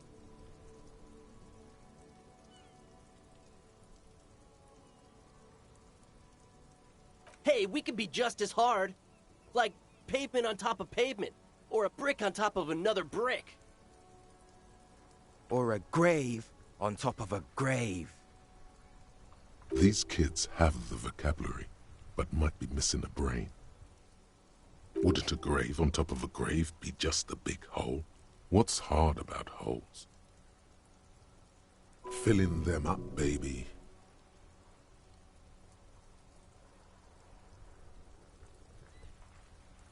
The Union does their share of policing in Martinez, at least where gangs are concerned. That's why there isn't much organized crime around here. Don't you worry about that. We're gonna make up for the deficit. Yeah, we are. Oh man, yeah. We're not fucking kids, man. Be wary of the abyss.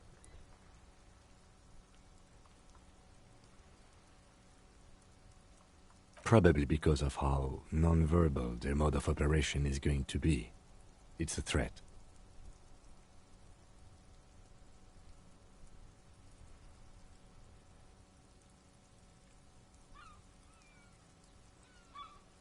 But I don't.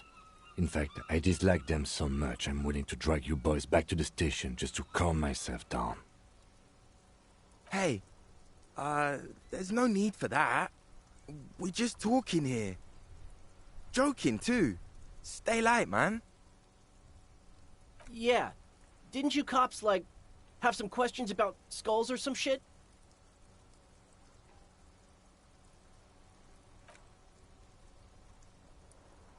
What about them?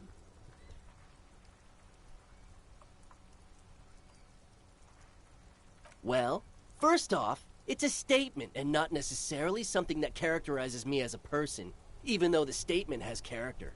And I do like piss. The word piss epitomizes the struggle taking place in the world. Things being defined as they seem, not as they are.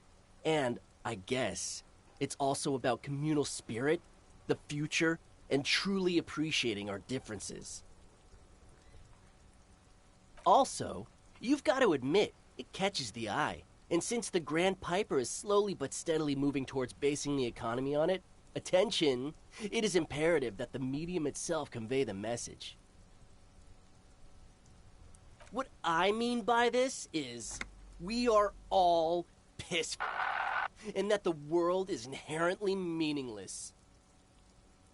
Though he seemed lacking in vocabulary, it seems that the young man has expertise in at least one field, even if it's rather narrow. Like I said before, Many men keep searching for the one, for so-called true love, which is actually just obsession masquerading as kinship. The thrill of the chase, the hollowness that fills your chest cavity after catching it. I'm wondering if the poetics come with the jacket, or are they derived from something else entirely?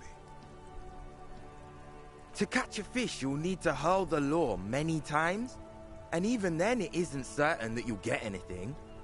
If you blow up the lake, though,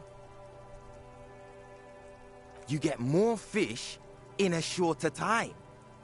And, for time is of the essence and fleeting ever so quickly, one must think of a way to fuck the whole world and not get caught up in fucking someone. Because when one fucks everything, he fucks nothing. And that, to me, feels glorious. Sticking your dick into the void. Hate to admit it, but in a weird way, he's got a point. Is it a coincidence that here we have 2 badass jackets and 2 badass cops?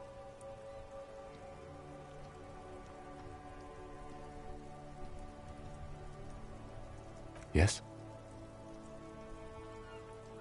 What is? What are you implying?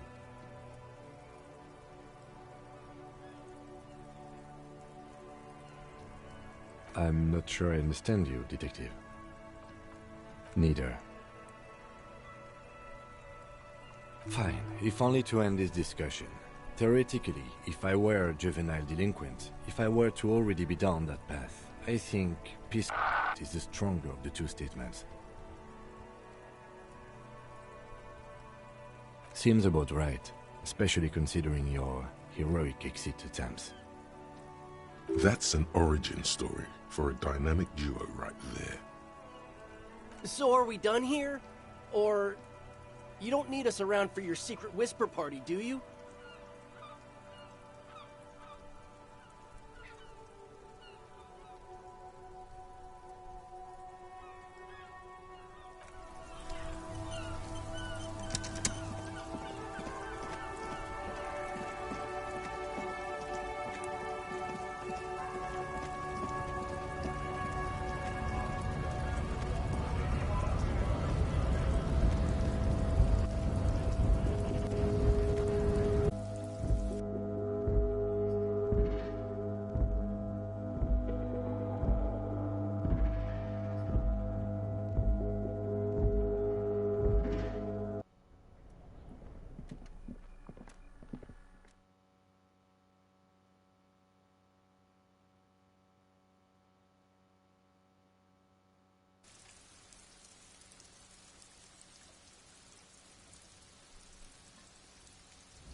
Mr. Dubois, the word in Martinez is a certain police officer is once again happily reunited with his service weapon. Congratulations, my friend. I prefer my police officers old-fashioned like that, with a gun. You can do so many things with a gun that you can't do without one. Now, what can I help you with?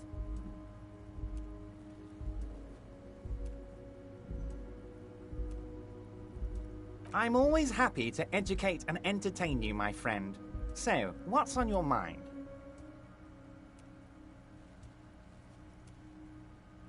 Harry, by now you should know I would never do anything tricky like that. However, if the construction noise and limited street access makes some people consider moving, well, let's just say there'll be freshly renovated buildings near the roundabout where those poor people can finally enjoy a significant uptick in quality of life. I'm talking real affordable workers' palaces.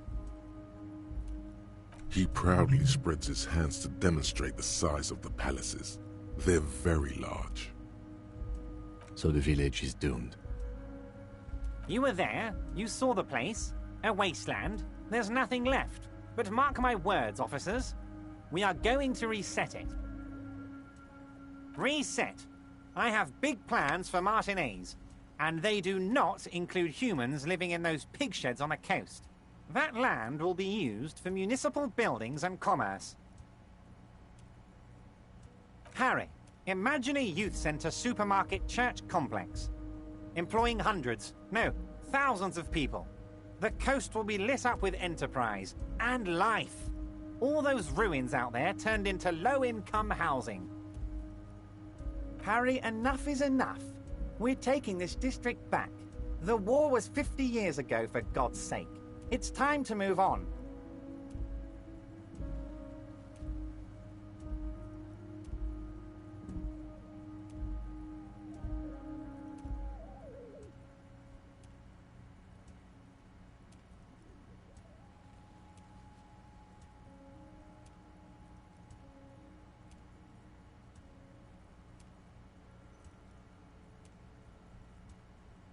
I accept your salute, Harry. All of it is true. I've got the centre, I've got room for a retail complex, and in 4 years I'll get the church too. The wheels are turning, Harry. The wheels of progress. This post-war limbo, I won't stand for it. There are kids practically playing with their own feces out there. It cannot go on. And then there will be a giant statue of him, towering above it all.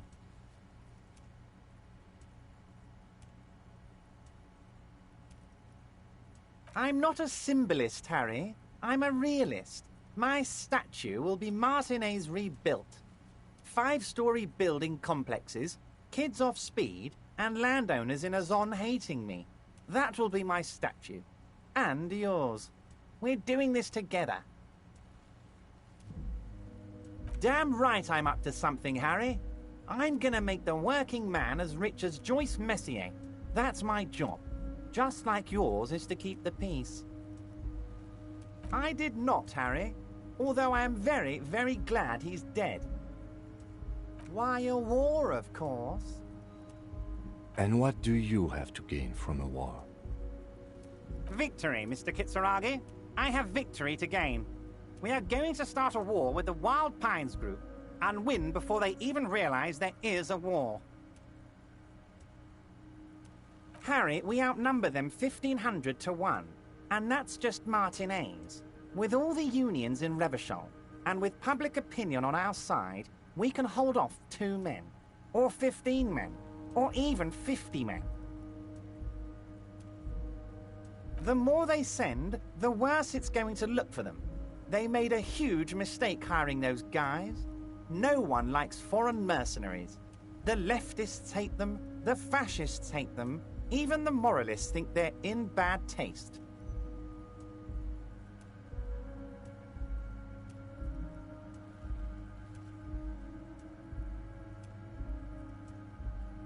Harry, there is no strike, only war. Class war. Or, in business terms, a dawn raid. Or wait. Is that when you still pay them something? Because we won't do that. We're not going to give nothing.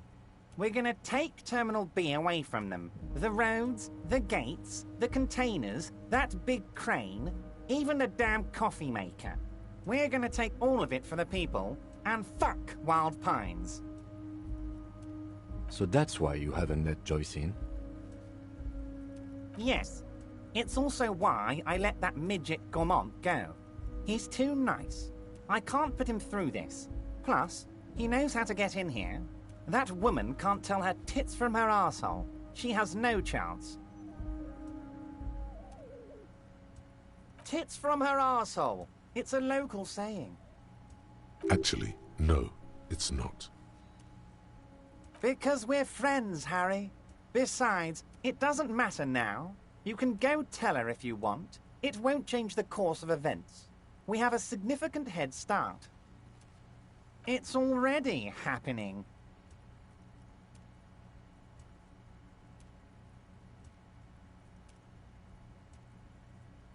$2,372. Plus yours truly, of course. 2,373 is a sizable contingent for a labor organization in Revachol. Oh, you mean what sort of goods are going to be flowing through? How am I going to replace all the contacts we'll lose once the poo-poo hits the fan? The clients will ditch us. Harry, we've thought of everything. Clients would take a well-known multinational conglomerate over a local mobster any day.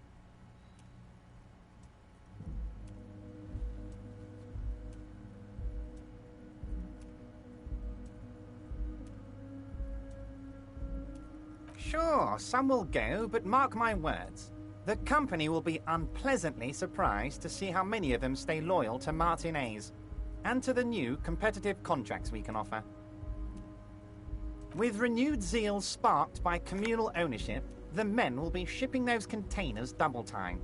You'll be surprised to see how fast things go without parasites latching on. We'll have our hands free to pursue bold, exotic new revenue streams. Haven't you seen the crates outside, Harry? There's all sorts of fun stuff inside them. I mean, heck, this one has you and the lieutenant, me, and my novelty swordfish clock. Did he just deflate slightly? Was there something he wanted you to ask about? Maybe you should come back if you learn something relevant and ask again. You should definitely come back here and ask again if you learn more about the Union's dealings. There's something he's not telling you. Very nice, Harry. Is there anything else? My. She's quite the looker, Harry. You can't imagine how pleased I am the two of you are reunited.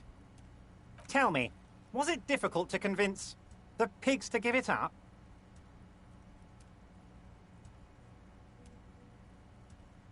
I told you she was a piece of work, Harry, but I knew you could handle it. I know my special policeman. Anyway, I'm glad you're all right and armed again.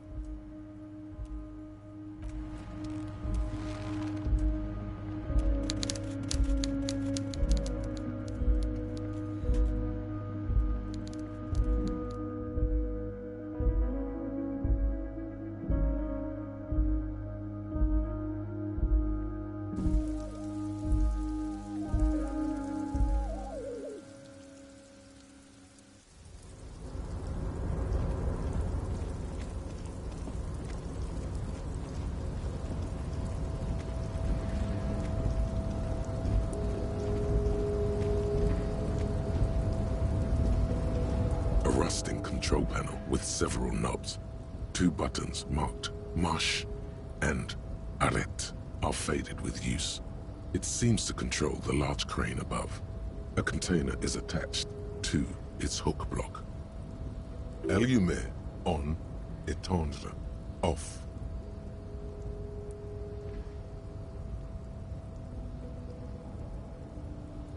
With a loud grind, the crane shifts overhead, moving a massive metal container through the air.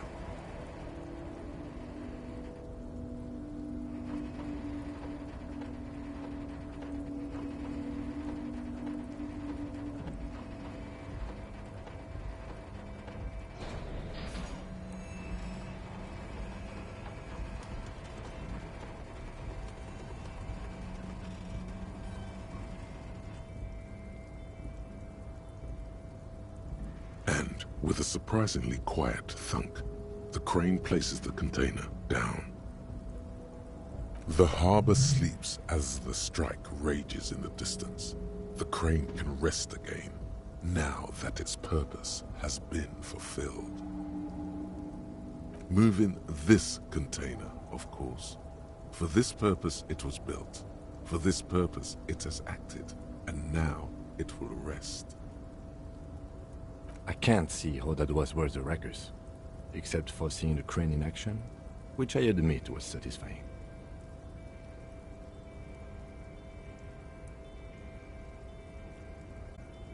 The crane does not return to its original position.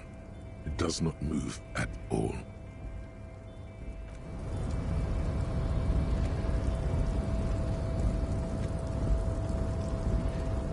Before you stands a cargo container, just one of many in the yard. You do? Because I don't. There are a million containers here. Why are you fixating on this one?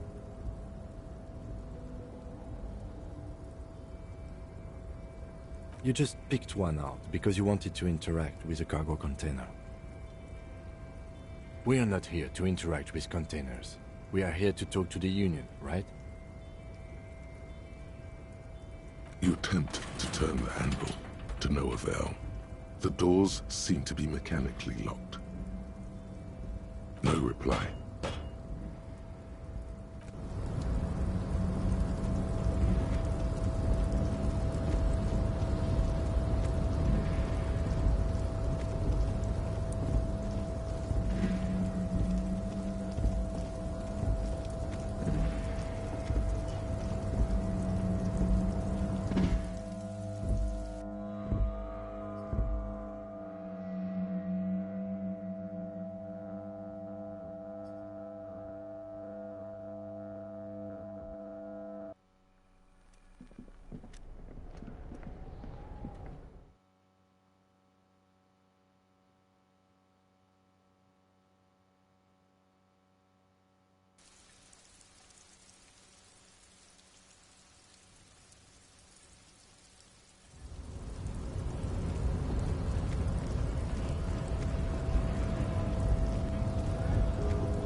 You're back. Good. What can I help you with?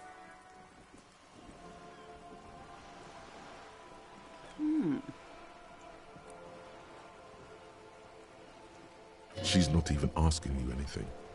It's so easy to just say. Stupendous. I didn't think he'd pull through.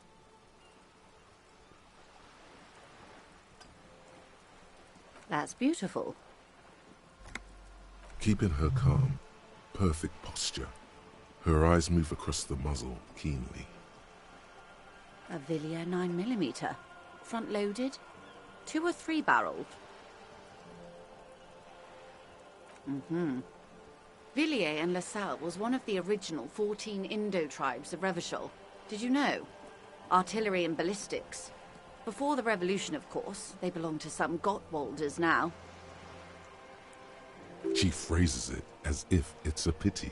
She also phrases it as a transition out of you waving your gun around. What else? It helps to sometimes hold inventory of the things you've achieved, you know. Clears the soul. A referral, you mean? I take it this was for someone in the RCM. Don't answer that. My liege, this woman has half convinced herself already. All it would take is a little nudge.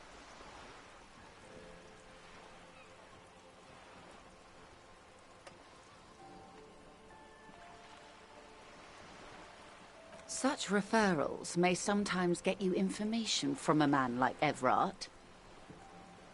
Did it? Detective, I advise you to be very selective with what information you choose to share. This may have consequences beyond our line of sight.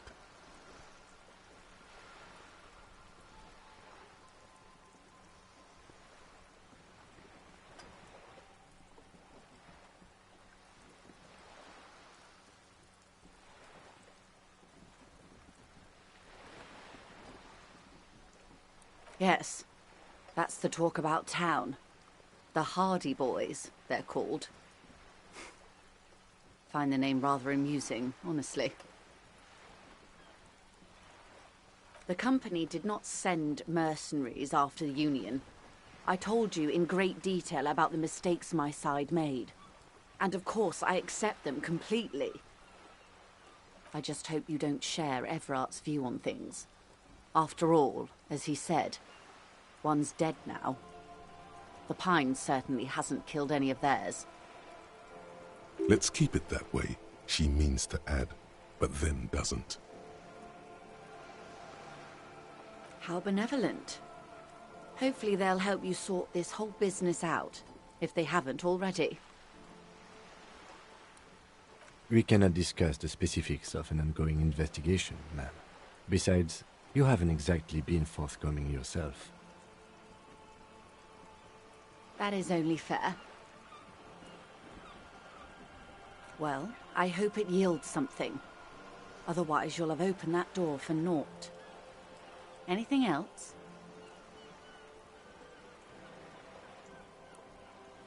Naturally, Detective. There are lighter topics to gossip about. Sounds like he has you running errands, Detective. A well-established dominance ritual. Where did he have you deliver it? Ah, yes. I've been meaning to go there.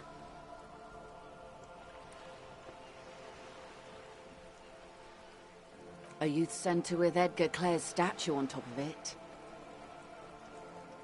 Go ahead. Help him. Make it so. I have no power to stop him. Yes. I'm sad I'll never have the time, Detective.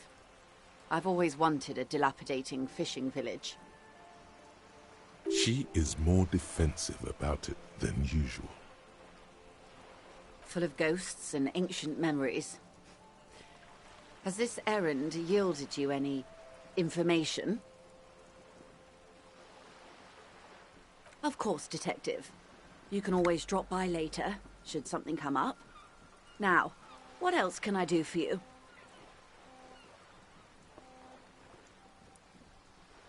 I'm afraid I can't say any more until we've taken care of formal protocol.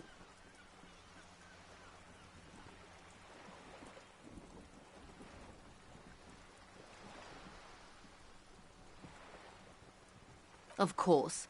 The situation is extremely volatile. The sooner we can speak about this lynching business, the better for all of us. More lessons in basic reality? My favorite part of the day. Go ahead, ask me anything.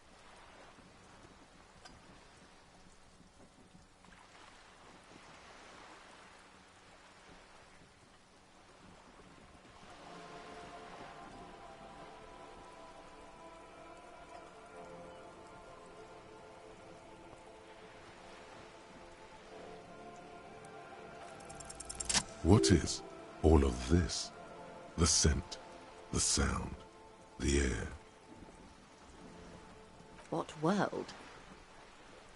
The only one, I suppose. The world of matter. And its pale antipode.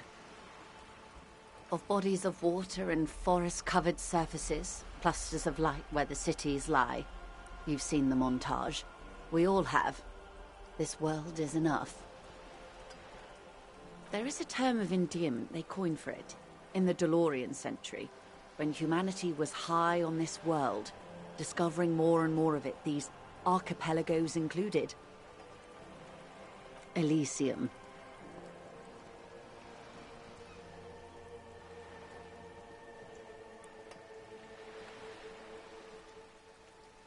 It does. There are those who would call it hell. A term of hatred that originates, like many such things, with the Mesk petro-fascists.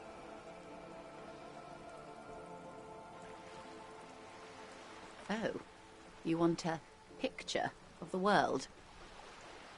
There is no complete set yet, dear. They're having some trouble reaching orbit. Great things are difficult to achieve. For now, we're viewing the world from the inside, sideways. We used to think it was a sphere, but that is beginning to look less and less likely by the day. You wouldn't know it from the tabloids, but the ORG nations have been launching weather balloons into the lower ionosphere since the 30s. ORG, Occident Revachol Grad. There's a steadily increasing trickle of images. Between the big three scientific contributors, they're piecing together a dark grey corona. Yes. Pale covers 72% of the surface. There are grey flares and prominences, even arcs above entire isolas. The images are blurry, but if there was a sphere in there, it certainly looks like it fractured a long time ago. A cold fear seeps into you.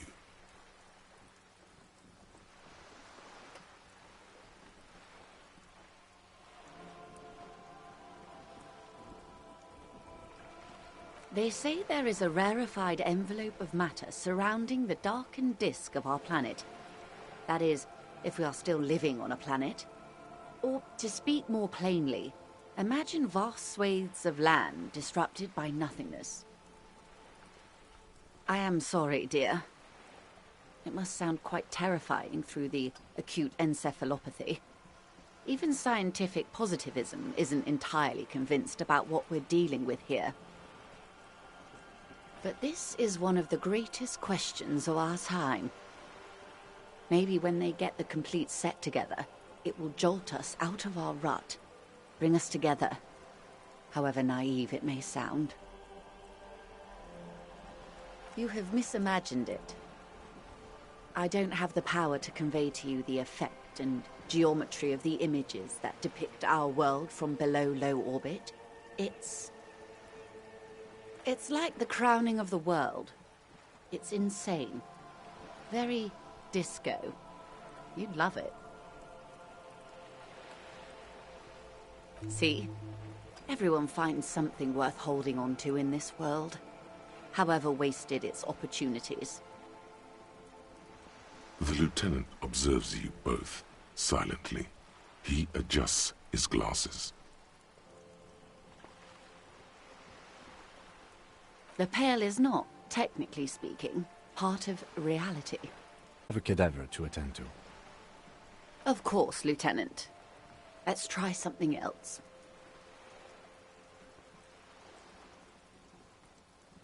I don't think your colleague would appreciate that. He has already been so patient with this whole exercise. Let's continue with something else, all right? You can ask about anything else in the world. Anything. You could sneak back later when the lieutenant is not here, unless you can convince him to step aside.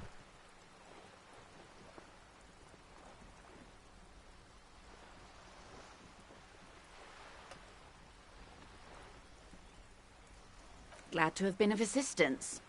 The little that I know. Anything else? I'm afraid I can't say any more until we've taken care of formal protocol. Of course, the situation is extremely volatile.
Just an ordinary wall. Nothing to see here.